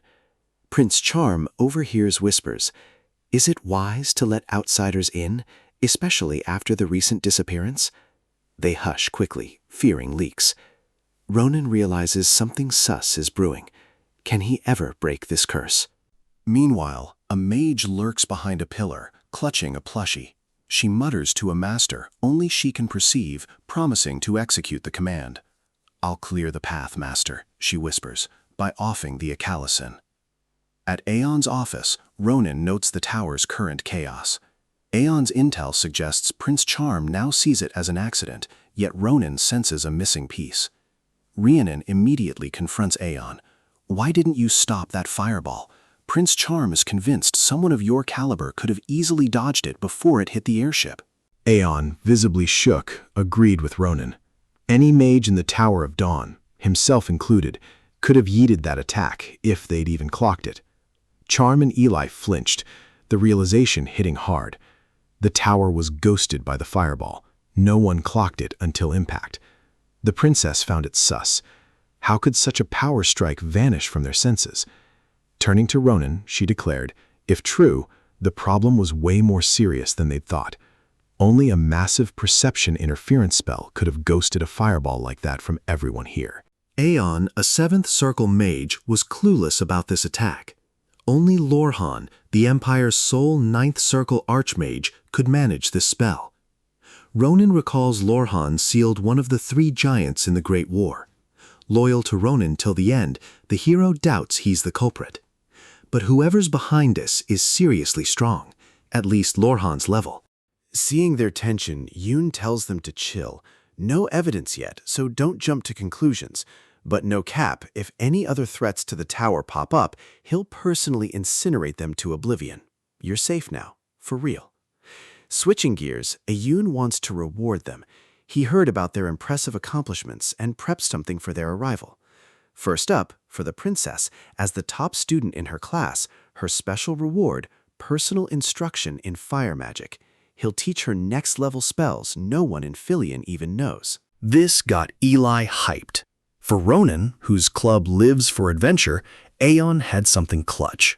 He hands Ronan a scroll, imbued with a high-circle fire spell, a game-changer for any emergency. Ronan's absolutely stoked, thanking Aeon profusely. He'd been searching for exactly this. Then Aeon hints at the true reason the hero arrived. Books. Pronto, to break this curse. Aeon's Intel, Tower of Dawn, Empire's biggest library. Solo search? Nah. Aeon pulled strings for full staff support. Librarian? Totally stoked to help. Entering the library, Ronan's restless fingers stilled on the ring. He's finally meeting the librarian, wondering what kind of vibe they'll give off. Sorante wouldn't just send him to anyone. They must be legit. Someone Sorante truly trusts. Ronan's low-key hoping it's not some ancient, grumpy dude. But knowing Sorante, maybe an elf? He scans the area. Where's this librarian? Aeon said they'd be right here. Before he could spot them, a voice, floating in the air, came from behind. Apologies, but are you the hero? I'm the Tower of Dawn's librarian, showing you around. Smiling warmly, she introduced herself as Aerie. As Aerie floated, Ronan smirked. These elves always hit different, he thought. Later, the hero asked if any elves or a maid hanging by a thread worked here. Aerie paused, not recalling, as she's the tower's only librarian. Aerie's totally confused by Ronan's curiosity. He reveals a ring. Recognize this? It's a friend's. I was told the librarian here would instantly clock it. Aerie studies it. Then, whoosh, instantly recognizing Sorante's ring. She's absolutely floored. It's been forever since she saw anything of his. Her pure joy? Ronan knows she knows that ring. Aries' gaze locks on the hero. Pure sus. Why's he got this ring? Ronan, scratching his cheek, just sighs. It's a whole saga. Aries' vibe shifts. Dark. That ring? Sarante's prized flex, not something he'd just hand over. Suddenly, a giant wolf materializes. Aries demands the tea. Confused, Ronan whips out his weapon, clueless about the giant wolf's sudden appearance. But Aries' vibe shifts. She threatens a hefty price if he messed with Sarante or jacked that ring. Weapon clattering to the ground, Ronan surrenders. He's stumped on how this girl knows the priest, but one thing's clear. Aries ride or die for Sarante. To avoid further drama, he quickly clarifies she's got it twisted. He admits, if a stranger appears with a familiar item, his blade is drawn, no cap. But he assures Aerie he'll lay it all out, asking, "Will you hear me out?" The sharp librarian totally flips seeing the ring, thinking he'd done her teacher dirty. But my boy stays chill, lowers his weapon, and says, "Hey, relax, I'll explain, just hear me out." And once he explains, it all just clicks. Ronan's breakdown? It all just clicks. They met in club, instantly vibing. Battled side by side, they even yeeted a rogue order exec, shaking their mage tower. Air finally gets it. No wonder Sarante trusted him with something so major. Had he forced it, he'd miss their bond entirely. Our guy drops a truth bomb. Sarante looked soft, but he's low-key savage. Air's like, "My bad," owning her L, apologizing for her disrespect. Ronan's like, "Nah, it's chill." Our hero, clocking their unique bond, had to ask, "How do you know Sarante?" He then sensed her wolf-like mana, wondering, "Are you a spirit?" She nodded. Our link? Teacher-student vibes. She met him centuries ago, totally in her feels, raging at the world. Back then, she'd just hit up human lands, stirring chaos, taking over. Wild times. Air, on her power trip, thought no one could touch her. But that flex ended when Sarante, hearing her antics, showed up. Everything shifted. She fronted him, telling him to buzz off. Sarante unleashed a power wave, politely apologized, then told her to just follow quietly, 'cause he really didn't want to flatten her. He extended a gentleman's hand. Her wolf nearly yeeted its fur from the sheer pressure. Sarante, ever calm, asked if she'd cooperate seriously. She took his hand, following him to the Mage Tower of Dawn. Ronan was shook that Sarante became top mage without fire magic. Air was hyped, saying it made him unique. She didn't care about his power then, just wanted an escape. But Sarante never gave up. He patiently guided her, instead of forcing change. He schooled her. Pure strength? Nah, someone stronger always wins. To truly thrive, you gotta get the world and have a kind heart. She owes her glow up to him. Now she lives by his wisdom, the librarian guarding this spot. Sarante must be swamped. Ronan's her only intel on him. He can't spill the truth. Knowing Sarante wouldn't want his people down, he lies. Sarante's devoted to God Senenel, unable to contact her. She doesn't question it. That's peak Sarante. With a gentle smile, she says she's not sad. Just knowing he remembers her? That's enough. Our hero watches a ring glow, slowly shifting shape.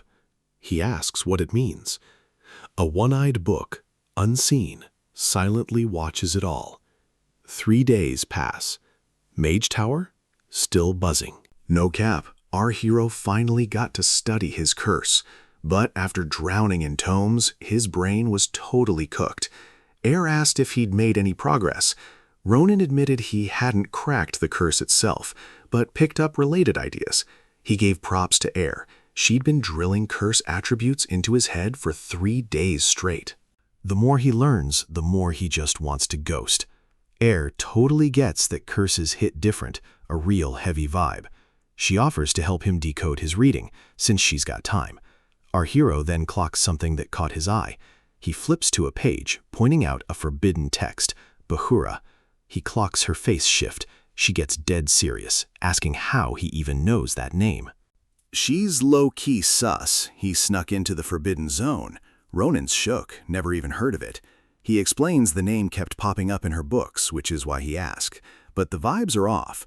She quickly scans the books, convinced they wouldn't spill the tea. She checks them.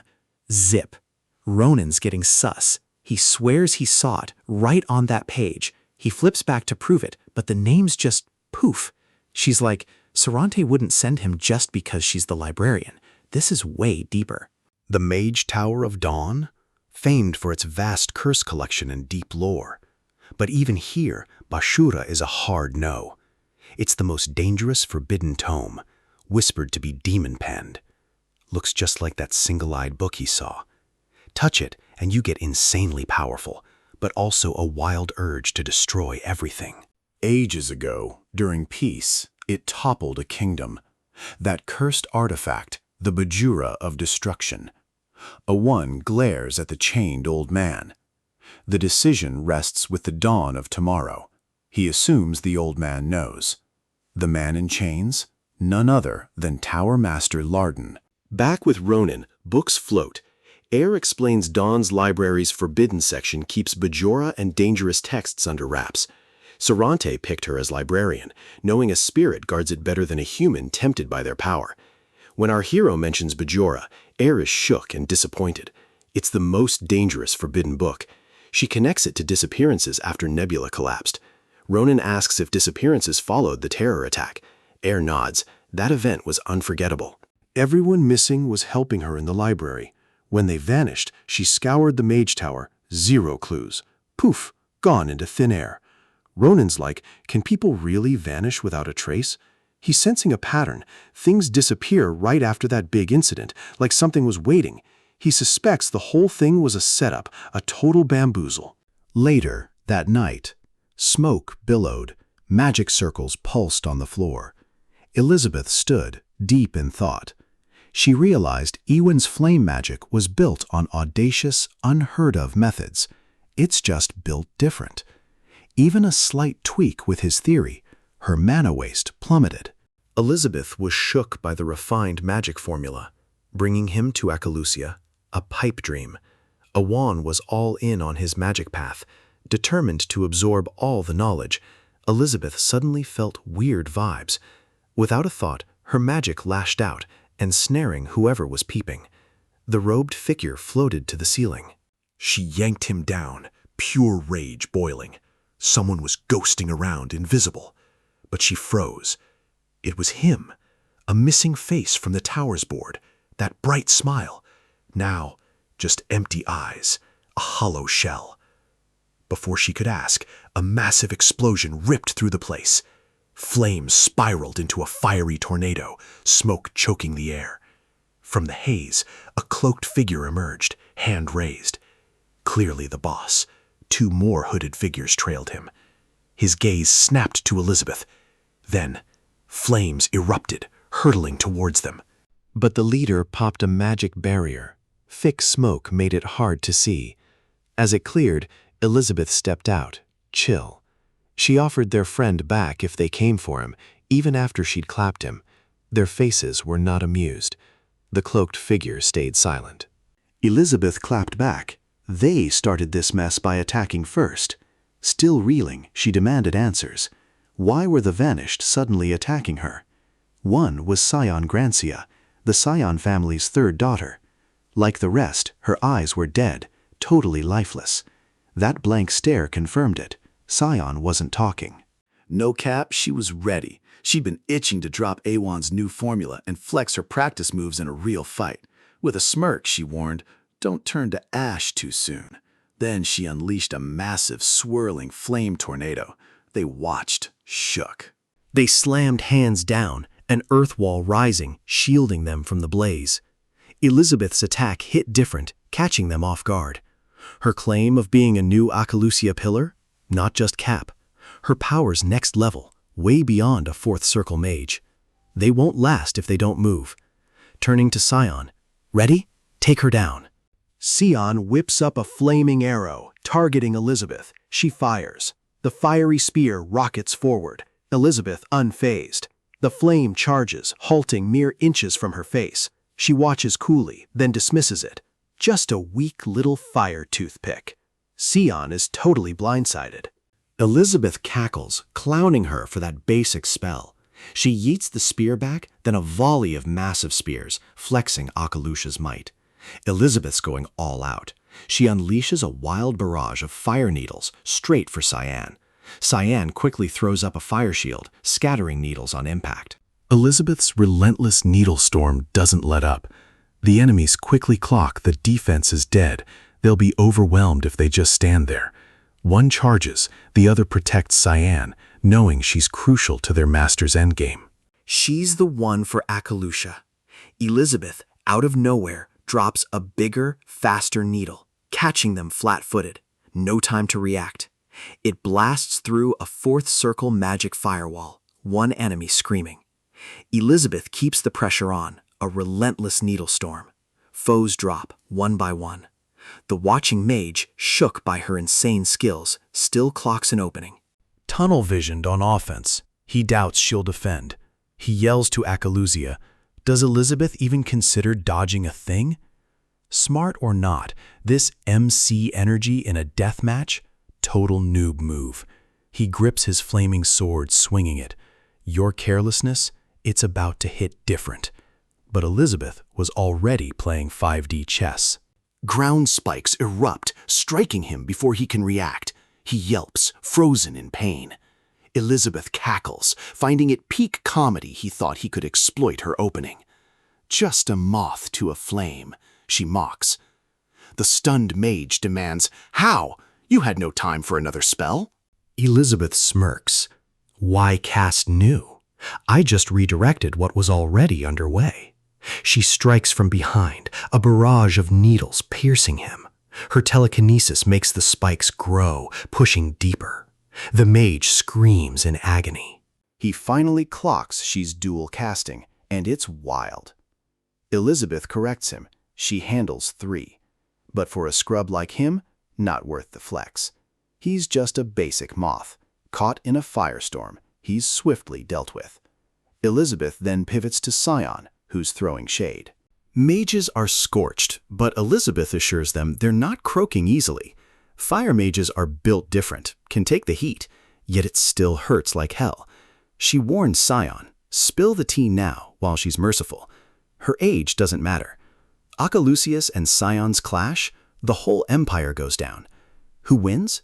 Both sides are toast. Elizabeth ain't buying this sus plan. Cyan didn't cook it up solo. She wonders if the leader's involved, but nah, too much to lose for this drama. Besides, this assassination op is way too sloppy. Hard pill to swallow, but Elizabeth knows the Cyans aren't that clueless to think this is a real strategy. If this is their A-game, they're not even in Akalusha's league. Connecting the dots, the truth hits different. Cyan is getting played by a dangerous shadow puppet master, set to ignite a family war. She's keeping tabs. Cyan stares back, eyes dead. Elizabeth asks, "Who's really inside?" Cyan grins. A new voice pipes up. "Smart of you to catch on." A dark vibe fills the room. The voice laments, "A shame to off someone like you, just for kicks." Elizabeth's blindsided. Overwhelming pressure slams her to her knees. A weird energy, thick as fog, envelops her, paralyzing her with dread. She's frozen. As a shadow creeps towards her hand, Elizabeth's mind races. Who is this? The aura expands, a hand reaching from the darkness. The voice calls her a power-drunk lamb. Lift your head. Frozen, Elizabeth watches the figure command. Etch this deep. Dark, menacing wings unfurl. He declares the world's true ruler, Bajura. Awan asks our hero if Air's words are true. They discuss Bajura. He's pressed. Ronan actually saw that cursed name in a regular book? Bro confirms it. How else would he know the forbidden book's name? Awan's kind of shook, but gets it. They're spiraling, fearing the seal's weakening. Air's like, check it, ASAP. Awan stops her. He swore the seal was fine yesterday, but he shook.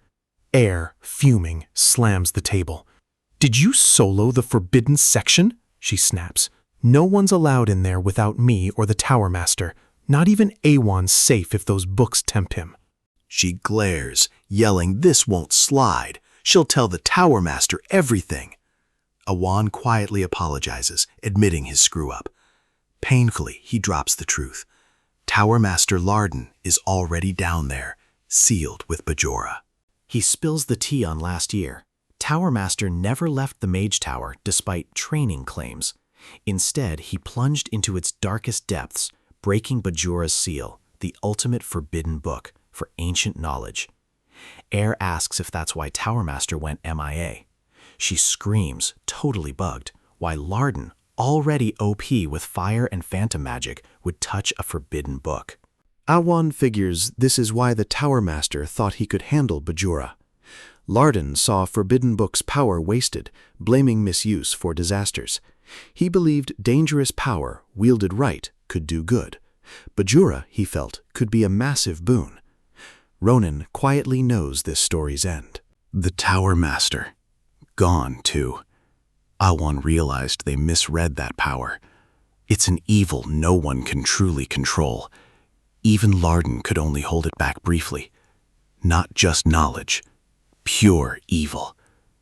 Realizing he was becoming Bajora's host, Larden used an emergency scroll, yanking Awan into the Forbidden Zone. There, Larden confessed. He broke Bajora's seal. He apologized for dragging Awan into this mess, begging him to seal him away while he still had control. Otherwise, chaos. Awan was shaken to his core. He knows sealing the Tower Master means losing him forever. But Larden insists, "Forget me. If this is my pride's price, death beats dawn swallowed by darkness." He begs Awen, "Do it." Awen hesitates, then agrees, for tomorrow's dawn. He unleashes his most powerful sealing spell, one that can take on anything. Bajora and the Tower Master. Trapped. Awan spills the tea. This is the truth he hid. He should speak, but he's stuck. Respects Larden's knowledge-driven actions for the greater good. Can't tarnish the Tower Master's rep. Ronan's jaw drops. This is way darker than he clocked. Tower Master's fate is tragic for real, but no time to simp now. Facts are crystal clear. Bajora's seal is busted. Even if Awan saw it intact, that's cap. Changes nothing. This power could warp perceptions across the Mage Tower. Fooling Awan? Child's play. With only Larden and the host's phantom magic. Ronan's real question, why is Bajora, who's been ghosting, suddenly showing face? As thoughts spun, Ronan caught something off. Floored, he sensed Nebula Glacier's mana. He double-checked. Not Awan, not air. Mana from nowhere nearby, yet potent enough to fill the space. Not even Brigia's Starlight mana is this intense. Ronan was utterly baffled, unable to compute. He's clueless. That mana? It's from the dark entity already on scene. Elizabeth processes Bajora, linked to a forbidden grimoire, sus info within. Even Akalucius need the Patriarch's green light to peep it. Why's he here? More than that, she's shook. That face, she knows it.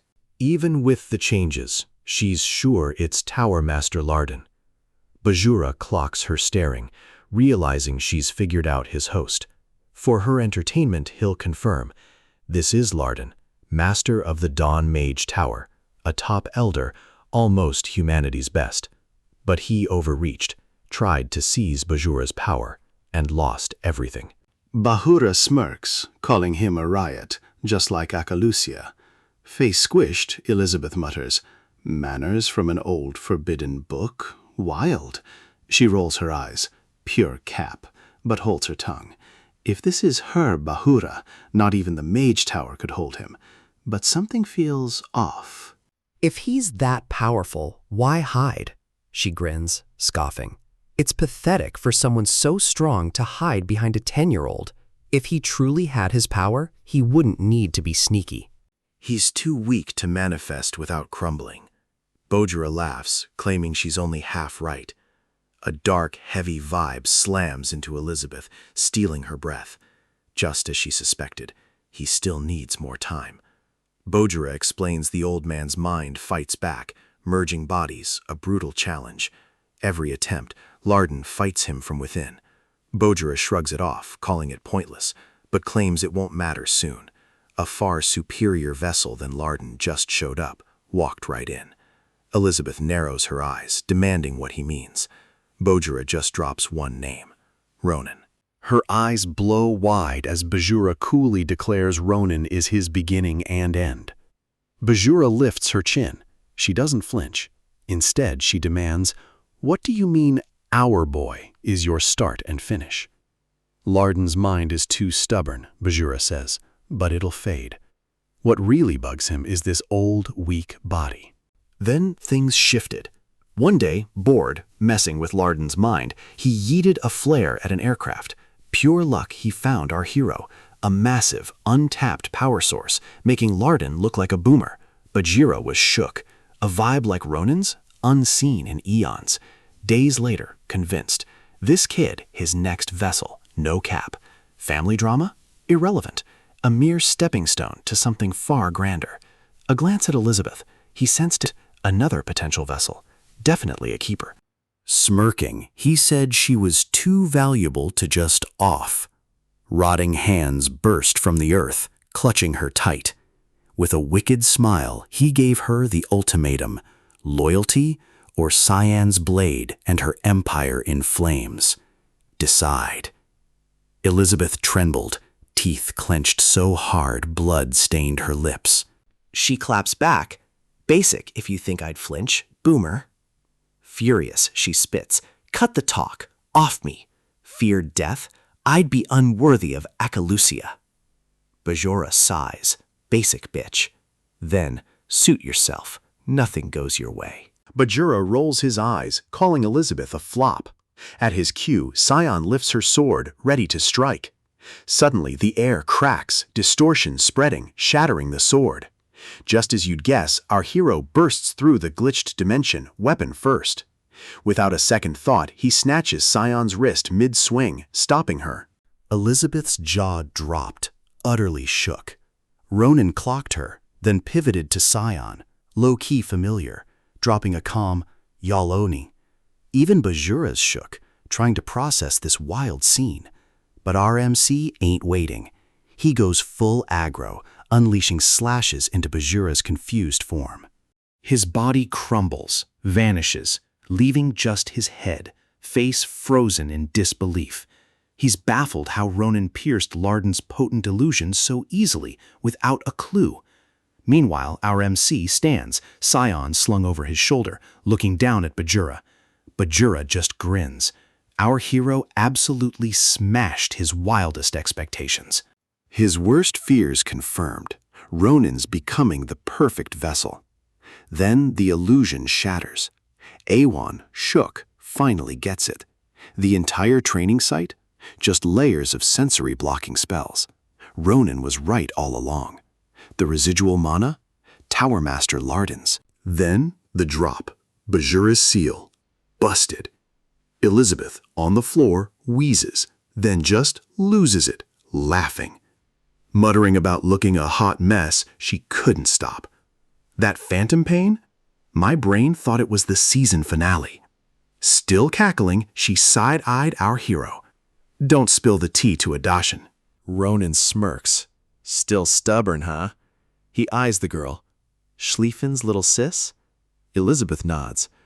Cyan Grancia, third daughter of the Cyan family, sent for magic studies.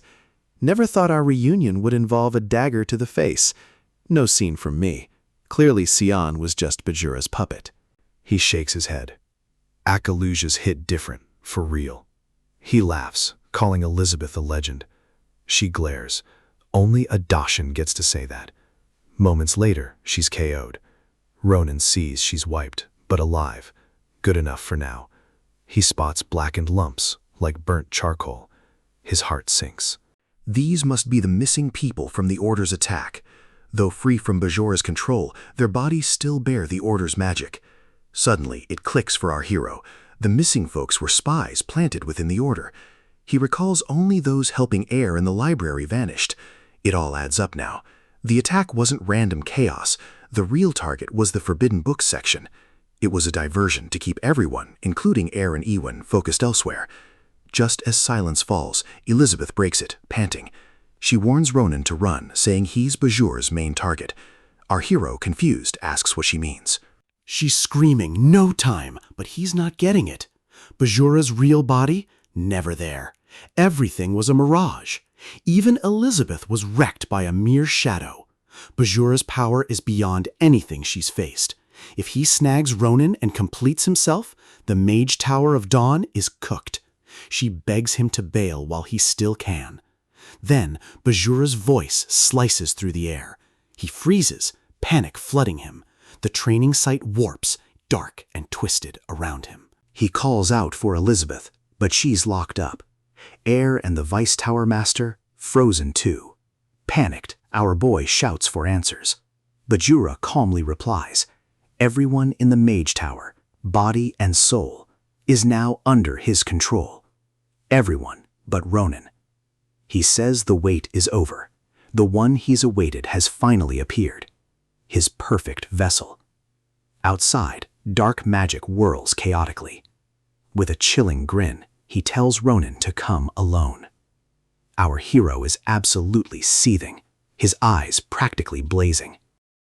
Ronan snaps at Bajura. What did you do? Over the mind games, he demands Bajura show himself. Bajura just smirks, amused by Ronan's audacity after seeing his power. Still got the gall to speak up. Bajura scopes the tower, deeming it too ugly for their meeting. He'll port them somewhere better. This spot's not worthy of their beef. Suddenly, he clocked a woman in the flickering light, the last missing person. She told him to follow, to her master. Ronan scoffed. They expect me to just waltz into that dump? But seeing Elizabeth and the others, he had no choice. No cap, he's facing Bajura, summoned or not. Sword in hand, he signals her to lead. She guides him to a spot with that same sus black glow. Ronan eyes it. This the spot? They halt before a massive door. He questions if those janky papers are here, then shoves it open, letting the void swallow them both. Then a scream shatters the silence. Ronan's eyes blow wide. Larden's on the floor, writhing, begging for salvation from Bajura. Gasping, Larden regrets his foolishness. A powerless human, he'd tried to snatch divine strength. His pleas for mercy grow frantic, but Ronan feels no sympathy. His anger boils over. He unleashes his aura, snatches his sword, and swings without a second thought. The illusion shatters the instant his blade connects. Gritting his teeth, Ronan tells Bajura to cut the twisted games. He demands the paper scraps appear.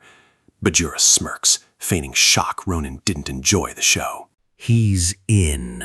A blinding light engulfs the room, forcing eyes shut. As it fades, Bajura appears on a throne, grinning sinisterly. He greets our hero, smugly. My beautiful vessel, finally we meet. I'm eager to make the most of you. First, he declared the distraction must go. To Ronan's guide, he chillingly commanded, "Off yourself." She obeyed, her neck snapping with a sickening crack. "Glory to Bajura," she gasped, collapsing into a pool of blood. Bro stared, disgusted. "What in the actual fuck is this?" he growled, utterly bewildered. He thought she was Bajura's ride or die. Bajura just laughs. She, like the last chump in this body, was just a bug. Wanted power, but clueless about her place. He recalls their spiel. "We'll help the cause. Be saved. It's your only way to survive." Worthless to him. Let them serve a bit. Then, to our guy, get it now? Ronan realizes Bajura isn't with the Order, but something sus. Nebula's energy clings to him, a lingering vibe that makes Ronan pause. He takes a breath, stands silent, then decides he's done with the flexing. Time to end this. Bajura cackles. Ronan's fiery gaze hypes him. This is exactly what he wants from his vessel. But does Ronan even grasp how much he should fear? Or the sheer chasm between them. Bajura could flick him away. My boy, silent, just yeets himself forward, launching his attack. He's like, if power gaps mattered, he'd have dipped out ages ago. Bajura just chills, calm and smirking, watching him. "You're interesting," he says. Then, out of nowhere, a blinding flash. Ronan's sword slices the throne. The room rattles. For a sec, our hero thinks he landed a hit, but then, poof, the whole place warps, the chamber stretches. Bajura reappears, vibing on a new throne, just steps away. He tells Ronan his ego needs a reality check. Suddenly, the floor cracks, a massive chasm swallowing our hero. Bajura smirks. Struggle all you want, Ronan. You'll soon get it. This gap? Unbridgeable.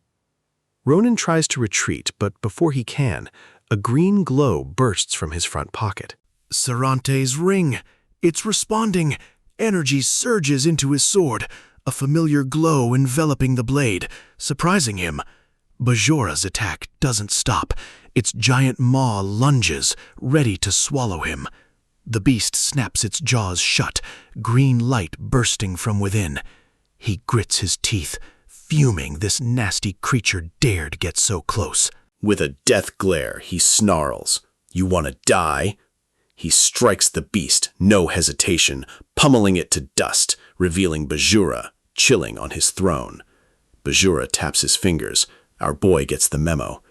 The mouth reappears, charging him. No time wasted, our boy braces.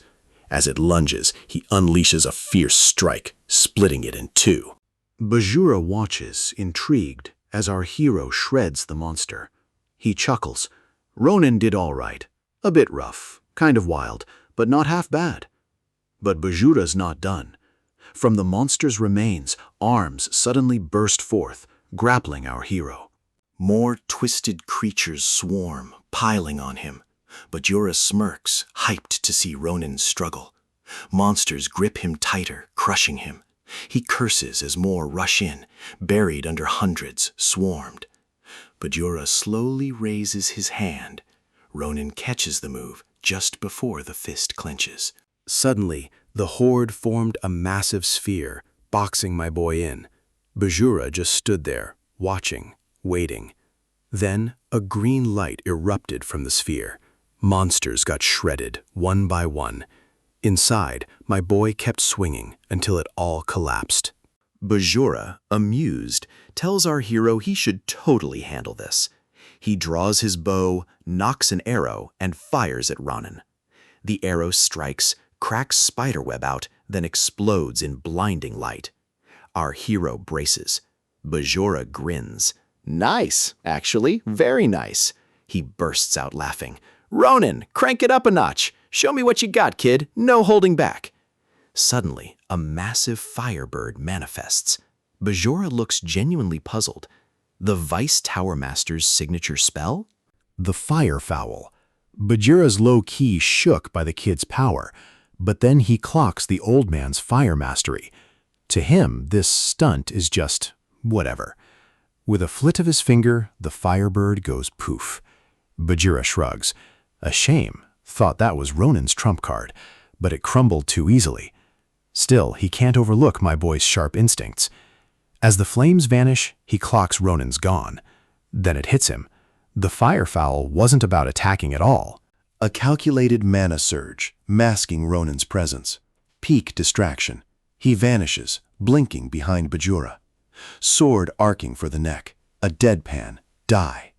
Blood erupts from the damn curse. He glances back, confirming the devastating strike. Blood gushes from Bajura's neck, staining the floor. Despite the gnarly wound, he holds his ground, spitting words. He mutters, "My timing was off, but you still landed a hit." The cut rips wider, flesh tearing, as Ronan watches, ready for the next move. Bajura lets out a low, chilling chuckle. Portals rip open around him. Massive worm things with toothy maws spill out. He tells our MC, go ham, flex his true power. Creatures charge. Bro braces. He dodges, takes down what he can. He thinks he hit Bajura's core, but it's all cap. Wounds too shallow. He eyes the forbidden book, controlling Larden, but that just ticks him off. With a snarl, he rips through monsters like a beast. My boy knows he can't face Bajura head-on, especially with Awan's scrolls now useless. Larden's Navarros level strong. This fight drags only because Bajura needs the body intact for his schemes. Otherwise, it'd be game over. Bajura channels energy, forging a massive, sharp weapon. With a flick, he hurls it at Ronin, crazy fast. Our boy grips his sword tight, unmoving. Bajura shook, but Ronin just waits for the hit. The weapon nearly grazed his neck, then poofed. Ronin watched it dissolve, calm, weighing his last play. Bajura raged. Ronin's recklessness almost bricked his big plans for that body. Ronin glared back, calling him out for being shameless. To outsiders, that body was Bajura's, but our hero knew the real tea. Bajura doesn't want him dead. Ronin lifts his weapon, blade to wrist. If his body's forfeit, it'll be on his terms. He plunges the blade. Blood gushes. Silence falls. Bajura scoffs. You think you're dying? Just a weak bluff to outsmart me, right? Bajura thinks Ronin's confusing mercy for a full reset, knowing his self-damage is a regen buff. Ronin cuts him off, done with the yapping. Bajura's words ain't hitting. Bajura suddenly cancels his spell, like he's scared of a glitch. Ronin clocks his hard limits. Our MC knows one thing for sure. Bajura can't possess a busted body. That's his ace. Bajura glitches, looking shook, then reminds Ronin the mage tower is fodder against his magic. He could delete them all instantly. If Ronin wants his squad alive, he'd better chill with the empty threats. But bro just laughs. Bajura's surprisingly entertaining. Bajura looks puzzled. My guy's like, paper scraps? Does he really think Ronin's that dumb? This isn't Ronin's first rodeo. That smug look, his whole vibe, our hero knows he's already decided. Bajura won't spare him, no matter what. Bajura, confused, stutters, "What?" as Ronin challenges. Our hero dares him. "Try it. I'll make sure." Then, without a beat, he slashes his wrist. Blood gushes. He declares, "My life for yours, Bajura. You're coming with me." Our MC stands tall, convinced this plan's a go. He dares Bahura to watch, see if he's just capping. No matter how it goes down, my guy promises a memory that'll hit different. Bahura watches, utterly shook. To Bahura, he's just a talented kid, but that defiance, totally unexpected. Our guy breaks the silence, asking if Bajura's still not convinced. He grips the sharp shard, ensuring Bajura sees. No cap, he plunges it into his neck, blood splattering. Bajura freezes, shook, grabbing Ronin's arm. Bro just grins. Bajura demands, "What's the play with this death threat?" He demands Ronin explain himself, pronto. Our hero's grin widens. The real game's on. He again dismisses Bajura as paper scraps, proposing a do-or-die wager. Eyes lock. Our hero, enjoy the game. Bajura doubts Ronin's resolve. Bro's reply, "I'm all in." He's been deep diving into curses, unearthing the curse of the oath. A potent hex, it binds participants to finish the ritual match, no cap. Once bound, there's no escape, even if it's game over for you. Our MC's hyped, telling Bajura a legend like him could totally own this curse. Bajura fears not Ronin's power, but losing control. Ronin's got that die-trying energy, no cap. Plus, there's this sus vibe like he's low-key powering up. Not a direct threat, but Bajura ain't taking chances with wildcards. This dude's a rare drop, a legendary find he hasn't seen in forever, a once-in-a-lifetime op. He can't help but clown him. Why's a whole forbidden book sweating a bet with a literal kid? Ronin's side-eyeing Bajura's confidence. Bajura accepts, but it's his game, his rules. He unleashes a creepy force, warning Ronin, no more chill.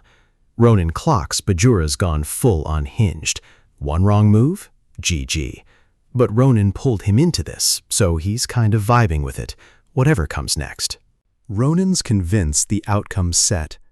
A rustle, a massive golden hand emerges, dragging a chained golden bowl. Bajura asks Ronin if he's game, as a golden scale materializes. He commands our hero to unleash the oath's curse, now. This oath binds them till the match concludes. Ronan's loss means Bajura takes his body. Bajura's loss means eternal sealing after freeing hostages. Bajura confirms the oath's terms are as Ronan perceives. The match hinges on Ronan's resilience against Bajura's single illusion spell. He asks, is Ronan game? My guy's thinking, dumb question, fam. Hurry up, time's ticking. Bahura wraps it up. Blue mist on one scale, red on the other. Oath officially locked in. Bahura tells Ronan to enjoy his dream, 'cause these are his last memories. My guy claps back. Bahura, you're a whole clown. Go touch grass. He's warned. After this bet, he'll regret it all. Suddenly, blinding light, a whirlwind. Then, a bright sunny day. One guy confidently declares they'll snag one, live it up. He hypes up rare fantasy creatures, dream birds, sea fairies. Another dude laughs. You can't even catch a bear. First guy claps back, done with village posers. Second guy's annoyed. Our dude jumps in. Yo, chill. Y'all think this is a joke? Someone jolts awake. How'd I sleep so deep? They call him Captain Ronan, vice captain of the punitive squad, corporal. Our guy shrugs. Check your gear. Just a dream. Valis, a red-haired soldier, gripes about this endless grind. Punitive troops drop like flies, never dismissed. He jokes about dipping out next fight, making bank poaching. Our hero quickly shuts him down.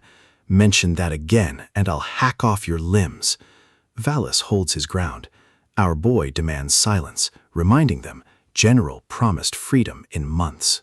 He's all about a brighter future, not crime.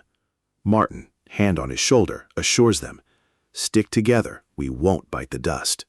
Ronan shoots back, everyone for themselves, my life comes first. If things go south, I'm out. Focus on surviving. Our hero stays silent, morale on the brink. He knows the mission's peril.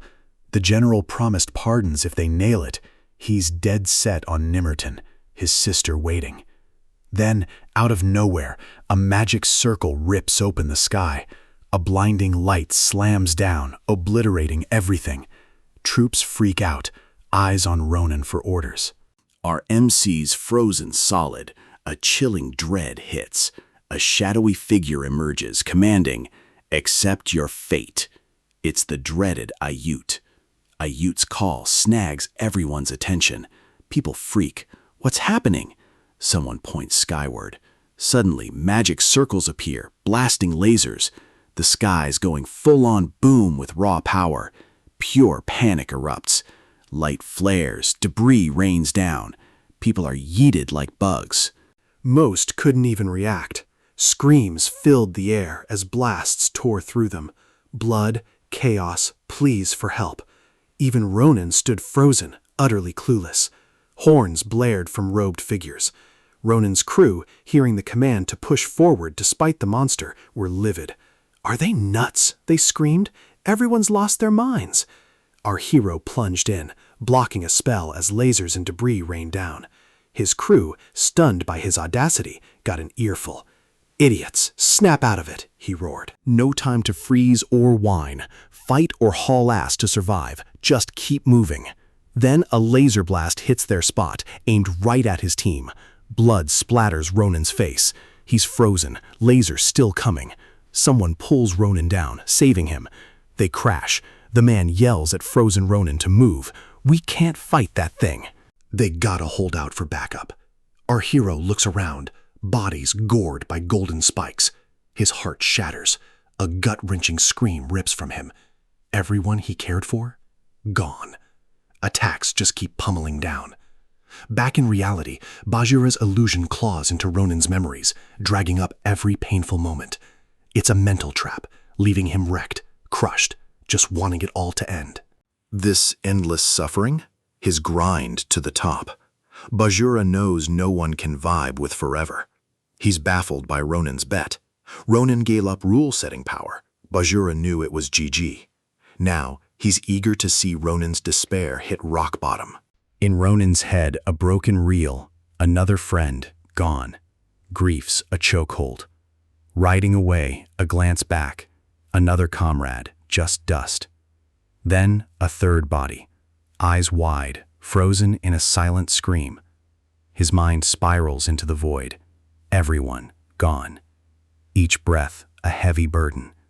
The body count for his survival? Unfathomable. Too many. Is this it? The absolute end? He knew this nightmare was endless. No answers, just a desperate craving for fleeting peace. With Bajura near, Ronan choked. End this! Dropping to his knees, begged for it to stop. He'd give his body to Bajura just to escape this hell. Bajura watched, a slow smirk spreading, knowing he'd won. The book rises from the Tower Master's corpse. Bajura's hyped. It's finally happening. Ronan, you're mine, he declares. Purple mist envelops our hero. He's still. A faint smile spreads. Bajura jacks into Ronan's body, juiced by the raw power. This vessel, it's built different. Before his mind fades, Bajura drops one last gift. Seizing the hero's blade, he unleashes its true power. A massive purple wave blasts towards the upper wall. The ground shatters on impact, and the wall explodes with a bang. Bajura declares Ronan's power fully awakened, all thanks to his blessing. He's hyped from the attack, wondering if Ronan feels that same rush. First up, he'll deal with that minor nuisance, Tower Master Larden, who wasted his time acting tough. Larden's still conscious, writhing in pain, every cough a ragged groan. Bajura finds it wild the old man's still kicking, admitting he's earned his title. He's curious, what's his secret sauce? Duty as Tower Master of Dawn, or guilt for this mess? Larden struggles, but Bajura won't wait. He couldn't care less about his feelings, planning to slowly break him, drowning him in misery forever. Sword up, ready to strike. Then nada. Larden's chill, but Bajura straight up frozen. Blade inches from his head, hand shaking, locked. Everything blurred. Next thing, the sword's gone. He drops, screaming, totally bugging out. What even is this? Suddenly, black eye-covered vines creep towards Bajura, wrapping him tight. He shook, mind blown. How could he wield such insane dark energy? Our hero, though? He's just chilling, a confident smirk on his face, clearly built different. He drops a bomb. A prof almost croaked just touching this curse. Bajura, he went full send, trying to punch it. Hero's like, okay, your power's legit. But that hits Bajura hard, because Ronan's mind is still intact. Bajura's illusion was too real. I relived every awful moment of that day. My mind would have shattered if anything had glitched, Bajura's scheme or just bad luck. But for Sarante's ring. That ring just popped then, caught me off guard. I was clueless, had no idea. Now, it clicks. Its true form? Only with specific mana. He clues air in, making her realize Sarante's move was intentional, knowing Ronan was hexed. The ring, juiced with anti-demon energy, radiates pure light. Air hands it back, telling Ronan to guard it well. She says if he ever spirals again, the ring will find its way back, exactly what went down during Bajura's illusion. As Ronan plunged into despair, the ring flared, a beacon shattering the nightmare, revealing Sarante, who pulled him back. This ring, a future game-changer. Guided by Sarante, Ronan looked up, a quiet, I owe you, a thanks. Back in the moment, Ronan stood tall, clutching the ring. He never thought this curse within him would actually slap. That gamble? No cap. It paid off. Bajura's brain is buffering, can't compute this power. Ronan? Unfazed. He's seen this script too many times. He hits Bajura with his own words. About to regret snatching my body. The curse starts to hit different, wrapping around Bajura. He's screaming, denying it, but still can't believe. He rages, declaring himself the forbidden book of destruction, pure annihilation, destined to rule. He refuses to just ghost. But Ronan slashes, severing Bajura's arm. Blood erupts, the arm drops. Ronan's voice cuts through. Chill, quit being clingy, no cap. He scoffs at the writhing remains, telling the damn curse to peace out if it's done with its game. The tower's dark energy shatters, crashing down. Elizabeth, Air, and Eowyn wake up. Dust settles, revealing our boy sprawled on the ground. With a tired sigh, he mutters, "Almost a goner, man." He wonders why he's always stuck with this cursed book, hoping it's finally over. Dark energy? Gone. But the star's mana still lingers. Is this those jerks doing? Suddenly, a voice drops. Shook, he soloed Bajura. It's Tower Master Larden. Our guy checks if he's good. Larden's apologetic, mortified for putting our hero in this tight spot. Despite just meeting, he sees our heroes built different, especially against Bajura. He witnessed Bro's solid willpower, even on the brink, a sight he's never seen. Our hero grins tiredly, admitting, "Yeah, that was a whole thing." He asks Larden if he's good after losing his mana. Larden calmly replies, "Bajura almost wiped out Dawn, risking innocent lives. Losing mana? No biggie. At least I got to make things right. That's a win." Bro chuckles. Tower Masters are built different, Fra. Their crazy will to push through is wild. Air and Awan then run up, asking if they're okay. Ronan told them they fought for what truly mattered. As Awan and Air rushed over, his eyelids got heavy. He whispered, "Finally, some rest." Then just flopped. What a grind. But they dodged another disaster. Next morning, Ronan woke up. Tower Master Larden and Ewan were right there. "How long was I out? Felt like forever." Larden replies, "Just a day. You looked peaceful, so we let you rest." Bro glances over.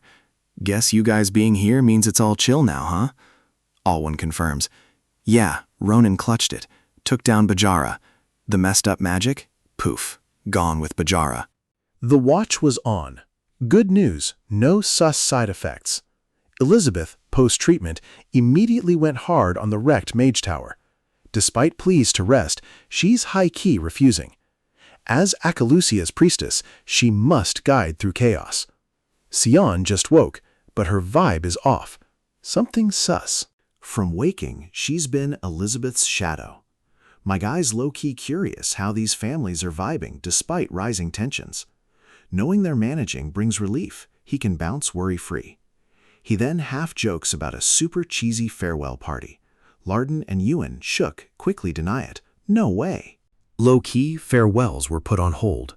Larden declared, "Our savior can't dip out empty-handed." This gift barely scratches Ronan's epic save, but he hoped Ronan would take it as a massive thank you. The box dropped a bombshell, a first-rank Mage Tower badge, proof Ronan's a certified Dawn VIP. This unlocks full access to all Mage Tower facilities, high-tier perks, Haramian entry, and the exclusive Mage Business Exchange. Beyond the scrolls, they've penned useful spells, hoping they'll be clutch later. These gifts? A declaration. Dawn Tower's ride or die with Ronan. They bow, humbly thanking him for bringing Dawn's light back to their tower. Overwhelmed, Ronan tries to stop them. "I get it, no cap, you don't gotta bow." He insists he's chill, but before he can finish, Awan steps forward. His fire and barrier skills left Ronan shook. The forbidden book discussion was next. Later, Air by the ocean looked pretty down. Ronan appeared, her face instantly lit. She asked if he was good, wondering why he wasn't resting. Ronan shrugs it off. Bajura had him covered, no real harm. But Filion calls. Something's weighing heavy before he leaves. Sarante's name catches. Air, though, cuts him off. No need to explain. He asks if she knows Sarante's fate. Her face falls. Earlier, Sarante had just materialized when they first met. Mystically, the old elf apologized for leaving abruptly. He thanked her for cherishing his memory. Air was startled by his sudden arrival. Before vanishing, Sarante wished her peace, calling her his dear friend. Air reflected. Sarante was peculiar, yet radiated warmth. Her voice trembles, speaking of him. Strange, yes, but low-key caring in his own unique way. Tears stream, a silent tribute. Their final convo done, Ronan's got to bounce back to the academy. At Filion's training grounds, he stands, trying to lock in, sword gripped tight. Wind whips around him, yet everything feels kinda normal. He felt the mana surge, sword chi humming from his blade. Then a weird, sparkly anomaly. He couldn't make it make sense. But then it clicked. Star mana, like those sus cultists use. He cursed Bajura. Inside, a solid mana circle. What has Bajura done to him? Not long ago, under Awan's fiery shield, Ronan pressed the Tower Master and Awan. For real? The Forbidden Tome? Bajura? He was curious, but stressed about what could go wrong. Awan just brushed it off. Chill, fam. Don't sweat it. Awan confirms the book's demon is fully yeeted, now just a knowledge goldmine. If word got out, the magic tower would catch major flack. Still, they're giving it to Ronan, who carries Bajura's energy. Our MCs shook. Larden explains they think Ronan's body absorbed Bajura, not the other way round. He reassures Bro, if not, they'd sense sus vibes from the book. Larden insists he shouldn't trip. It's just their Bajura fix. Ronan grumbles, yet sees the path ahead. Jaipa, he's getting taken down if they cross again. Good thing no one else sees this star mana. Misunderstand it, they'd get the wrong idea. Suddenly, someone asks him about that wrong idea. Nibiru's just pops up behind him, blindsiding our dude. He yells, instinctively lashing out and shouting. Nibiru's clocks his sword game's glow up, asking if he found enlightenment apart. Realizing it's her, he backs off, tucking his blade. He tries to explain it's not his fault she showed up looking menacing. Nabaros closes in, demanding what went down at Dawn Tower and how he snagged a core. Confused, Ronan wonders if it's a core or just a gnarly tumor. Nabaros is so annoyed. A sacred core compared to a tumor? She's like, did you even listen in class?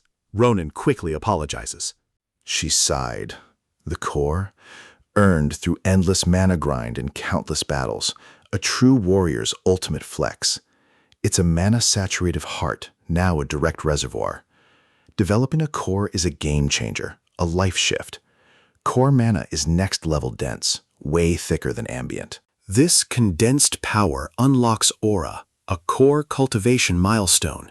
For a swordsman, a core means leveling up, skills forever changed. Nabaros knows cores take decades of grind, yet Ronan has one, after mere months. What's wilder? Not in his heart, but some unknown form, hinting he might have 2 cores. Ronan's shook. This is a whole thing. Nabaros doesn't press. Mage Tower drama drops later. So she's like, duel me. Ronan's floored. How'd we get here? Nabaros explains, a swordsman must test new powers. Instructor or not, she's game for the grind. Ronan learns by doing, not just thinking. Ronan pales, pointing out she's totally unbothered. Nibiru's charges. Ronan snaps into combat stance. She hypes him up. Swords clash. Chaos erupts. Ronan's pushed back, thinking, she's really trying to end me. Nabiros charges again. He barely blocks, shockwaves ripping the ground. Going toe-to-toe with her strength is a no-go. His body can't handle it. But if he can just throw her off balance, even for a second, he might get an opening. Remembering Grancius Rat's move, the purple orb inside him pulses with power. Suddenly, his foot glows, star-like. He unleashes power, shimmering strings ensnaring Nabaros' legs. Ronan's face lights up with excitement. Then confusion hits. He's messed up. Nabaros is trapped in shiny strings. Ronan realizes, Dolan's aura. He's confused. How did this happen? Strings are everywhere. Nabaros flexes his enemy trapping technique, low-key bragging about his Mage Tower skills. She warns him, in battle, moves like that are sus, life or death. If that's all you got, I'm going full send. Her devilish grin drops, and Ronan panics, yelling, chill, don't go full serious, I gotta figure things out first. Suddenly, Nabaros just snaps the strings. Ronan's purple orb glitches black. He feels dizzy, then, oof, stumbles to the ground. Nabaros senses something's off, sees him drop. Inside, someone snarks about the swordsman's foolishness. Jaredin teases Nabaros. Chill, this isn't a battlefield. Your stunt mana-drained Ronan. He calls her a longsword menace. Nabaros, annoyed, snaps. Did you even take care of Ronan? Jaredin scoffs. Pointless question. I'm a pro at this stuff. after Ronin takes a potion. Berdin clocks a rebound from a mana surge. He assures Nabaros, "With potions and meds, Ronin will bounce back fast. Now move it, grab his medicine." He adds, "Your strong aura messes with his recovery." Nabaros, annoyed, retorts, "Didn't expect Ronin to be this weak." She asks, "What meds?" and leaves. Ronin thanks the prof, explaining his strength vanished, caught off guard. Jaredin cuts in, "That's not the real T. Every time you pop up, once-in-a-lifetime wildness goes down." Jaredin tells Ronin to peep his perspective. "This energy is wild, never felt it." He asks, "Bajura's power?" Ronin's suck. "How'd he get that?" Jaredin spilled the tea. Awan tasked him to keep tabs on Ronin, ensuring Bajura's power doesn't go sideways. Ronin had a cue, but Jaredin cut him off. "Chill. If you're asking if it's sus, don't even bother." Jaredin clocked the Forbidden Book's energy. It's stabilizing, low-key solid. If you're not clued into Bajura, you'd think the core was just bugging out. We still gotta dig deeper, but if this slaps, we might just use it as an aura-tapping core. Ronin's rocked. He springs up. Aura is strictly personal, a solo vibe. To tap into this realm, it's your peak emotion. Crushing failure, sudden inspo, or deep regret. Emotion meets core mana, sparking a powerful force. That's the aura game. Ronin's mind is blown. This is wild, something he never thought possible. But he can't shake the earlier vibe. Dolan's aura pulling up again. No cap, imitating a unique aura? Impossible. Could Bajura's core be the real MVP? Jaredin then reminds him to link up with Professor Secret, low-key saying Ronin's got main character energy. Ronin's shook for a sec. Jaredin dropped a bomb about Ronin's curse. 8 curses, 2 poof gone. Ronin was shook. Jaredin, clocking his confusion, explained he felt Bajura merge with 2 curses. This is wild. Curses don't just merge. To figure this out, they need to pinpoint the exact origin. Ronin's mind clicks. The nebula classifier. So much inside, he's low-key overwhelmed, can't even process it. Jaredin, ever the optimist, assures him he'll figure it out. Under the bright sky, Ronin drifts, clutching a book. He mutters, recalling Bajura's eyes, a look that screamed, totally unhinged. Even dead, Bajura's still a gross, soggy mess. He grumbles about this cursed book, what it's done. Ronin tells himself, don't overthink it. 2 pesky curses gone, that's a W, despite the sus. Can't be picky about yeeting those order jerks. He'll play it cool, investigate. Then, a cry. His name. Asel! Ronin's hyped. No cap. You came all this way? Forever! How'd you track me? He's still vibing as Asel sprints closer. Kaboom! An explosion. Asel, pure terror, screams, "Save me!" Ronin, initially confused, froze. Before him, a massive, shredded lion hybrid growled and roared. What even is that thing? He wondered. The ground shook. Was he tripping? What's popping off at the mage tower for this to show up at school? His gaze then locked onto the manticore. The beast's intent, crystal clear. Azel's about to get bodied. Manticores, Northwest's brutal flesh-eaters. Tanks with steel muscles. Scorpion tails packed with paralyzing venom. Even wyverns can't compare. Our hero? Chill. No cap? This is his moment to test Bajura's core, to see if he can really tap into another's aura. He focuses on his heart, the core, pulling mana straight from Bajura, not his own reserves. Technique refinement. Remember Naviros? Overloaded? Passed out. Not this time. He's got the strat. He takes that step. Everything shifts. He holds his ground and boom, a glowing light erupts. Acel feels it too. That light solidifies into threads, snaring the manticore, locking it down. Ronin's hyped it actually worked, curiosity satisfied. But then, nah, the manticore breaks free. Both go ghost white. He'd thought it possible, but the power feels kinda mid, not the OG strength. The manticore's maw gapes, charging. He draws his sword. Out of nowhere, a yellow beam blasts, nailing the manticore, ripping ground. The beast freezes. Ronin and Acel, stunned, watch the beam fade skyward. Then someone pops up. You good? Ronin can't believe it. Professor Varen. Our guy just one-tapped a manticore. Still, the instructor's power level is clearly superior. Soon, the arena was trashed, the manticore secured, and the crowd was hyped. Varen approached, gently touching the beast, apologizing for its pain. He knew any further trouble meant the Empire wouldn't tolerate it. He's all my best. A soft golden glow, subtle yet mad powerful, envelops Varen. Ronan squints, wondering if it's his aura, some next-level body enhancement magic. Seriously impressed the prof flexed on that feared beast so easily. Varen's usually chill, but he's got a fierce side. The professor backs off the manticore, eyes locked. Varen turns to the boys, speechless. He never thought this manticore would breach its stronghold. Head bowed, he feels the weight as festival organizer. Ronan shrugs. It's all good, fam. No cap. He's in for a wild ride. Ronan asks, what's the tea on this festival? Asso clocks Ronan's clueless, so he spills. Fillion's prepping for the 100 Beast Festival, a massive flex of the Empire's rarest monsters.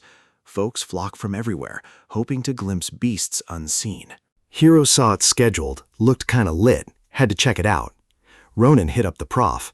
What's the move on this incident? Is it getting canceled? Prof, stakes are high. This ain't stopping anything. It's the grand reveal. Next day, at the nest, Ronan linked with Acel and Maria. He tells them to chill about the 100 Beast Festival. Low-key, he doesn't get the hype. Is it that deep? Everyone's buzzing, and he's curious, but doesn't expect it to be that iconic. Maria's buzzing.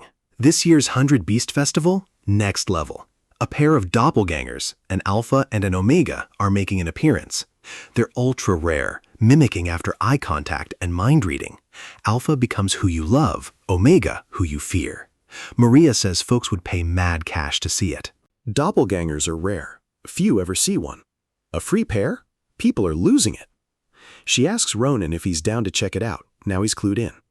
Ronan pictures Alpha as Iral, Omega as Hayut. Annoying, yet intriguing. He figures all sorts will hit the academy. When they do, Professor Varan's gonna be swamped, 'cause uninvited guests always drop by. Meanwhile, robed figures whisper. One states, higher up sent orders. He passes a paper. Memorize it, handle it. Our boy nods. We won't mess up. It's all for Caliboro's honor. Ronan gathered everyone for the 100 Beast Festival, but quickly cut to the chase. He dropped a special gift, a valuable book from the Mage Tower of Dawn, handing it to Acel.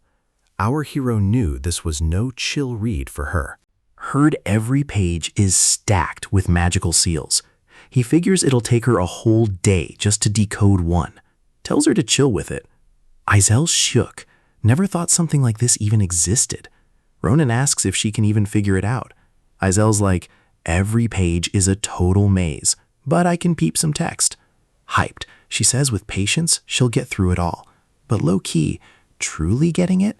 That's a whole other vibe. The stuff in there is so next-level complex, it's basically mind-blowing. She calls Ronan a legend, asking how he snagged such a wild magic tome. Ronan, remembering the struggle, just says, you don't want to know. He then tells Maria to link up with Professor Varen ASAP. He hints at a golden opportunity, a real jackpot moment.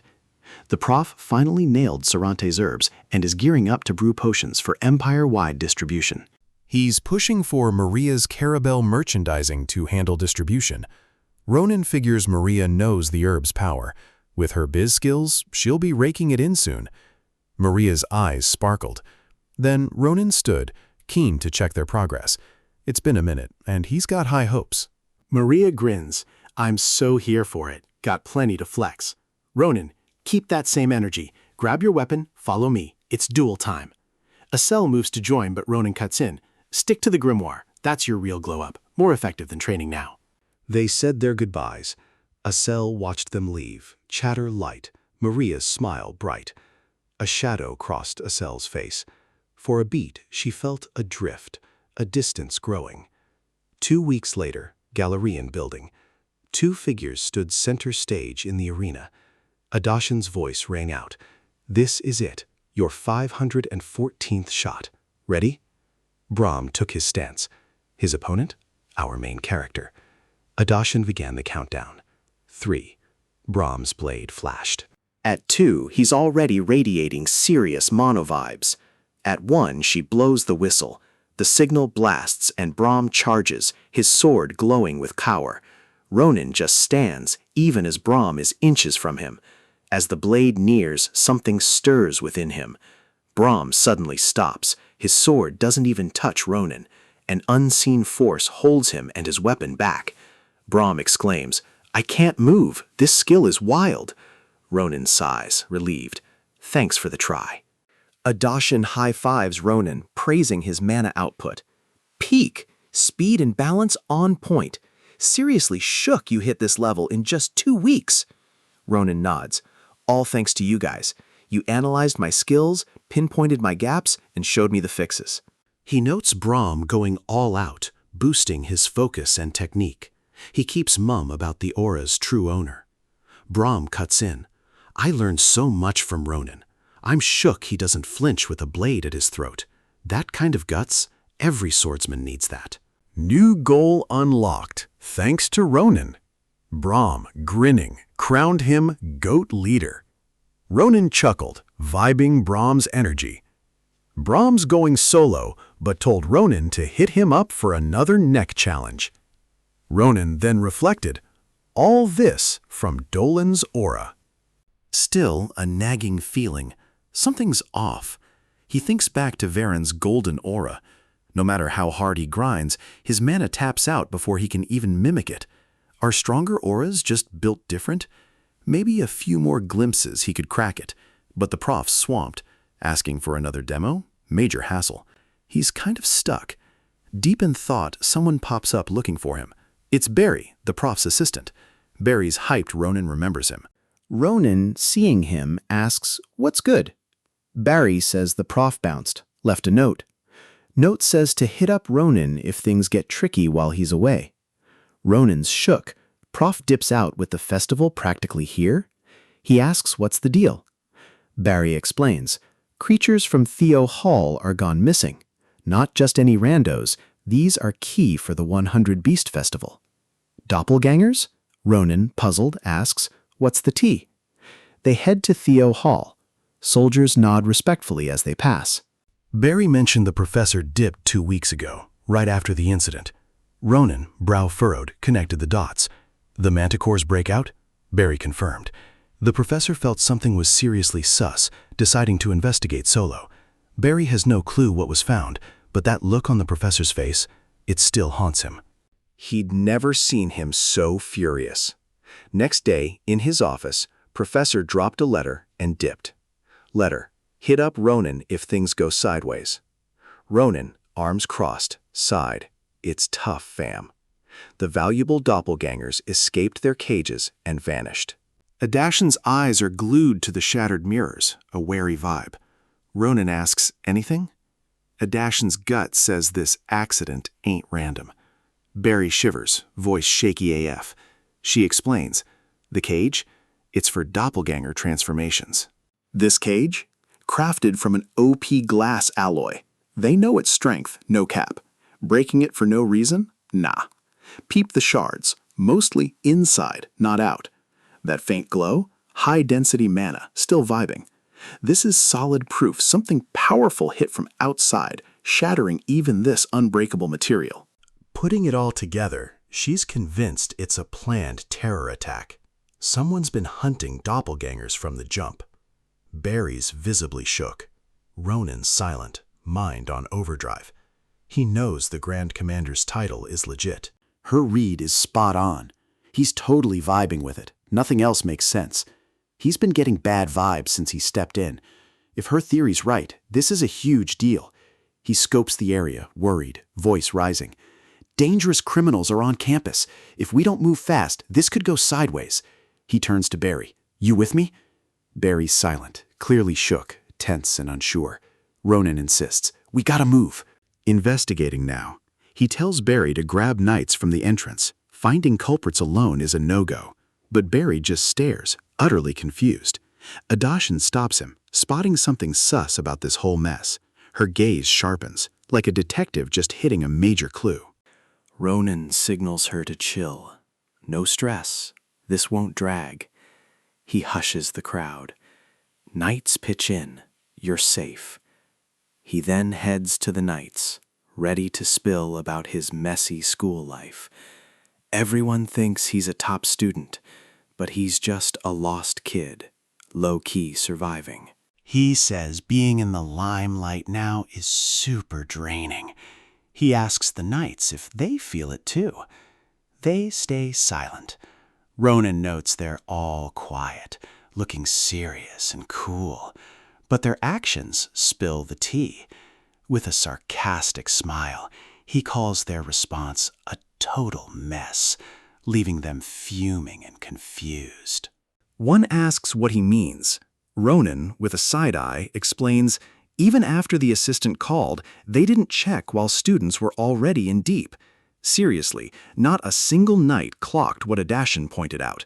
They're playing it cool, unbothered, despite this whole mess being their screw-up. Zero remorse on their faces. Ronan's not clocking it. He straight up asks if their pay's so trash they've lost all motivation. A knight snaps back, cap, just a freak accident. He questions explaining themselves to a student, but Ronan, with a sarcastic grin, cuts him off, pointing to the blood on their armor, their biggest secret. He points out, no reason for blood in Filion, period. He glares, demanding their true identities. A knight hisses, "You're an idiot." Knives flash. This kid's got a death wish. Ronan smirks.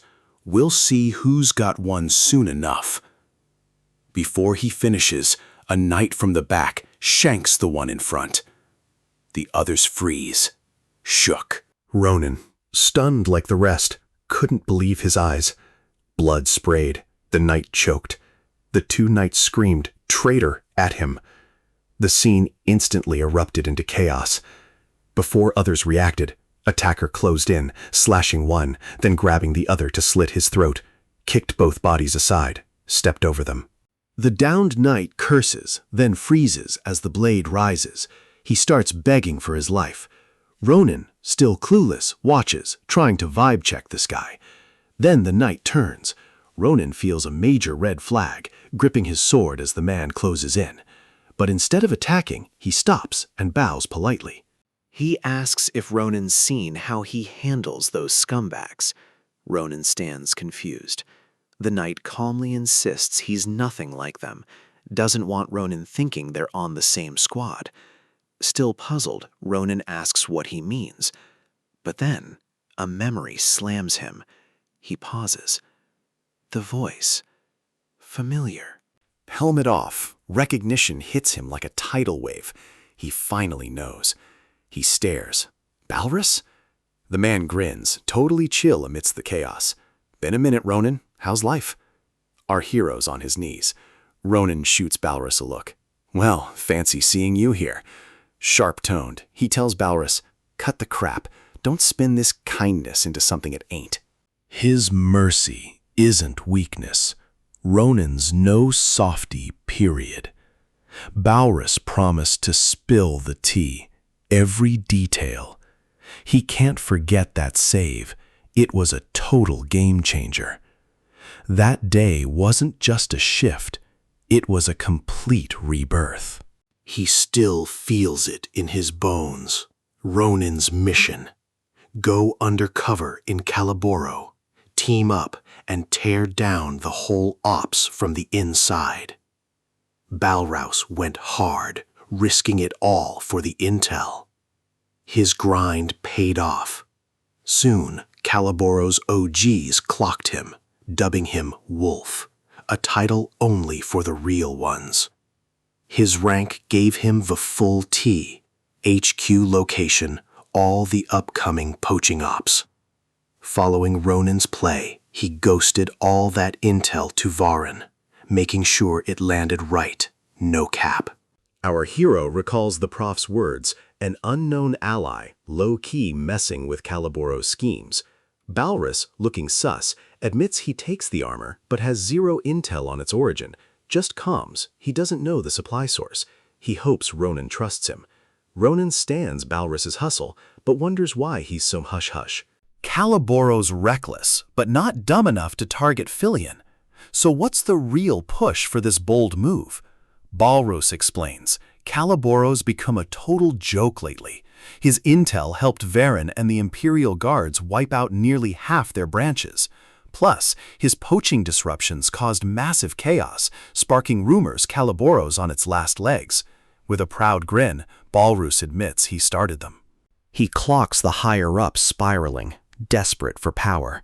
Their Hail Mary, hijack the 100-Beast Festival. Ronan finally gets it, with all eyes on the festival, snatching doppelgangers and Maniacs as Caliboro's flex, proving relevance. But then, a sigh. It all feels kind of pointless now. He's about to call it when Belrouse steps in, dropping a bombshell. Doppelgangers are just the warm-up. The real game? Seize control of every species at the festival. For that, Caliboro unleashes its elite squad, Arendelle. Door bursts open. Enemy knights? Already toast. Balrouse is shook, but our MC? Chill. Adashan strolls in, grinning, confirming Ronan's hunch. These guards are sus. Ronan dips. Her squad grills the captives, exposing their true identities. Adashan took them all out. Answers secured. Ronan gives her mad props. Then, worried, he asks Barry, "What's good?" Adashan chimes in. He's been looking kind of pale for a minute. Ronan's still reeling, trying to process spies among them. This hits different. Barry was shook. Sweet Adashan went full beast mode? She soloed all the guards. A true warrior. Dust settled. Adashan clocked the guy behind Ronan. Who's that? Belrus, polite but sus, introduced himself as Caliboro's ex-minion. He spoke with bold new me energy, claiming a fresh start. He then declares himself Ronan's blessing, dropping his name. Adashan's confused by blessing. Ronan quickly shuts it down. Details later. Major issues loom. Still shook, Adashan presses. Caliboro's fake knights and influence really everywhere? Balrouse confirms. The doppelgangers are just a smokescreen. The real plan: capture all species at the 100-Beast Festival. With doppelgangers as the main draw, their disappearance will spark panic, diverting all attention. In that chaos, Caliboro will exploit security lapses to snatch the remaining species. Crucially, the operation kicks off when the full moon aligns with Theo Hall's steeple. That moment is now. He's certain others are in position. Runan's thoughts sharpened, the plans locked. Taking out the enemy seems easy, but no rushing. Let Caliboro get comfy, thinking they're winning. Minor threats, whatever. Arendelle is the real problem. Werewolves, a brutal breed of were-humans, live for the fight. The Woolam tribe was legendary. 5 years back, Arendelle, Caliboro's ultimate weapon, wiped them all out in one night. Post-massacre, Caliboro leveled up from a small-time poaching crew to a legit, feared crime syndicate, packing serious heat. With Arendelle in the mix, Caliboro's going full send. Ronan clocks this. If they're all in, so is he. He tells Barry to low-key alert Imperial forces. Ronan leads, no looking back, vowing to get those doppelgangers back, no matter the cost. Ronan knows Arendelle's a flashy but capable type. With the doppelgangers, he's feeling himself big time. Find them first, and Arendelle will come running. Ronan will seize that chance to end this for good. Dusk falls. A guy devours meat like a wild beast. He's got that apex predator energy, ready to strike. Eats, tosses scraps, then dead-ass grumbles, bored. His patience is hitting different, waiting for prey to clock in.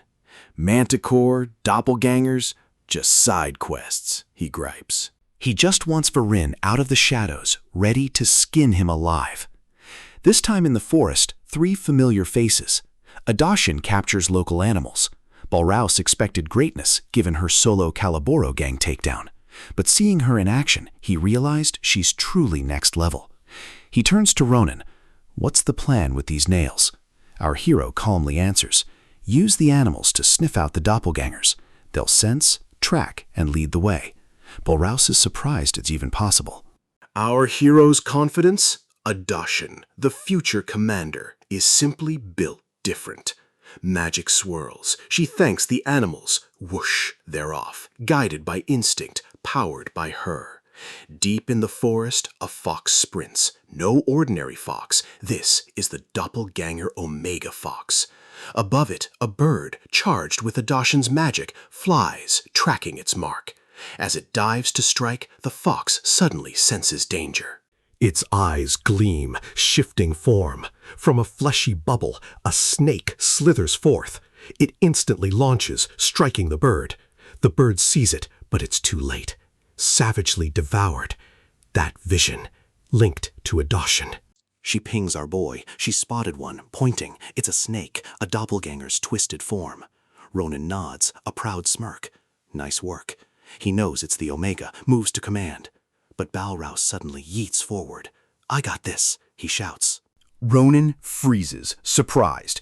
As Ronan moves, Balraus, owning his past, declares himself a wolf of Caliboro. Ronan, step back. Balraus has this.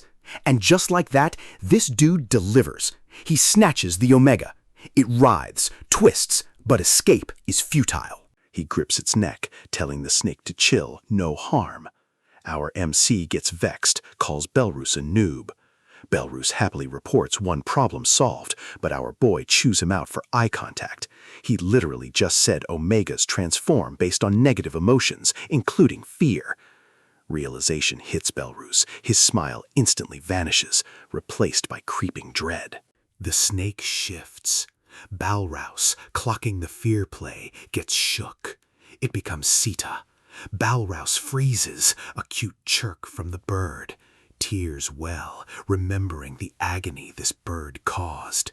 Then it dips, zooming to Ronan. It grabs his face, stares deep into his eyes.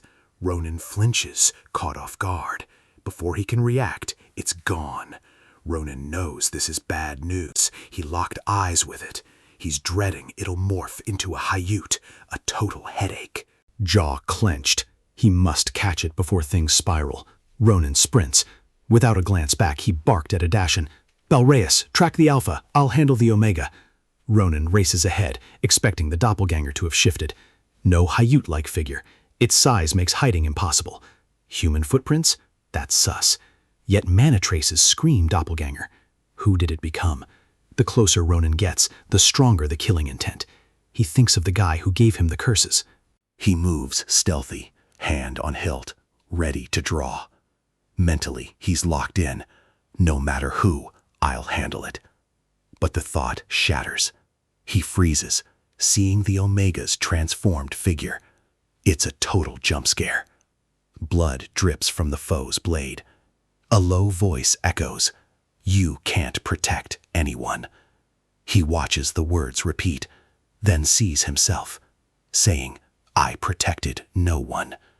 This is Ronan, before the time warp. His greatest fear? The version of himself who failed to save his loved ones. The doppelganger slowly turns. Ronan freezes, staring in disbelief. Not a Hute, it's him. His greatest terror, himself. Then it clicks. This mindless killing vibe, it's his. The doppelganger repeats, "I can't protect anyone." Then it points the finger. "You're why I failed." Suddenly, it lunges. Our hero's caught off guard. He quickly deflects the attack with his blade. Heavy hit, dust and debris everywhere. The wind force? Intense. He recalls Doppelganger's snag memories and skills from their copies. But this one, it's like facing his past self.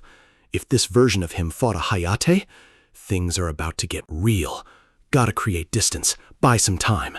Then, Out of nowhere, the doppelganger just drops the sword, tosses it aside.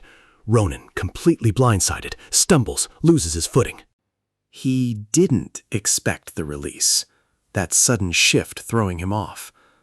The doppelganger snatched his hair, yanking his head back, a blade at his throat, ready to slice. Luckily, he blocked it. He scoffed. Weak moves, totally you.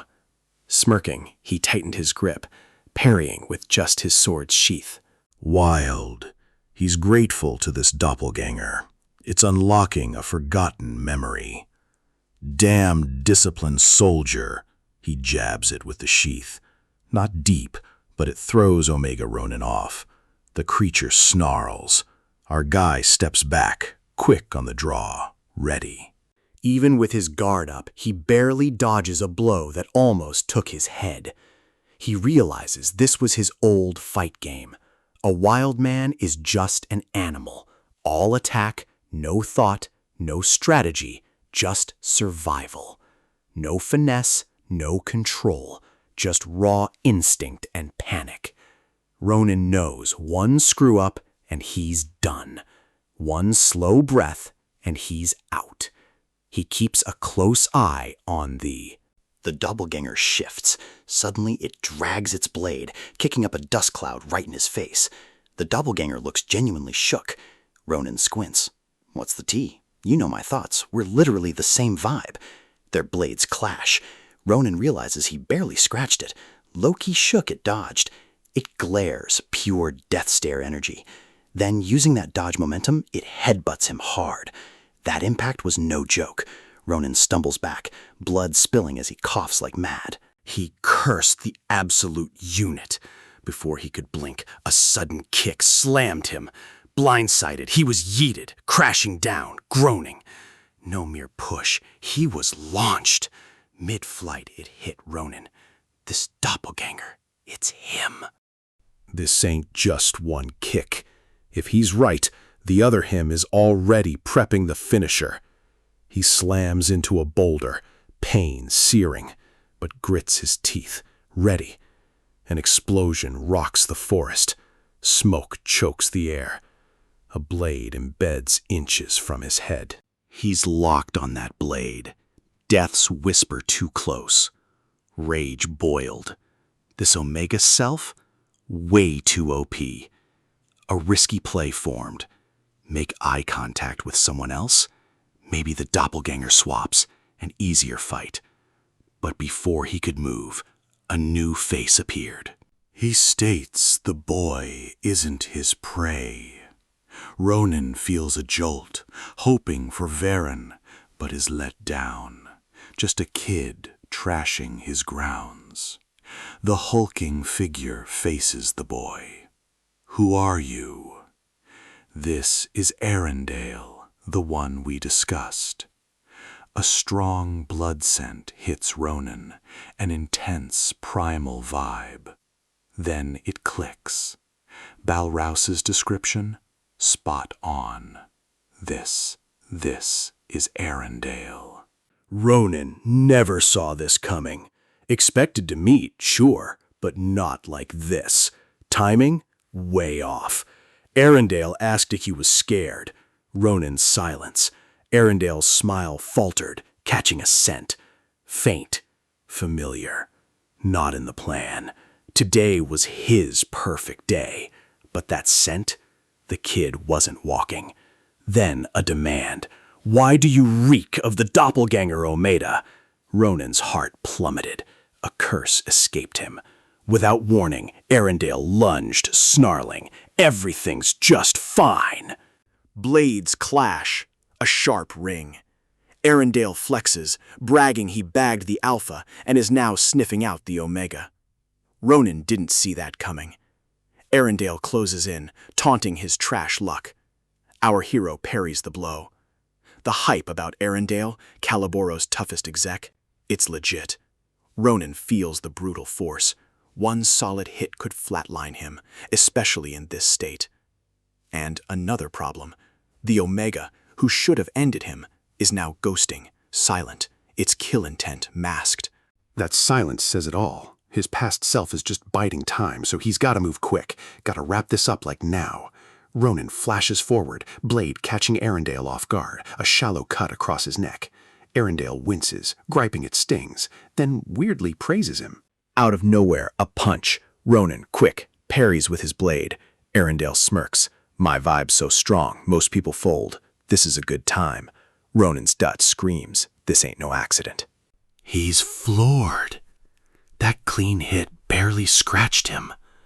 He wonders, what kind of body just tanks hits like that? Is it the aura? Arendelle nods, confirming. His aura has seeped into his muscles, turning his body into a living weapon. This ain't just mana boosting. This is peak body enhancement. Arendelle's voice drops, menacing. Ronan, you've earned the title. Worthy opponent. Ronan. Now Arendelle's prey. Arendelle's creed, strong hunt weak. Until he's sated, Ronan's in for a world of hurt. Arendelle strikes, sending Ronan flying, sword dragging for balance. Before he recovers, another punch rockets in.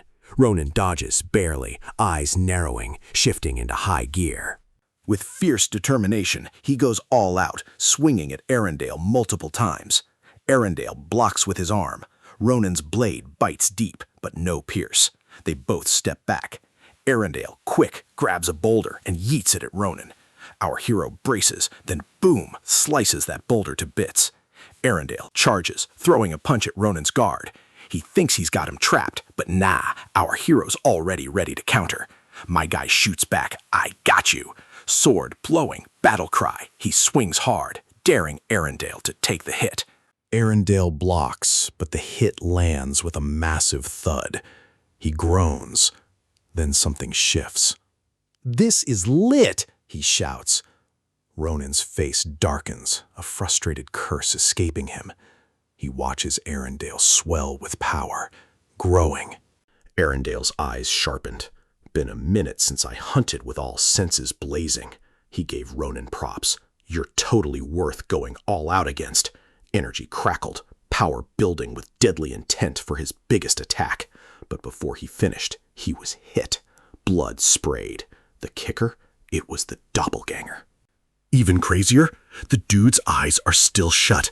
Arendelle's arm is clean sliced off. His scream rips through the forest. Blood gushes everywhere. He's frozen in shock. He thought he had the upper hand, locking his aura. Now he's straight up baffled how a frickin' branch just took his arm. Arendelle's eyes dart around, searching for his attacker. Where'd this rando spawn from? No cap.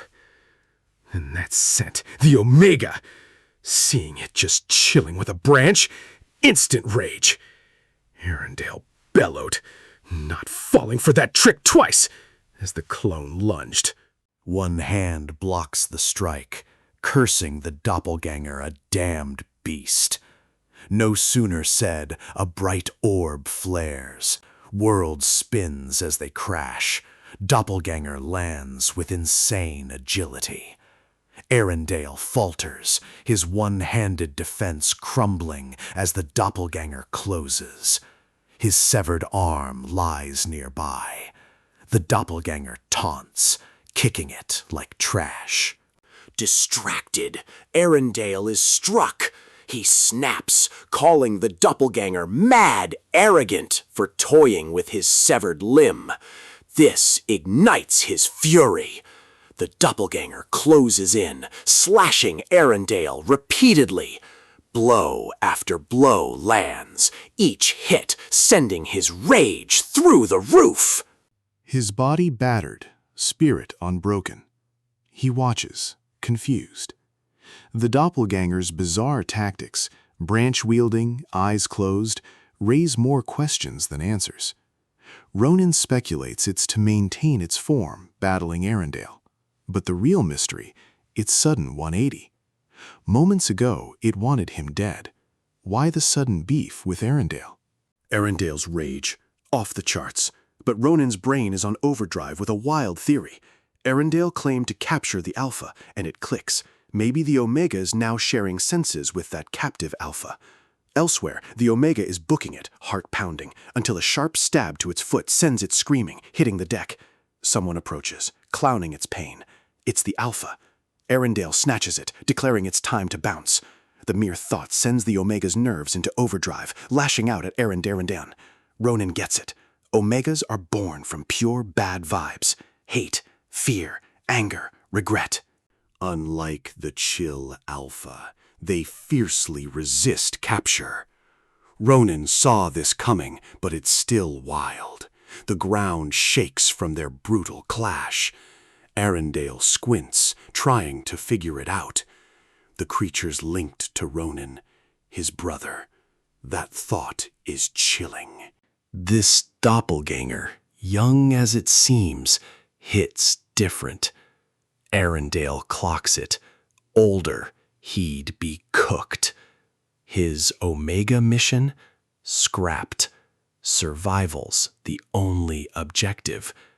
The Omega charges again. Arendelle braces. This time, it's for keeps. It wants him dead. For real. I shut. Perfect. Time to strike. He unleashed a massive laser, obliterating the forest. Total devastation.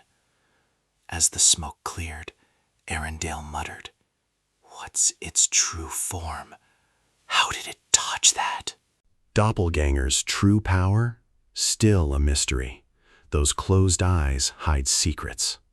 Omega's branch met Arendelle's fist. Arendelle growls, "You'd be toast if you hadn't done that." But he's low-key relieved Omega's feeling the heat too. Had his fun, but this needs to end.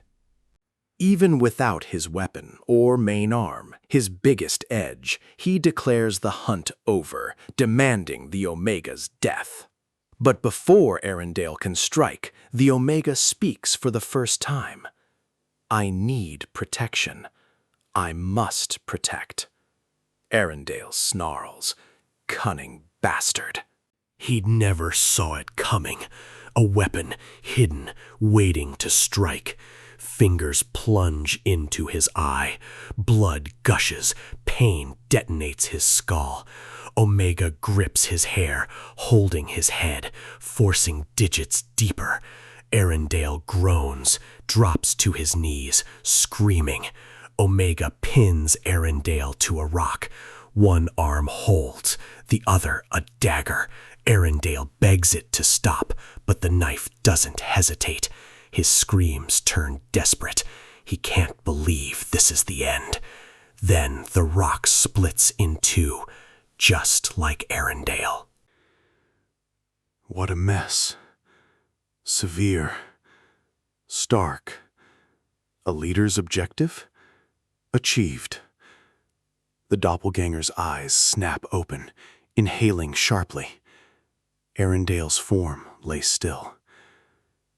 Finally, its breathing stabilized. Our hero, fixated from afar, recalls the Empire's descent into chaos since Hei's arrival.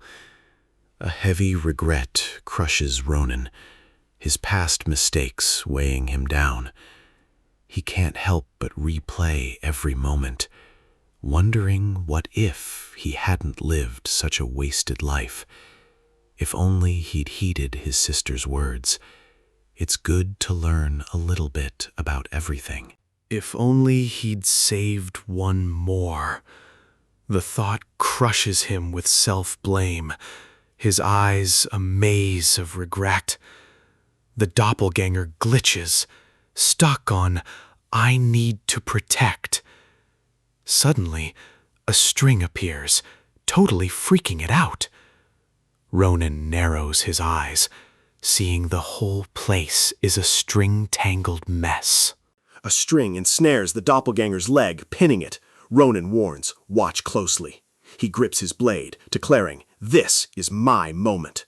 A powerful slash wave erupts, aimed straight, but it merely splits the beam. The doppelganger glares fiercely. Ronan holds nothing back, relentlessly striking, ensuring it remains ensnared. Legs bound, the doppelganger still holds its own. Eventually, it slices the strings, breaking free. Its senses flare, catching Ronan descending from above. His eyes flared bright yellow. Arendale's vibes felt off initially, but face to face, Ronan sensed the real deal. It was the professor's power, no cap. Everything clicked, his understanding crystal clear. The pieces finally fell into place, revealing the bigger picture. Now his gaze locked onto the sword. The doppelganger braced. Ronan's blade met its own, forcing the creature to its knees, struggling under the pressure.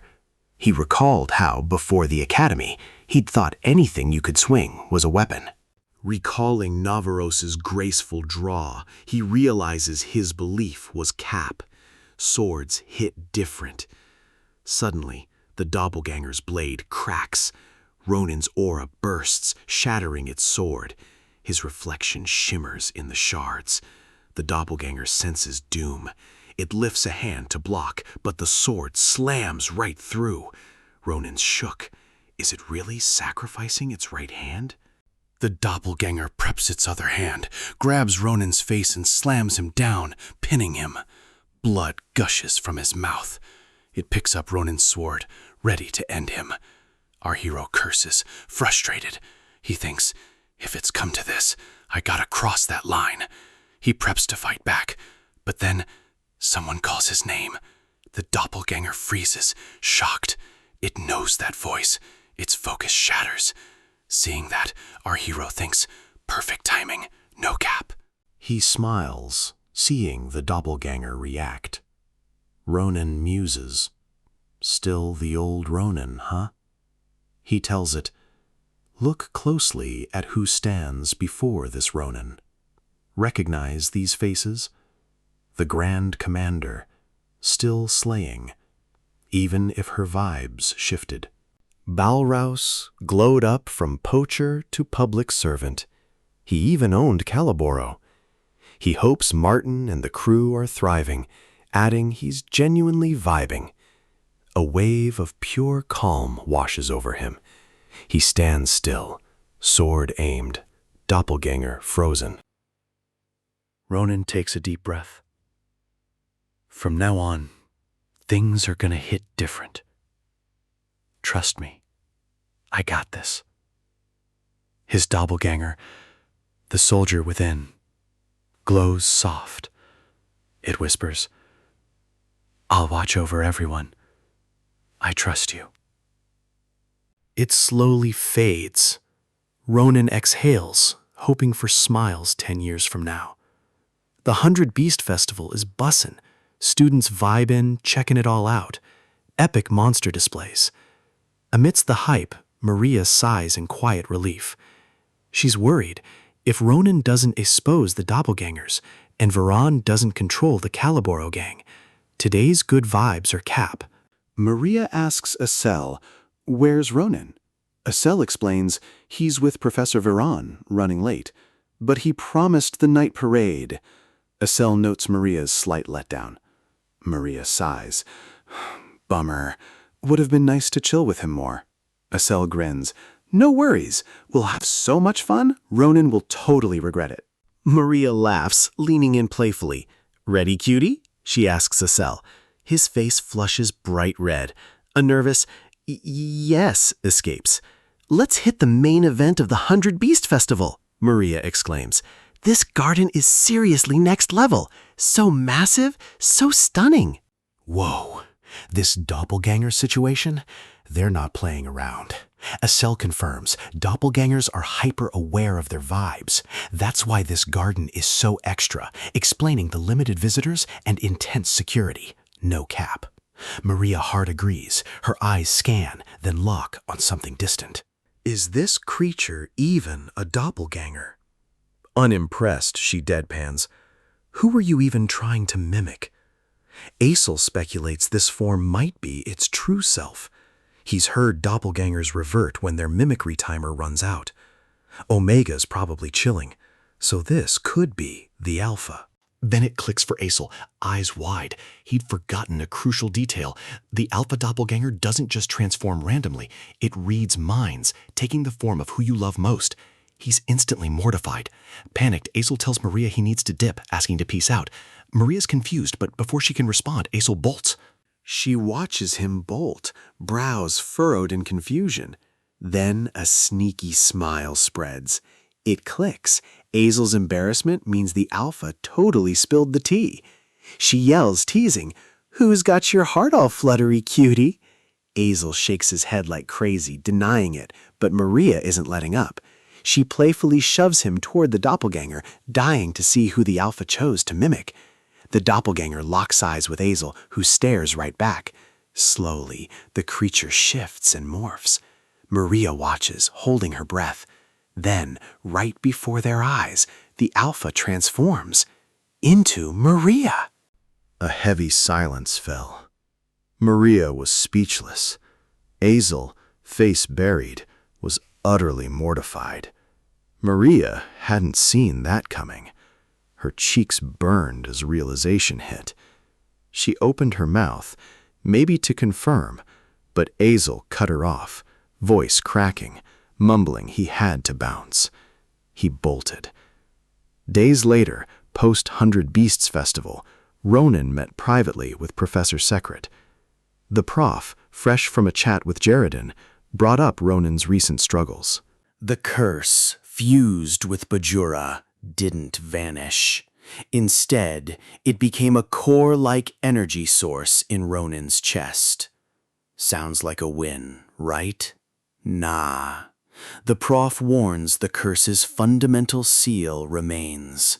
With Bajura, it's morphed into something new, way harder to grasp, way more unpredictable.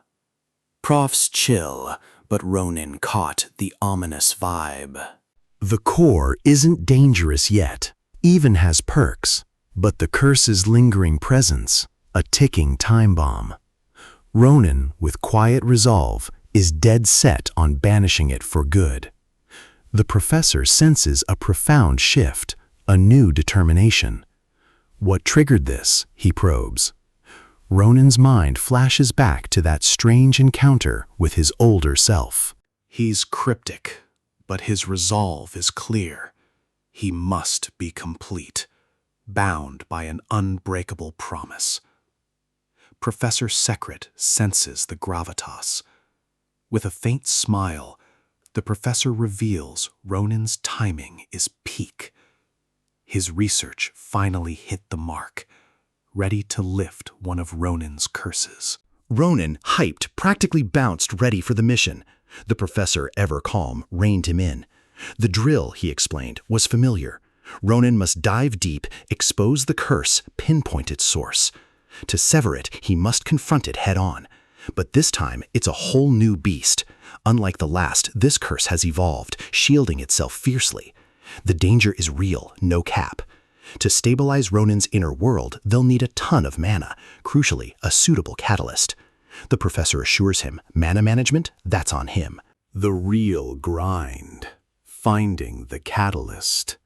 He asks Ronan, "Dainhar ring a bell?" Ronan, shook by the infamous name, confirms he knows it. A death-trap desert, crawling with monsters and hostile locals, no sane person would go. Rumor has it, it's chillingly close to the demonic realm, southwest. Ronan's mind clicks. They need the legendary Blackstone, a mythic rarity, even in this treacherous zone. The professor, visibly relieved, nods. Spot on, Ronan. It's the Dainhar Mountain Magic Stone, a supercharged, mana-dense material. Its mysterious trait makes it the perfect catalyst. These stones, they go for insane prices at Imperial auctions, total flex of power and rarity. Professor Secret revealed a tiny stone, confessing years of grind for this pathetic shard.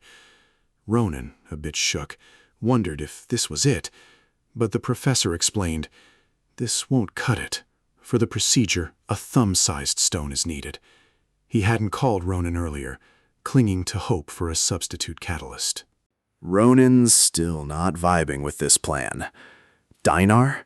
He swore he'd never go back. It's a major nope. but with no other plays, he's got no choice. Meanwhile, Adashan, walking, a vivid memory just hits. She remembered that hidden cave, battling Arendel's goons alongside Balrouse. They stumbled upon a weird cloth-covered box.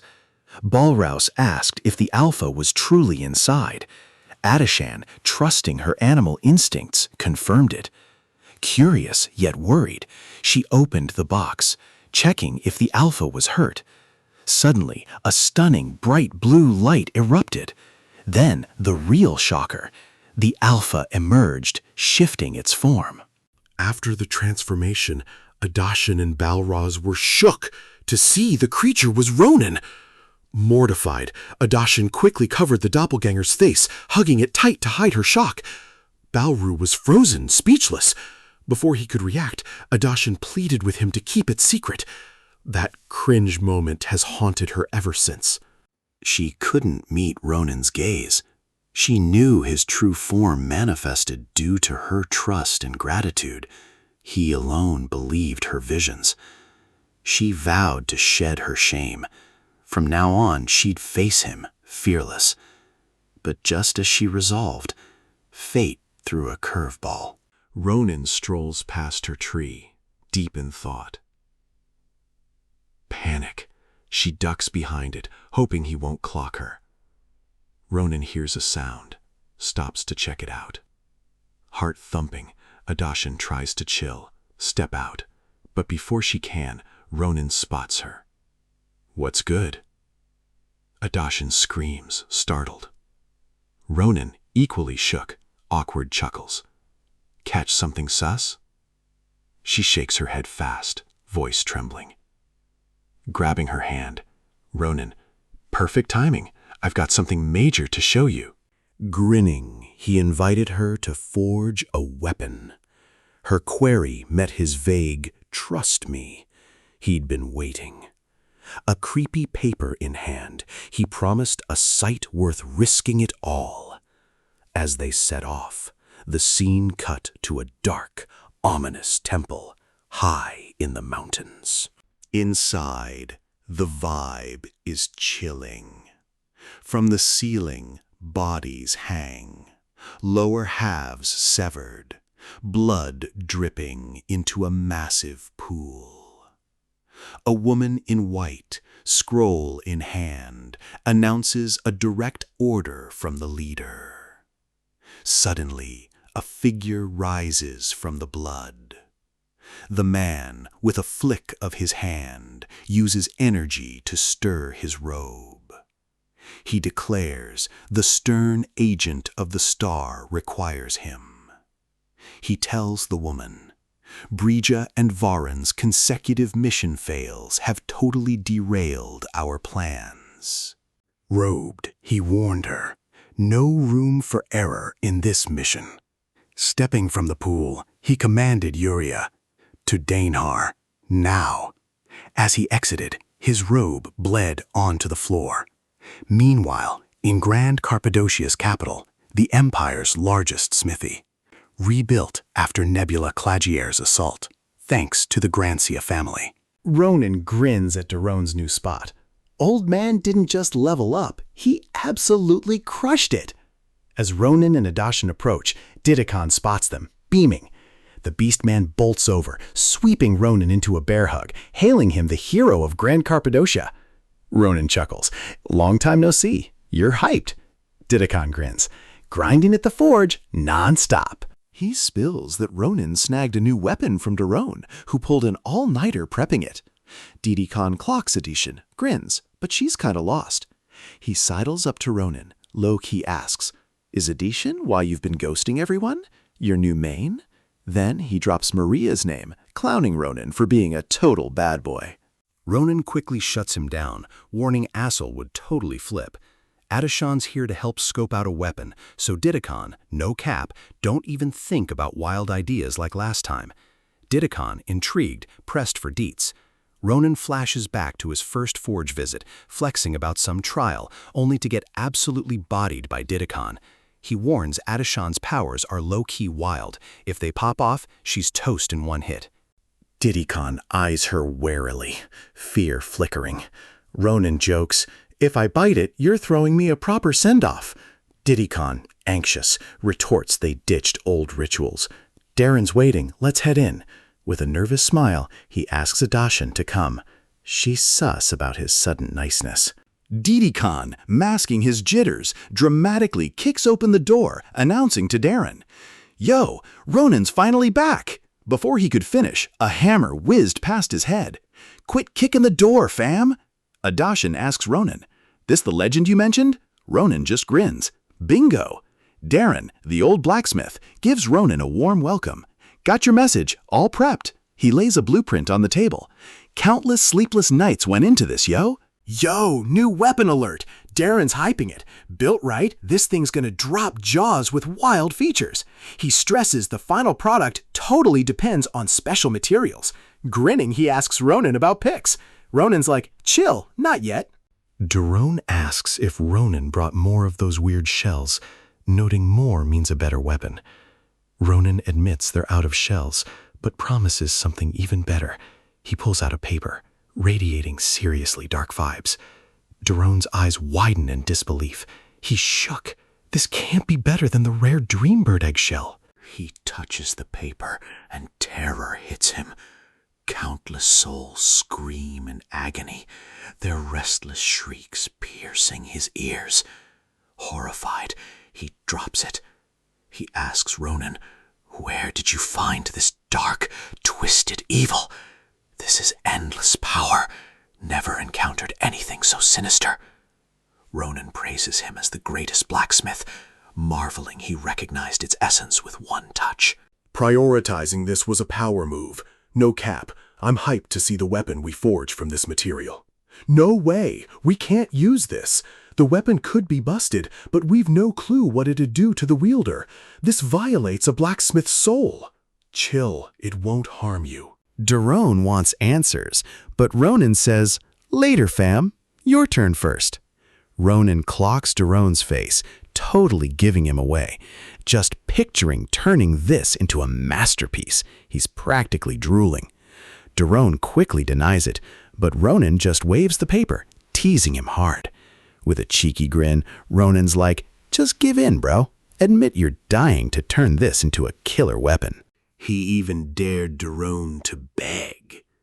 Daron roars in frustration, but Ronan coolly exits. Diddycon, waiting, startled by the scream, asks Ronan what he brought to rile Daron.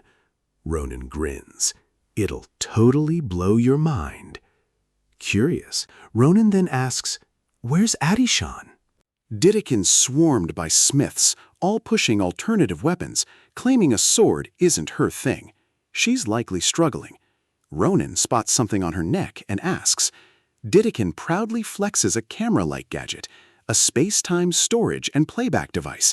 It captures and plays back any moment with a button. Next-level tech. Diddycon hailed it a masterpiece, offering Ronan a test run. Ronan, skeptical, asked if it slapped. Diddycon confirmed. Ronan grinned. "Perfect for baiting someone to Dainhar. Mind if I snag it?" Later, Schlieffen's late-night stroll was interrupted. A figure popped from the woods. Training at this hour? Schlieffen, sensing the vibe, recognized Ronan. "Catching up on missed sparring, are we?" he teased. Ronan replied, "Good to see you, but no sparring tonight."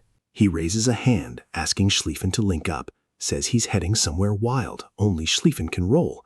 Schlieffen brushes it off, calling it cap. "Unless it's a spar, I'm out. Barely time to train." Ronan presses. "Sure you won't regret ghosting this?" Suddenly, a blinding light erupts from Ronan's clothes. Schlieffen's eyes go wide, utterly shook. He questions if this sight reflects his thoughts. Scene: Carlisle, a brutal U.S. Southwest desert. Ronan and Schlieffen perch on a cliff, surveying the parched land. Ronan gripes, "This heat is wild. Never thought I'd be back in this oven." Sita is with them. He tells Schlieffen he's honored the kid chose to roll. Schlieffen clears his throat, noting Carlisle's prime for some real combat practice. Seriously, he asks Ronan if he'll keep his promise, wondering what he'll get once their journey wraps up. Ronan grins, pulling an item, assuring him he's a man of his word. He reveals a luxurious bait, quickly correcting to special gift. Schlieffen's jaw drops, seeing Irel's photos, totally shook that Ronan has them. Ronan chuckles, a playful glint in his eye, flashing the pics. Schlieffen's heart pounds, eyes glued, desperate for a closer look. Ronan tells him to chill. Hold your horses, we've got days till Dinar. Schlieffen warns, Carlisle ain't quiet. The air reeks of blood, bodies scattered everywhere. Ronan nods.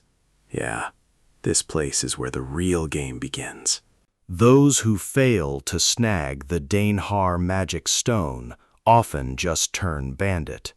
Ronan tells Schlieffen, if we meet any, zero them out. Schlieffen asks if that's doing the world a solid. Ronan's nod confirms, absolutely. Suddenly, Schlieffen whips out his sword, juicing it with power. He tells Ronan he's clocked like 30 enemies nearby. With a fierce swing, he unleashes energy that rockets past Ronan, straight for their foes. Ronan's thinking, yo, why's Schlieffen going full send with his sword chi? As the energy streaks far, it fades, then a brilliant blue light explodes. To his shock, a powerful tornado rips into existence, shredding the screaming bandits. Anxiously, Ronan asks Schlieffen what happened. Schlieffen explains some bandits slipped past the initial attack. They'll handle the rest.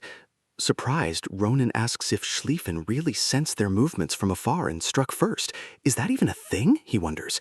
Schlieffen clarifies he just stretches his senses with mana, basic energy manipulation. He then asks Ronan if he can do something similar. Ronan doubts Schlieffen truly gets it. He remembers Schlieffen's attack. Normal sword chi, then boom, a tornado on impact.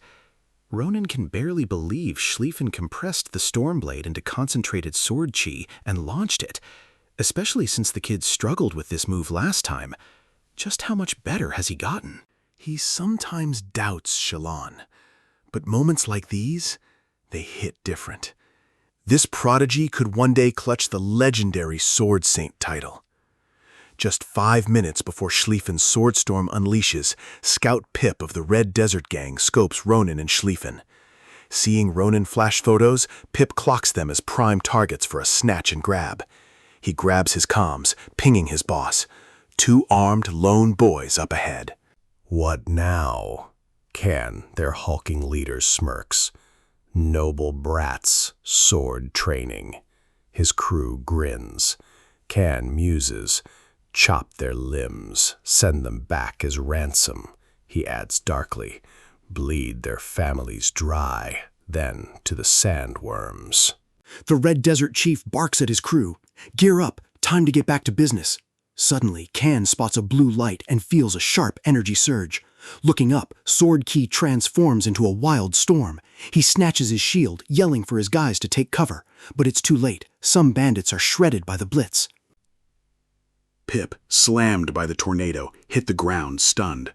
He raised his scope, wondering if it was a magic scroll. But the cliff was empty. Ronan and Schlieffen, gone. Puzzled, Pip knew they were just there. Suddenly, Ronan appeared beside him, stabbing him through the head. Crew's already over the fallen scout. Ronan's blade flashes, Pip's head rolls. He tells Schlieffen, told you, still a ton of trash to clear. Remaining bandits, shaking, seeing Ronan. He snatches a waste blade. Good chance to test this out. Schlieffen offered help, but Ronan was like, I'm good. These guys, prime test subjects for my new weapon. Schlieffen felt a weird vibe, asked if it was the tech. Ronan grinned. Jerome really cooked something up. Hyped, he bounced. Schlieffen, you're my first audience. Ronan lands. The ground shatters. Dust billows. A bandit, shook, yells, "Get him, ASAP!" But before the words fully land, Ronan's blade flashes, a gaping hole in the bandit's chest. His crew freezes, stunned. Ronan's blade went wild. It sliced an arm, skewered a chest, slamming into a boulder. The disarmed dude hit the deck, screaming. Others froze, shook. Ronan, unbothered, strolled to the boulder, flexing his first showing. Pulling his blade free, he was low-key impressed by its brutal efficiency. A quality weapon really hits different, he notes. Gripping Ymir, he vows to rely on it, despite its creepy aura. This blade feels heavy, unique materials for sure. Gonna take some time to master this. He spins back, daring the bandits. A bald dude rallies his crew. "Get Ronin!" They charge, but Ronin's a blur, zipping past the leader. One clean slice, the guy's toast. Ronin grins. This blade, a beast. Suddenly, a squad of men lunges, swords swinging. But Ronin blips out, then reappears behind them, heads rolling in a flash. A survivor yells, "Snap out of it! We're toast if we lose focus!" He pushes them to hold their ground, stick together. He can't go full rampage if we do. Just then, Ronin's behind him, hair in hand. Wise words indeed. Ronin clocked him, a seasoned plunderer.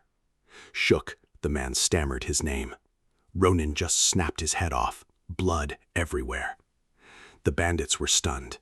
Their VC just got bodied. Ronin vanished. Then their own heads began to roll.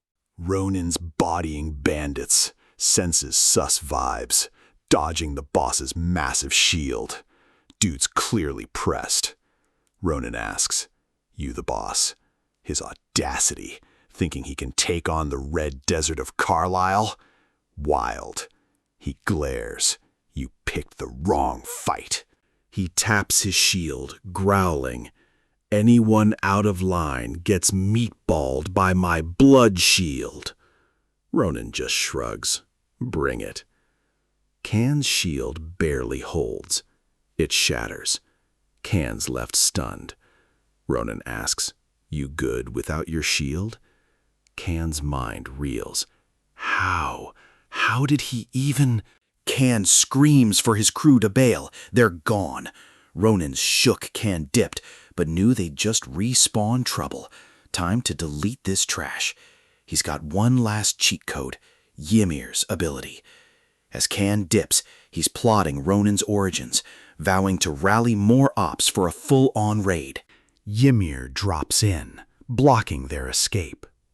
Can clocks Ronin's dagger, sus about an accident. Suddenly, the dagger's spiderweb aura snaps, freezing the bandits. Paralyzed, clueless, Ronin saunters up, a smirk playing.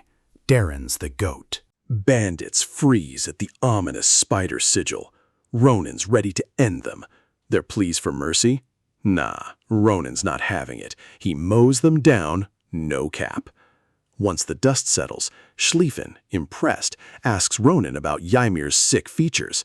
Ronin takes the compliment, explaining Ymir channels diverse mana techniques for long-range attacks, making combat unpredictable.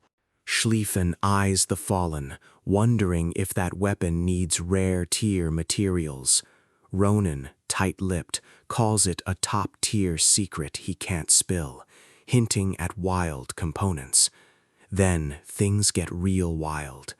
All blood from the bodies flows to Sita, who chugs it down. Ronin clocks Sita's rapid growth, his vamp powers clearly leveling up. He jokes. Sita's not just chilling with Ophelia, might even outpace Ronin at this rate. Ronin's about to speak, but Schlieffen cuts in, catching him off guard. He brings up a restraint technique sensed earlier, noting it felt off, not like typical battlefield energy. He's sure the aura was like Trader Dolan's and demands why Ronin has something so similar. He pushes for answers, clearly shook by what it implies. Ronin wasn't hyped by Schlieffen's sharp read, joking his instincts were killer. He told him their journey was long, promising to spill the tea en route. That night, by the fire, silence hung heavy. Schlieffen pondered Ronin's Bajora ordeal, sounding way worse than Scion's intel. Ronin agreed, giving props to Daron for skills that literally saved his skin. Ronin probed about Schlieffen's sister, her recovery. Schlieffen confirmed Grancia's experts deemed her stable. He admitted, through gritted teeth, his sister sees Ronan and Elizabeth as total heroes. She also now vibes with Akalucia like a real sis, even if it's kinda one-sided. He hopes this bridges the family rift. Schlieffen paused, holding back. Ronan noticed, asking directly. Schlieffen mumbled, flustered, "Nah, massive thanks for saving my sis." Ronan grinned. Gratitude hits different. With a cheeky smirk, he flashed pics of a girl. "Still not ready to drop these," he teased. Schlieffen, caught off guard and flustered, demanded Ronan's true thoughts, swearing he wasn't one to flake. He even called Ronan out for being playful during heavy moments. Before Ronan could respond, a sharp eagle cry ripped through the quiet night. The bird crashed nearby.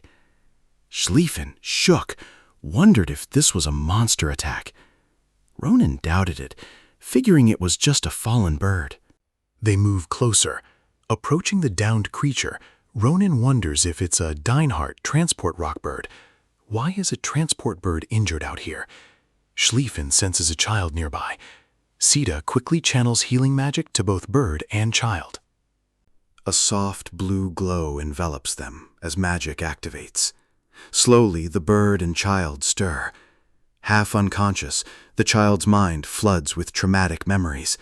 He sees a battlefield ablaze, his older brother yelling, "Escape! This rock bird, it's the last one!" Thunder hears his brother's plea to fight, but the older sibling insists, "Survive! Be smart!" Tears stream down Thunder's face. His brother urges him to flee as enemies close in. A sudden explosion rocks the area, revealing the attacker's terrifying proximity. From the firestorm, a monstrous beast emerges, ridden by a woman. She calls them insects, parasites of the land of stars, vowing extermination, her belt soaked in blood. "Run, Thunder!" a comrade screams, instantly slain. "Hold on, bro! We'll stall him! The rock bird'll get you out!" his older brother yells. As the bird lifts, Thunder's scream, a raw cry of separation, rips through the chaos. Suddenly, Thunder snaps awake, panicked, disoriented, scanning his alarming surroundings. Ronan and Schlieffen approached. He was terrified. He screamed, "Stay away, monsters! Give me back my brother!" wildly flailing. Ronan gently caught Thunder's hands, calmly assuring him, "We're not your enemies. No harm intended." Fresh tears welled in Thunder's eyes. "Who are you?" he whispered. Ronan reassures him. Safe to talk. No harm. Yet Ronan senses this kid's path will drag them deep into the chaos. Our hero waits. Finally, the kid spills a wild tale. 2 nights back, monsters crawled from the ground. Those massive creatures still haunt him. On his family's land, villagers prep to face a cloaked figure. Warriors step up, sensing dread. Then monsters charge. A fierce cloaked woman, strap in hand, joins. Villagers are cooked, sliced with brutal ease.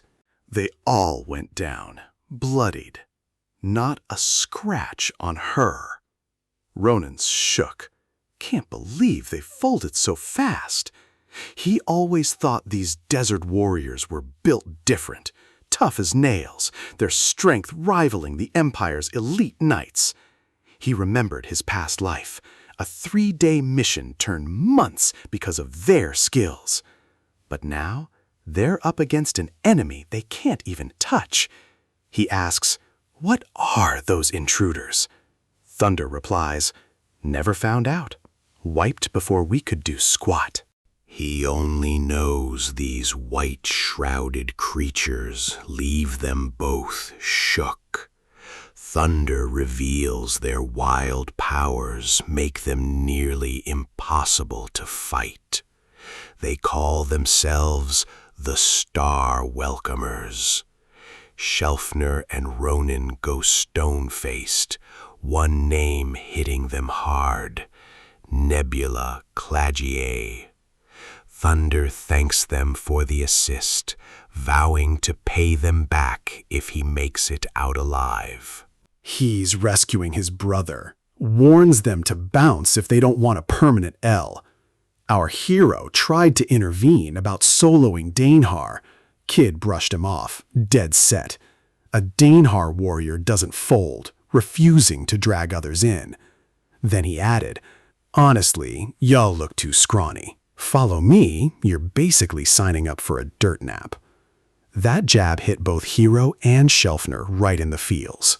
Kid's still going, but not wanting pointless deaths. Tells him to bounce home before they're in too deep. Suddenly, a massive lizard monster appears, poised to strike. Claws descend. Shelfner blocks the hit. Our hero snatches the kid to safety. No cap. Things just got real. The monster growls, a hulking iron beast in the swirling desert. Shelfner, low-key doubting his strength, still pulls his blade. The kids shook. Yo, this thing? It's that cloaked lady's minion. Why's it here? He clocks it, after the kid. Damn cultists, they really went hard sending this. Kid panics. Gotta bounce. That monster wiped out dozens of warriors solo. Then, poof, the beast vanishes, now just a blur, leaving blinding streaks. Our hero, eyes locked, knows this beast ain't letting them off easy. The kid's gut churns. This mess, all on him.